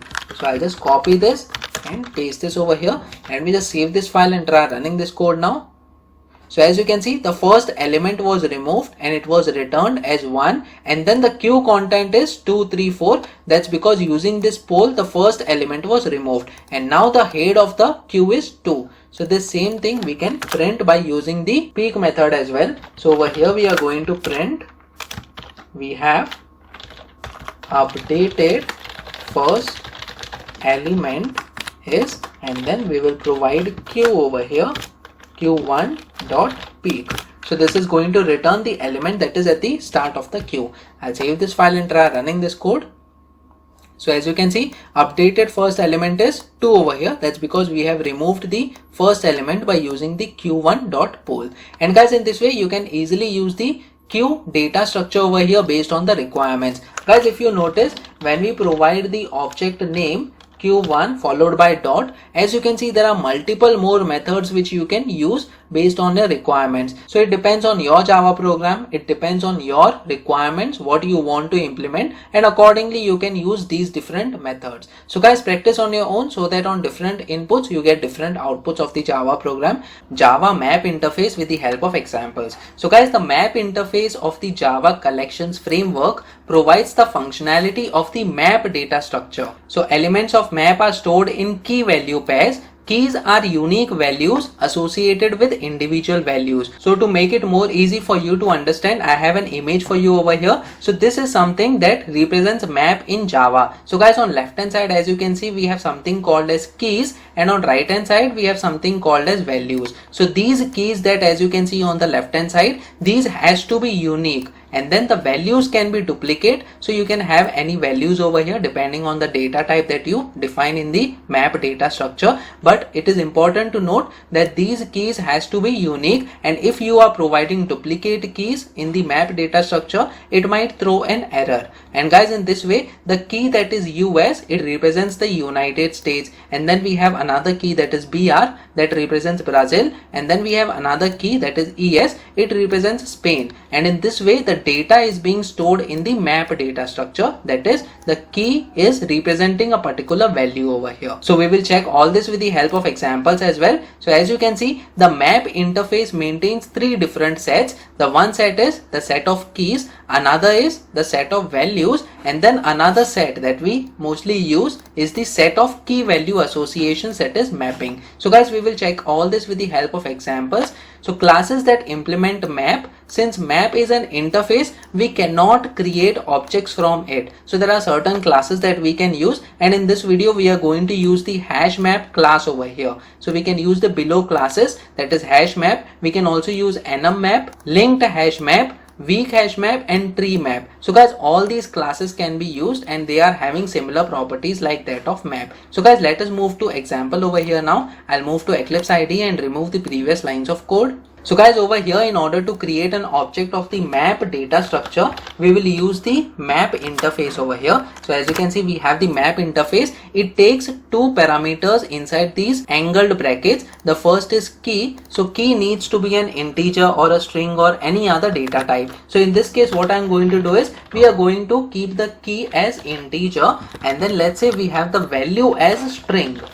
So we have the key as the integer and value as the string, and then let's say I provide the object name as map and then followed by equal to new, and then the class that we are going to use in this example is hash map. That's because we cannot use map in order to initialize a particular object, so we are going to use hash map over here. So as you can see, we have the hash map followed by semicolon. Now guys, in order to add the elements inside this map object, we have the different methods. So one of the methods is put. So this method is similar to add that we have seen previously with the help of queue data structure. This put will help us in order to put a particular key along with its value. So we will use this method, that is put kv. So I will use map object over here followed by dot, and then we have put method. So the very first method is this put, and then it is expecting the key as an integer. That's because we have provided the integer as the key and value as the string. So integer, let's say I provide it as 1, and over here I have to provide the string. So let's say I provide 1 as the string.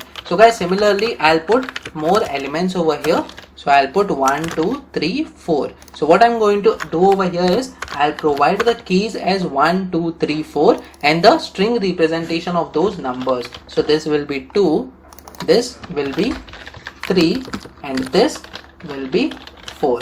So guys, in this way we have added few elements over here inside the map data structure. Now let us quickly print all these elements over here. So I'm going to have the print statement, and then over here we have map content. So map content colon followed by plus, and then we have map. So guys, let me just save this file and try running this code now.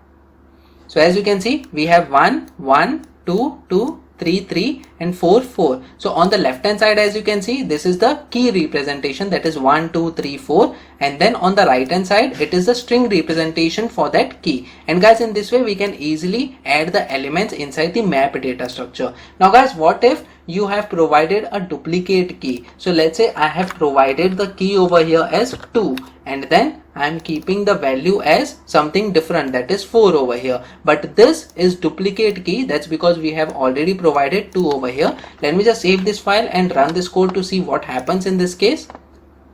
So as you can see, instead of getting an error, what is happening is this 2 and then the value is being replaced. So as you can see, initially the 2 was assigned the value as 2 over here, but now we are updating the 2 with the value that is 4. So instead of Java throwing the error in this case of the duplicate key, it is just replacing the value of this key 2 by 4, and that is what we are getting over here. Now guys, let's say I don't want to get the value updated in case the key is already present. So we have another method, that is put if absent. So in this case, if the key is absent over here, that is k is not present, then the value will be updated. So over here what I will do is, instead of put, we will put if absent. So we have this method over here, put if absent, and it will take same parameters, that is key and value. And then let me just save this file and try running this code now. So as you can see, 2 is having the value that is 2 that was first inserted in the map. Next time when 2 is again encountered as the key, this value that is 2 is not getting replaced by this value that is 4. That's because we have used the put if absent method over here. Now let us move to other methods. As you can see, we have put all. So this put all will take one parameter, that is another map, and it will simply copy paste all the key value pairs. So guys, this I will leave it up to you as an assignment for you so that you can practice on your own. Apart from this, we have get method as well in order to get the value of a particular key. So guys, let's say I'll remove this line of code over here, and then I'll put the fourth element, that is 4. It is having the value as 4. Now the content of the map will be printed, and let's say I want to get the value of the key that is having the value as 3. So what I will do is, I will have the print statement, and then the string I will put it as key it is equal to 3 is having value colon, and then we will have map dot get method. So get method will take a key and it will return the value of that particular key. So we are going to provide the key that is 3, as we have mentioned in this string as well. Key is equal to 3, it is having the value, and this get method will help us in order to get the value of this key that we have mentioned over here. Let me just save this file and try running this code now. So as you can see, key equal to 3 is having value that is 3. So 3 is getting printed. Let's say I want to get the value of 2. So I'll provide get 2 over here. Let me save this file and try running this code now. So as you can see, key it is equal to, I have to provide 2 over here. I have already provided get 2 over here is having value 2. Let me just save this file and try running this code again. So key is 2 is having value 2. And guys, in this way you can use the get method as well. Now guys, other methods are key set and values. So this will just return all the keys, the key set method, and the values method will return all the values. Let us check this with the help of examples. So over here we will have just a print statement, and I have just printed the map content, and then let's say all keys, and then followed by plus map dot key set. So as you can see, key set is the method over here. I'll provide a colon, and let's say we have another print statement wherein we will get all the values of the map. So we have all values and then followed by map dot values.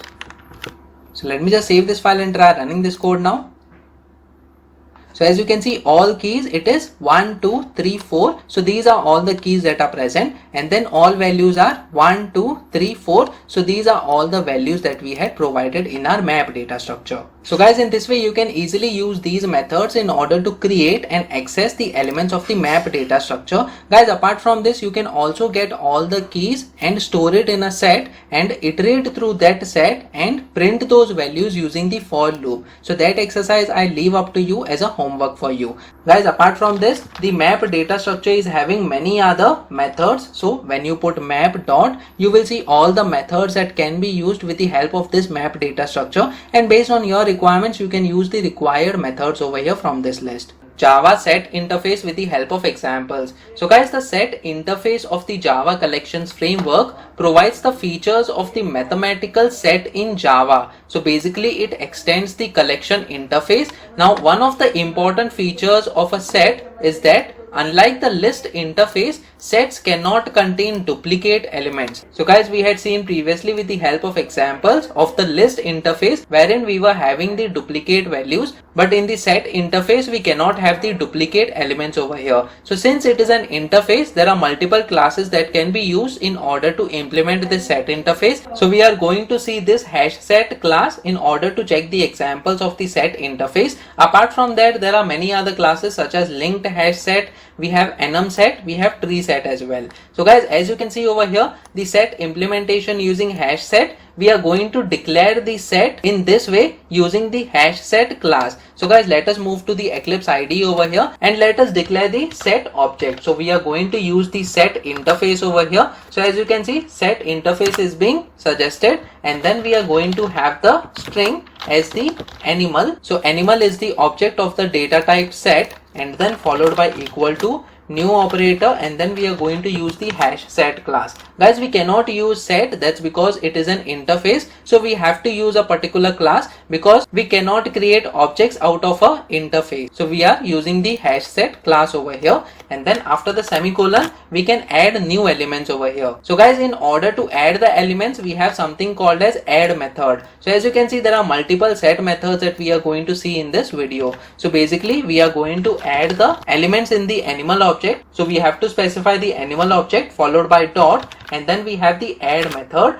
So let's say the very first animal that we provide over here is dog, and then guys, I'll just copy and paste this multiple times so that we can provide the different values of animals. We have tiger, we have cat, and then we have lion. So guys, in this way we can easily add the elements in the set. Now guys, how do we access all the elements inside this set? So there are two ways. So the very first way is to print all the elements inside this object that is animal. So I'm going to do that first. So we are going to have the print statement over here, and then we have set content is, and then we have colon plus, and then we have the name of the object that is animal. Let me just save this file and try running this code now.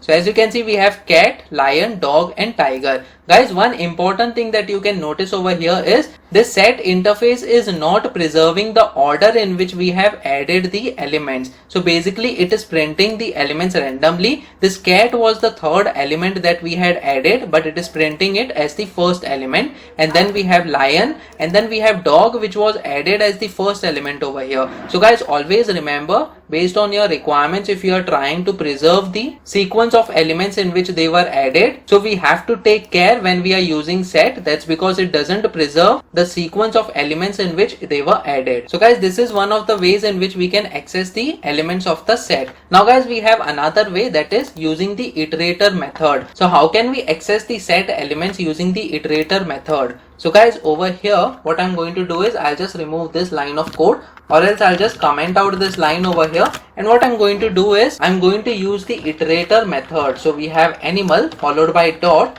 and then we have something called as iterator. As you can see, it is going to return the iterator of the type string. So we are going to use this method, and then we are going to receive that iterator using the iterator class. So I'm going to use the iterator class over here. So as you can see, this is the iterator interface and not the class over here. So we have the iterator, and then we have the string type, and then let's say I provide the object name as it, and then followed by equal to. So guys, basically we are calling the iterator method and taking it on this it object over here. Now what we are going to do is we are going to loop through this iterator. So iterator has its own methods, and one of the methods is has next that we are going to check. So basically we provide it dot has next over here, which is going to check whether there is a next element that is present. So yes, for the very first case, the first element that is present is dog over here, and it is going to print that element. So basically we have next, and then inside this what we are going to do is we are going to have the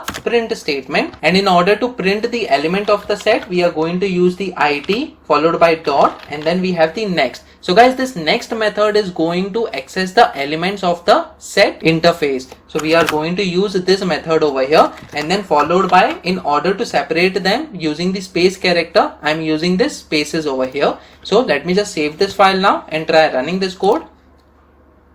So as you can see, we have cat, lion, dog, tiger. Now guys, even after providing the space character, it is printing all the elements in the new line. So this is happening because we have used the println statement. I'll just remove the ln part over here. We are just going to use the print statement over here, that is a print method. Let me just save this file and try running this code. So as you can see, cat, lion, dog and tiger. We can separate them using the commas as well. So I can provide comma followed by a space character. Let me just save this file and try running this code now. So as you can see, all these elements are separated by comma. You have to take care of the last comma that is appearing over here. So guys, in this way you can easily use the iterator as well in order to iterate through the elements of the set object. Now guys, let us move to another method, that is remove method. So in order to remove an element, we can easily use the remove method over here. So what I'm going to do is I'm just going to keep this line of code so that we can access the elements of the set. I'm going to use the animal object over here followed by dot, and then we can remove an object. So in order to remove an object, we have to specify that object. So basically, let's say I want to remove cat from here. So I'll just copy this and paste this over here inside this remove method, which is going to take one parameter. Let me just save this file now and try running this code.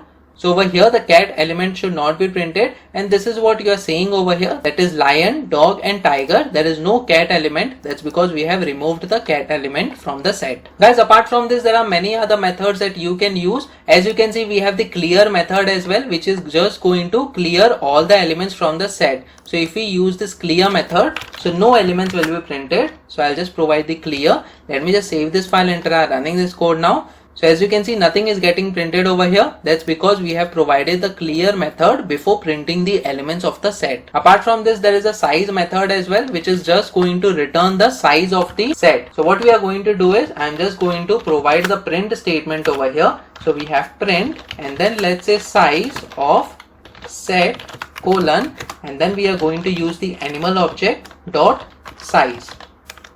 So guys, this size object is going to return a number, that is the number of the elements that are present in a set. So let me just save this file and try running this code now. So as you can see, size of set is 4. Now let's say before printing this size, I want to remove an element that is lion from this set. So what I will do is I will provide animal dot remove. So I'm going to remove this lion. So I'll just copy and paste this over here between the double quotes, and then we have semicolon. Let me just save this file and try running this code now. So as you can see, animal dot remove lion. After this line of code, we are printing the size. So the size of the set will be 3. That's because we have removed lion. Now let's say I want to provide the size before removing the element that is lion. So basically over here it is going to return the size as 4, but after removing lion it is going to return the size as 3. Let me just save this file and try running this code now.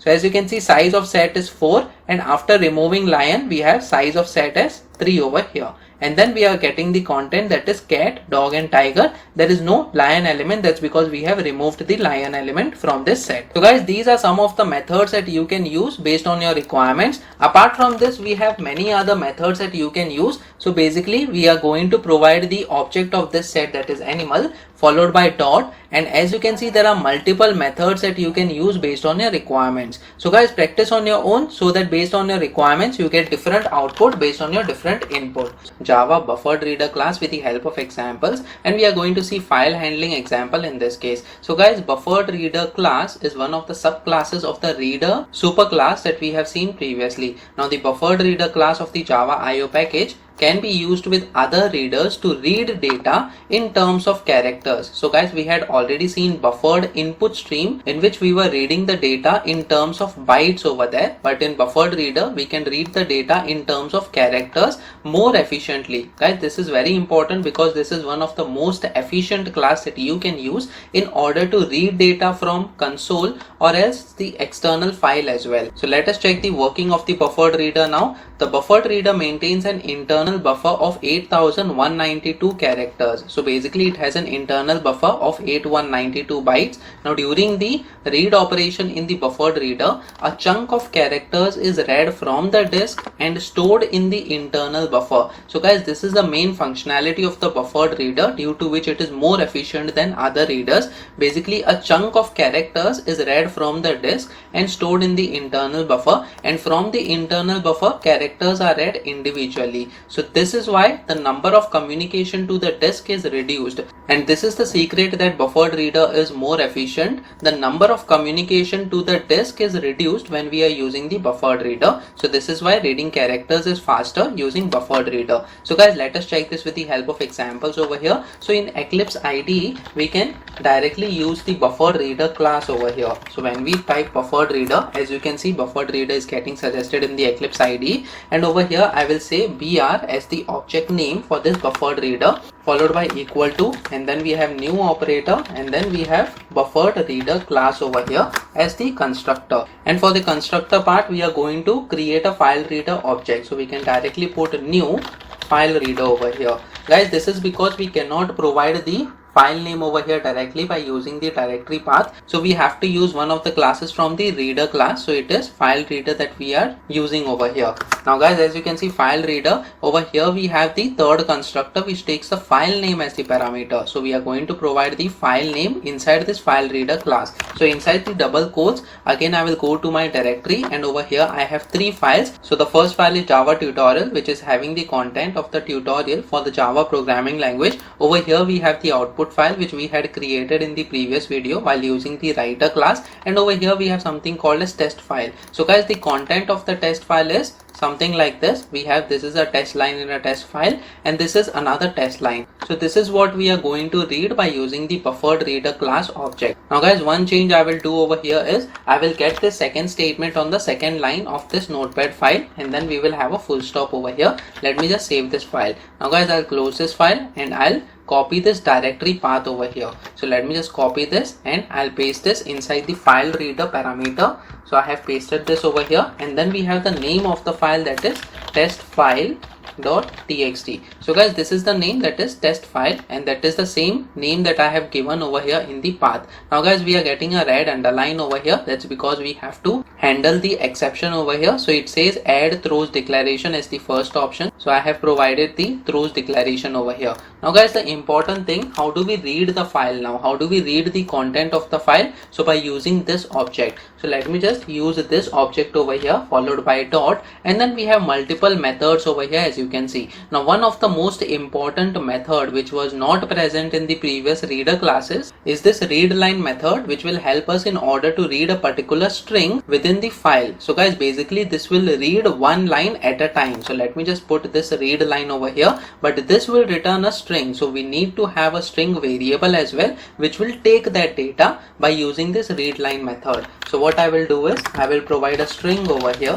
We will say string data, it is equal to br.readLine. Now guys, we are getting a red underline. That's because we have to handle the exception. So I'll simply select the first option, that is add throws declaration over here. So we have the throws IO exception. Now guys, as you can see, there are no more errors. br.readLine, it will read the first line over here. So if I open this file once again, this first line will be read into the data string that we have defined over here. As you can see, string data, it is equal to br.readLine. Now guys, let us print this data now. So how do we print this? We will simply provide the print statement. So we have print ln, and we'll say the first line followed by colon, and then I will say data over here. And so guys, in this way, using these 3 lines of code, you can easily read any data from any particular file that you want to read based on your requirements. So guys, let me just save this file and try running this code now. So as you can see, it says the first line, that is, this is test line in a test file. So basically this read line, it is just reading one line at a time. So if you have the requirement of just reading one line, you can use the BufferedReader, which is one of the most efficient readers, in order to read the file and read the first line from the file. But guys, what if I want to read the entire content, that is the second line as well, and the actual scenario will be reading all the lines from the file? So guys, basically it is very rare that you will have only 2 lines over here in a particular file. You can have thousands of lines as well. So how we can read all those thousands of lines in a file? So basically what we have to do is we have to provide this particular line of code in a while loop. So I will simply modify this code now. Over here I'll just provide the comment, and then what I will do is, let's say I want to first declare the string that is data, and then it is not containing anything, so it is a blank string over here. Now guys, we have to use the while loop. Now why do we use the while loop? Because continuously we have to read the lines by using the br.readLine method.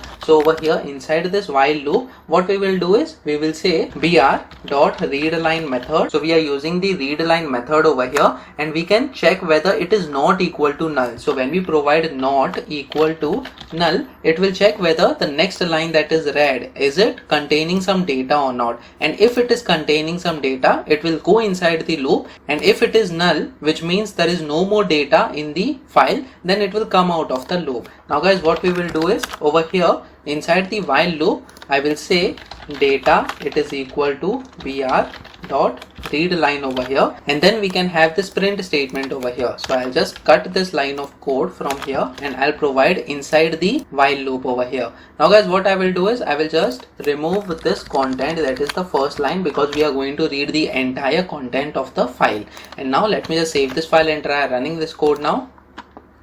So as you can see, this is another test line. Now guys, this is the second line that is coming over here. What happened to the first line? That is, this is a test line in a test file that is not being printed over here. That's because guys, we have already wasted one readLine method over here in order to check whether the content is null or not. So basically we did not print that, and the next time that the control flow checks this, that is br.readLine, the control flow in the file already went to the next line by reading the first file in the first instance of the read line. So what we have to do is, inside this condition only, we have to provide data, it is equal to br.readLine, and then this part, that is data, it is equal to br.readLine, we have to enclose within the brackets. So over here I'll open and close the brackets. So what is happening over here is, first the control flow is coming over here, data, it is equal to br.readLine. So it is going to read the first line and it will assign it to the data, and then the control flow will check whether this particular data is equal to null or not. If it is not equal to null, then it will go inside the while loop, and now we have to remove this part because this line of code is being already executed over here. So guys, this is one of the efficient way we can provide the assignment of the data over here within the condition inside the while parenthesis. And now we simply have to print the data after reading the line one at a time inside our file. So guys, let me just save this file now and try running this code. So as you can see, now the first line is coming, that is, this is a test line in a test file, this is another test line. Now guys, it depends on your file, the content of your file will be read and displayed over here. So let me just add some more lines over here. This is line, and then I'll say this is another line over here, and then we have full stop. Now let me just save this file now, and after I come over here, let me just run this file once again. So as you can see, all the 4 lines, that is the content of the file, is getting printed over here. So guys, in this way, using only 4 to 5 lines of code, you can easily read the entire content of the file. So guys, practice on your own so that on different inputs you get different outputs. Guys, apart from this, there are many other methods inside the BufferedReader object. So as you can see, after providing br and then dot, we have different methods that can be used in order to manipulate or read the data from a particular file.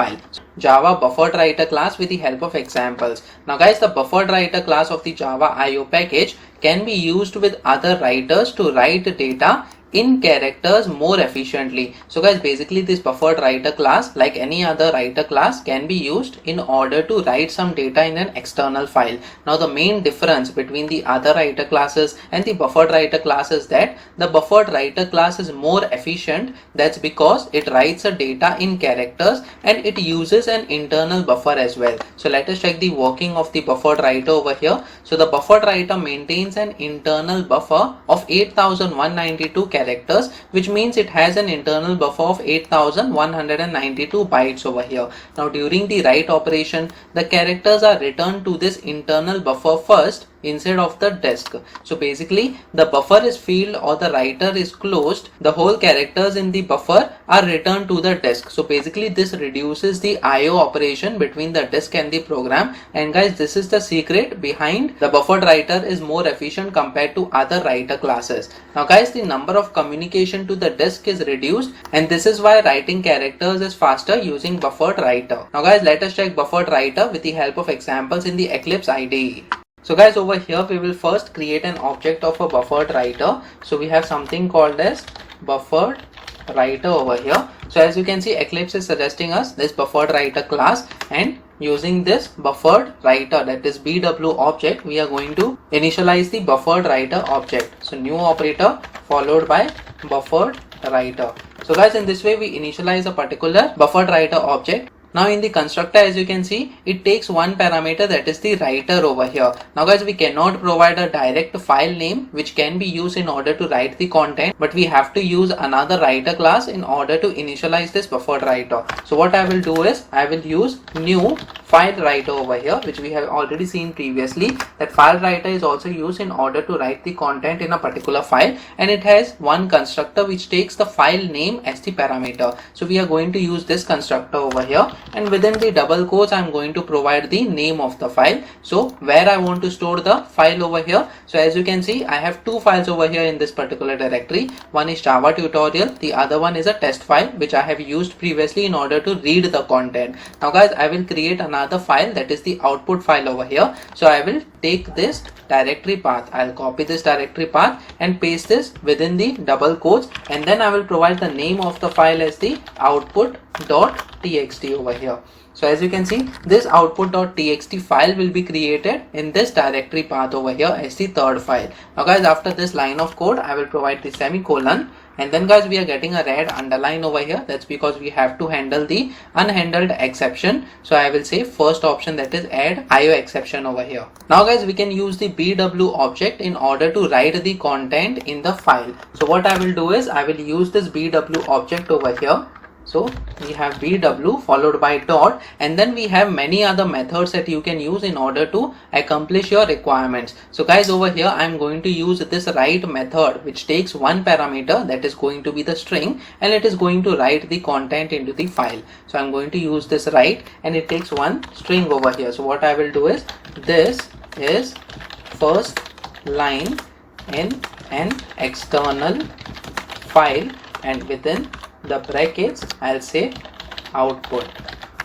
So guys this is the line, that is this is first line in an external file, and inside the bracket we have output over here, and this is what we are going to store in our external file, that is the output.txt. And then guys after writing this first line, let's say I only want this line to be stored in the file, what I will do is I will close this connection. So over here by using the BW dot, we can have the close method in order to close this connection. So guys let me just save this file now and try running this code. But before running the code, I will also have one statement that will confirm whether the file content is being returned or not. So over here after writing into the file, I will have the print statement, and I'll say file content return successfully. So guys I'll say file content return successfully over here on the console. So this will print on the console over here, and that is how we will come to know that the file has been created over here. Now let me just save this file and try running this code now. So as you can see, file content return successfully is getting printed. If we go to the directory, it will say output file over here, as you can see. Now let me just open this file. It says this is first line in an external file, that is output. And guys in this way we can easily write content into the file. Now guys let us say I want to add another line over here inside the file. So what I will do is, again I will just copy paste this line of code, that is the write method, and I'll say this is another line over here. So I'll say another line followed by full stop, and over here on the first line as well I'll say full stop and then space character. Let me just save this file and try running this code now. So we have over here file content returned successfully. Inside the directory path we have this is first line in an external file, that is output, and this is another line. So guys in this way we can easily write the content using the BufferedWriter class. Now guys let's say I want this second statement on the next line, that is the second line over here. As you can see, this is a continuous one line only in the notepad file. So what I can do is I can provide the new line character over here at the end of the first line. So over here after the first line I can provide this /n, which is a new line character, which will make the control flow go to the next line on the file when it is writing the content over here. So let me just save this file now and try running this code.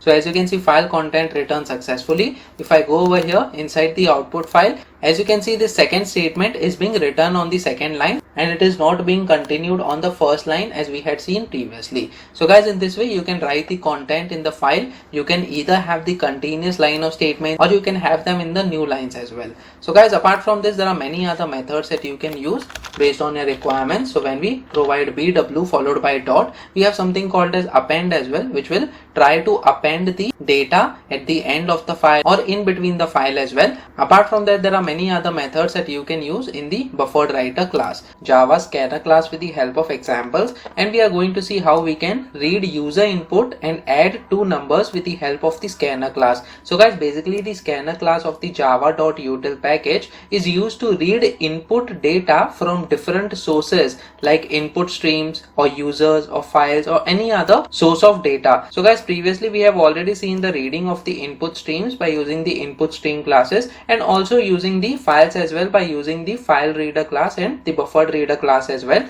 Now today in this video we are going to see how we can read the user input, like user is supposed to provide some data and we can do some operations on that data. Now guys, first let us check the working of the Java scanner. So guys, basically the scanner class reads an entire line and divides the line into tokens. So basically these tokens are small elements that have some meaning to the Java compiler. So you just need to know that the entire line that is read by the scanner class, it is divided into small tokens. Now it is very important to note that by default white space, that means the space character, is used to divide the tokens. So let's say if we have the sentence having the 5 words, so that sentence will be divided into 5 words based on the space character in between them, and we will have 5 different words being read by the scanner class. So guys, let us check this with the help of examples. First of all, we are going to see this method, that is nextInt, which reads an integer value from the user. So let us switch to Eclipse IDE over here,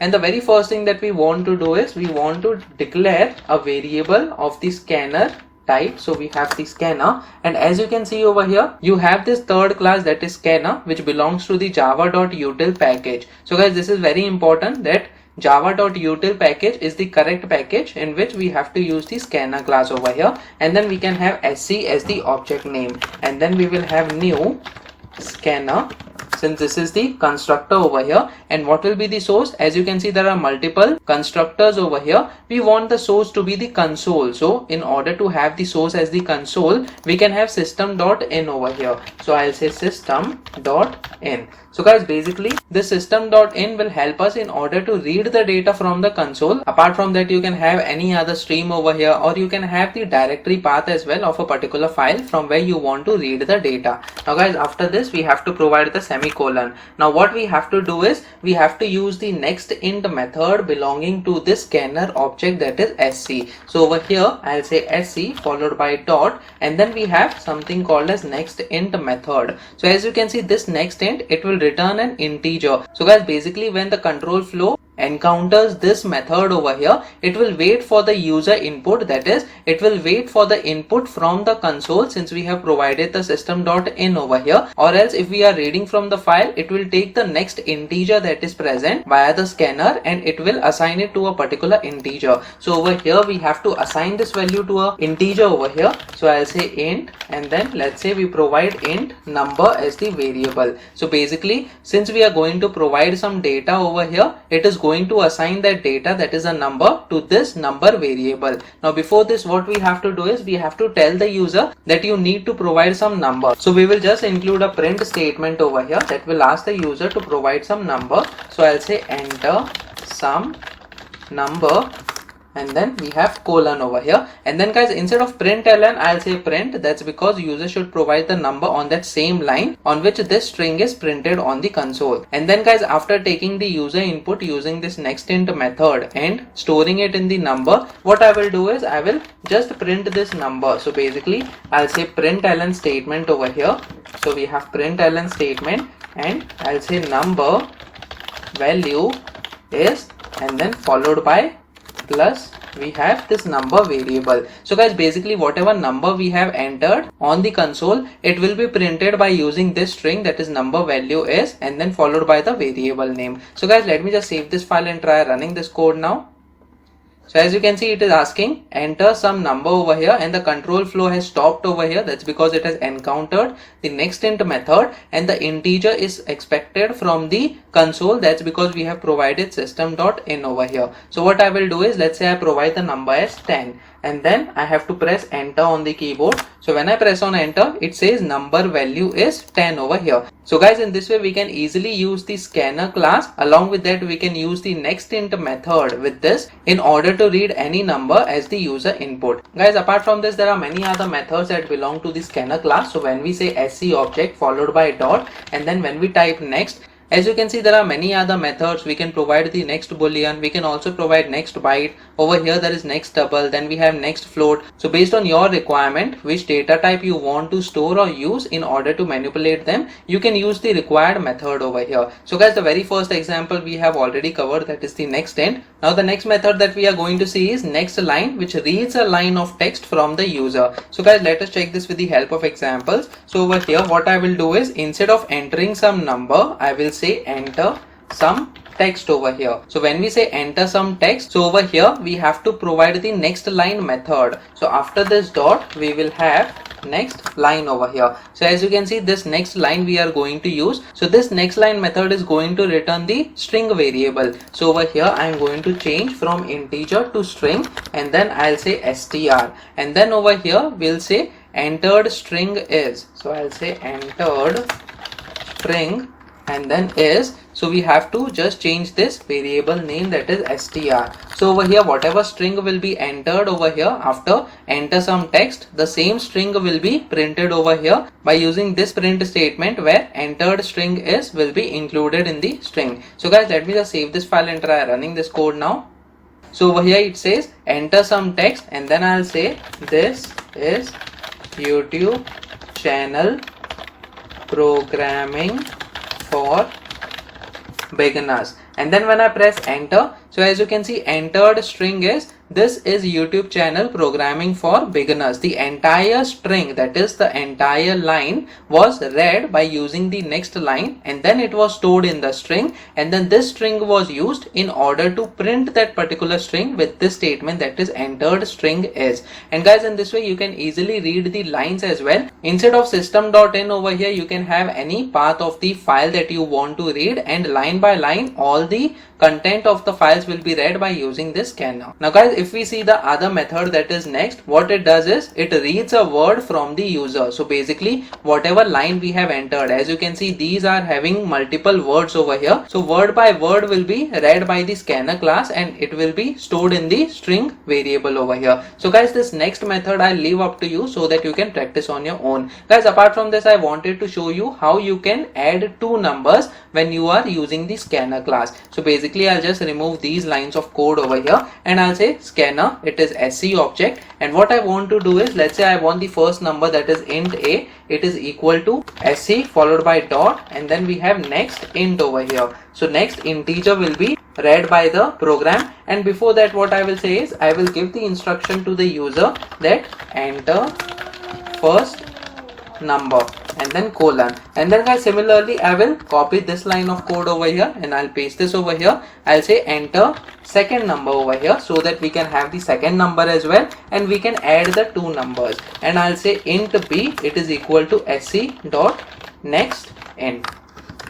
So basically we have another statement wherein we are storing the number in B and the first number was stored in A. Now what we have to do is we just have to do A plus B in order to have the sum of these numbers. So I'll say another print statement over here. So we have sum of these numbers followed by colon, and I'll simply say A plus B over here. So we can use this expression, that is A plus B, and have the sum of both the numbers that were being entered by using the scanner class over here and the next int method. So let me just save this file and try running this code now. So we are having the first instruction, that is enter first number. So let's say I provide the number 11 over here and then I press enter. So it says enter second number over here, and the second number that I provide is, let's say 12. So the sum of both the numbers will be 11 plus 12, it is equal to 23. So when I press on enter, it will say sum of these numbers, it is 23. So guys, in this way we can easily take the input from the user on the console and add those numbers. Guys, apart from this you can have any other operations over here as far as two numbers are concerned, but this was the basic way in which you can read numbers by using the scanner class.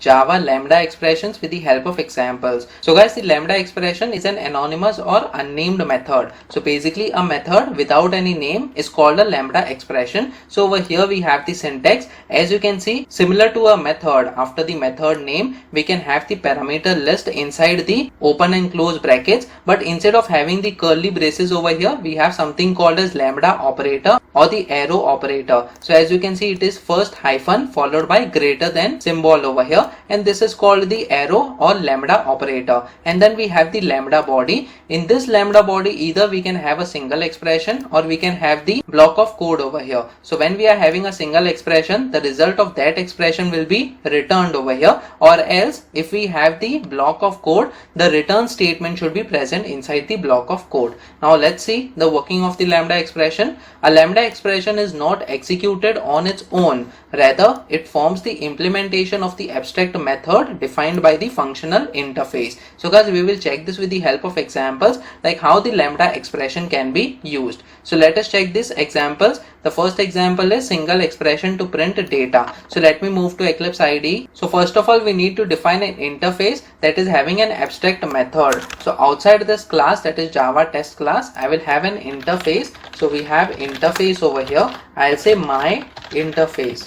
So as you can see, this is my interface, and inside this my interface, let's say I want to provide an abstract method that is going to return the pi value. So I will say get pi value over here, and then open and close brackets. And since pi value is a double data type, what I will do is I will provide the double data type before the method name, which is going to be the return type. So guys, in this way we have just defined an abstract method over here, which is not being defined over here, but it will be implemented by the lambda expression. So how do we use that lambda expression over here? First of all, we need to declare an instance of the my interface. So I'll just copy this and paste this over here, and let's say I provide the object name as reference over here, followed by semicolon. Now guys, normally when we define the interface, it is being implemented by other classes, and over there we need to define the get pi value method. But over here in the lambda expression, what we will do is I will provide this reference object name over here,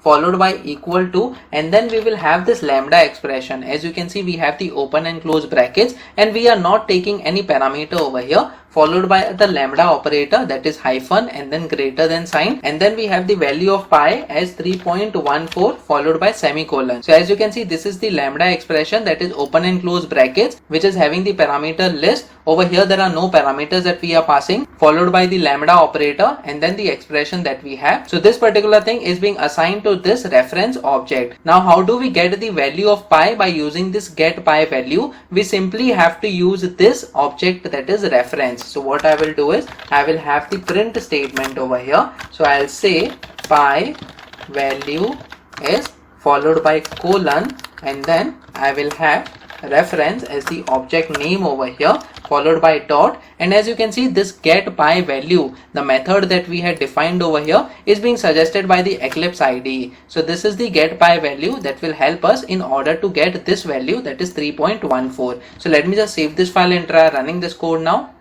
So as you can see, pi value is 3.14. So guys, in this way, without actually implementing or without having the body of this method in some other class, we can use the lambda expression over here, and we can have any expressions over here in order to assign that expression to this method. So whenever this method will be called, whatever expression that we had used in our lambda expression, the result will be returned using this reference object. Let me just change this value. So let's say pi value, I want to change it to 3.20. So let me just save this file and try running this code. Instead of 3.14, it should come as 3.20 over here. So as you can see, 3.2 is coming. So guys, basically the correct value of the pi is 3.14, and I should not deviate from that. So I'll just keep the value as 3.14 over here. So in this way you can easily create an interface, and inside the interface you can have that abstract method, and in order to return some value by using that abstract method, you can use the lambda expressions over here. Guys, it is very important to note that whenever you are defining this interface, you should have only one abstract method inside that interface in order to implement this lambda expression over here. The next example is lambda expression with functional interface to add two numbers. So what I will do is over here only I will make certain changes in order to explain you how you can add two numbers by taking the parameters over here in the lambda expression and adding those numbers. So what I will do is I will provide a followed by comma, and then we have b. So over here two parameters are being passed, and both of these parameters are numbers over here, and I want to return the addition of these two numbers, that is a sum of these two numbers. So I'll say a plus b over here.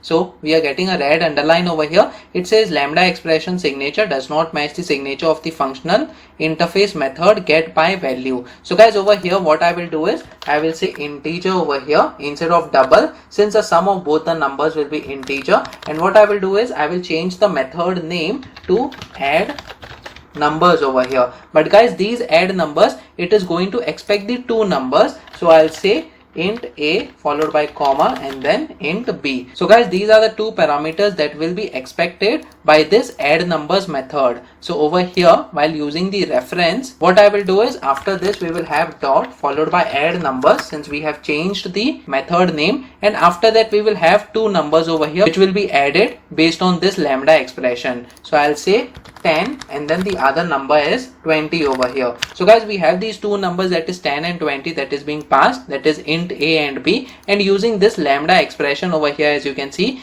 10 and 20 will be passed over here, and the sum of both the numbers will be returned back to the reference and it will be printed over here. So I'll say sum is, so I'll remove this value, so I'll say sum is over here and then followed by reference.add numbers, and I have provided 2 numbers in the parameter list. So let me just save this file and try running this code now. So as you can see, sum is 30. So guys, you can provide any numbers over here. Let's say I provide 15 over here as one number, and let's say I provide 21 as the other number. So 21 plus 15, it is 36. Let me just save this file and try running this code now. So as you can see, sum is 36, and in this way you can easily use the lambda expressions. You can have no parameters at all, or multiple parameters, or a single parameter as well, and you can have single expression over here or the block of code as well with the return statement. So guys, practice on your own so that on different inputs you get different output. Passing command line arguments to the Java program with CMD prompt. So we are going to see how you can run a Java program with the help of a CMD prompt. So guys, the command line arguments in Java allow us to pass arguments during the execution of a program. So let's say you have a Java program and you want to pass some arguments, that is, you want to pass some data to that program before you can run that program. So you can easily do that with the help of CMD prompt and passing the command line arguments, and that is what we are going to see with the help of examples. So guys, over here as you can see, this is the example. We first have the class over here being defined, and inside the class we have the public static void main that we have been using in the previous examples as well. And inside these parentheses, as you can see, this is a function main, and there are parameters inside this open and close parentheses. So what is the parameter? Only one parameter is there, that is args, which means arguments, and it is the array of string. So guys, you can pass the array of strings while executing this code via the command prompt. And over here we are having the print statement, and then you can loop through all those arguments. So as you can see, we are having the for loop over here, and one by one each time the argument's value is being taken in the string, and we are just printing that string that we have passed from the command line. So guys, let us check this with the help of examples now. So over here what I will do is, we already have the main function over here, and we have the arguments variable, which is the array of string. So what I will do is, I will have a print statement over here. So we have this print statement, but I will have the print function and not the println, so that we can print all the arguments in one line along with the content that we are going to write. So we can say arguments list is, and then followed by colon, and then one at a time we will print all the arguments that we have passed from the command prompt. So over here what I will do is, I will say for loop, and the data type will be string over here, and then let's say I use the variable str, and then we have colon, so we can use this arguments variable. So I'll just copy this and paste this over here. So guys, this is the advanced for loop that we had seen previously as well in the examples. So using the advanced for loop, you can loop through all the arguments that have been passed from the command line. So what I will do over here is, I will simply print all the arguments over here, and I will use the print statement. So over here print will help us in order to print all the arguments in one line. So inside this print method, I will pass the parameter that is str, because str is having one string at a time from the list of strings that were passed in the arguments variable. And then let's say we want to separate all the words by using the space character. So over here I will have the double quotes, and then this is the space character that we will use in order to separate all the words in our arguments list. So guys, let me just save this file now. Now how do we run this code? So basically, if we try running this code over here only, so when I run this code, what it will do is, arguments list is, and we have not provided any arguments over here, that is why it is blank. These arguments are supposed to be provided from the command prompt only in Windows. So basically we need to go to the source folder of this Java project. So as you can see on the left, I need to right click on this, and Eclipse is having one of the interesting feature, that is, as you can see in this show in, it is having the option of System Explorer, where it will take you to the Explorer path where this Java project is saved. So I can click on the System Explorer. So as you can see, there are multiple projects that I had already created over here. I need to use the Java project folder. So I'll go inside this Java project, and as you can see, there is a source folder over here where we can see all the source files that are being present that we have written, that is the Java programs. So I will go inside this, and this is the Java test class that we need to execute. So over here, as you can see, this Java test class, that is the name of the class, should match with the name of the files that are present in this source folder. So before executing this Java test class, there is one step that we have to perform,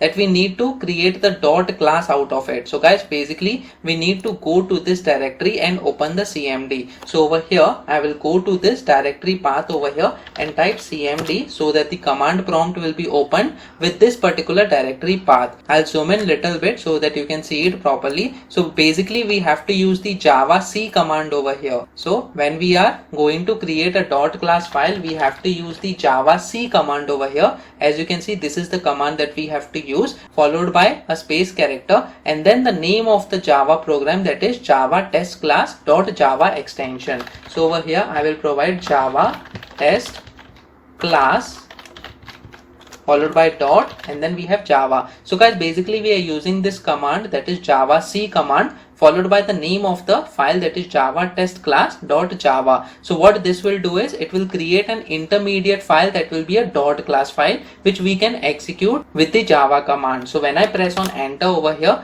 if you notice there will be an extra file. So as you can see, this is the file, that is java test class dot class is the extension and this is the main file that we need to execute. So basically I'll come back to the command prompt over here once again, and this time I need to use the java command. So instead of java c, I just need to use the java command. Guys, over here what we have done is we have compiled the java program, and that is why this is the java c command in order to compile a java program. So when we compile a java program, a corresponding dot class file is created out of it, and that dot class file can be executed in order to execute the content of that java program, and that is how the java programs work when we use the command prompt. So over here I will use the java command followed by the space character, and I will have the java test class. So over here it will be just the name of the file, that is the java test class, and then we can press enter. But before pressing enter, we have to provide some arguments as well. So in order to provide a particular argument, what I can do is I can provide the space character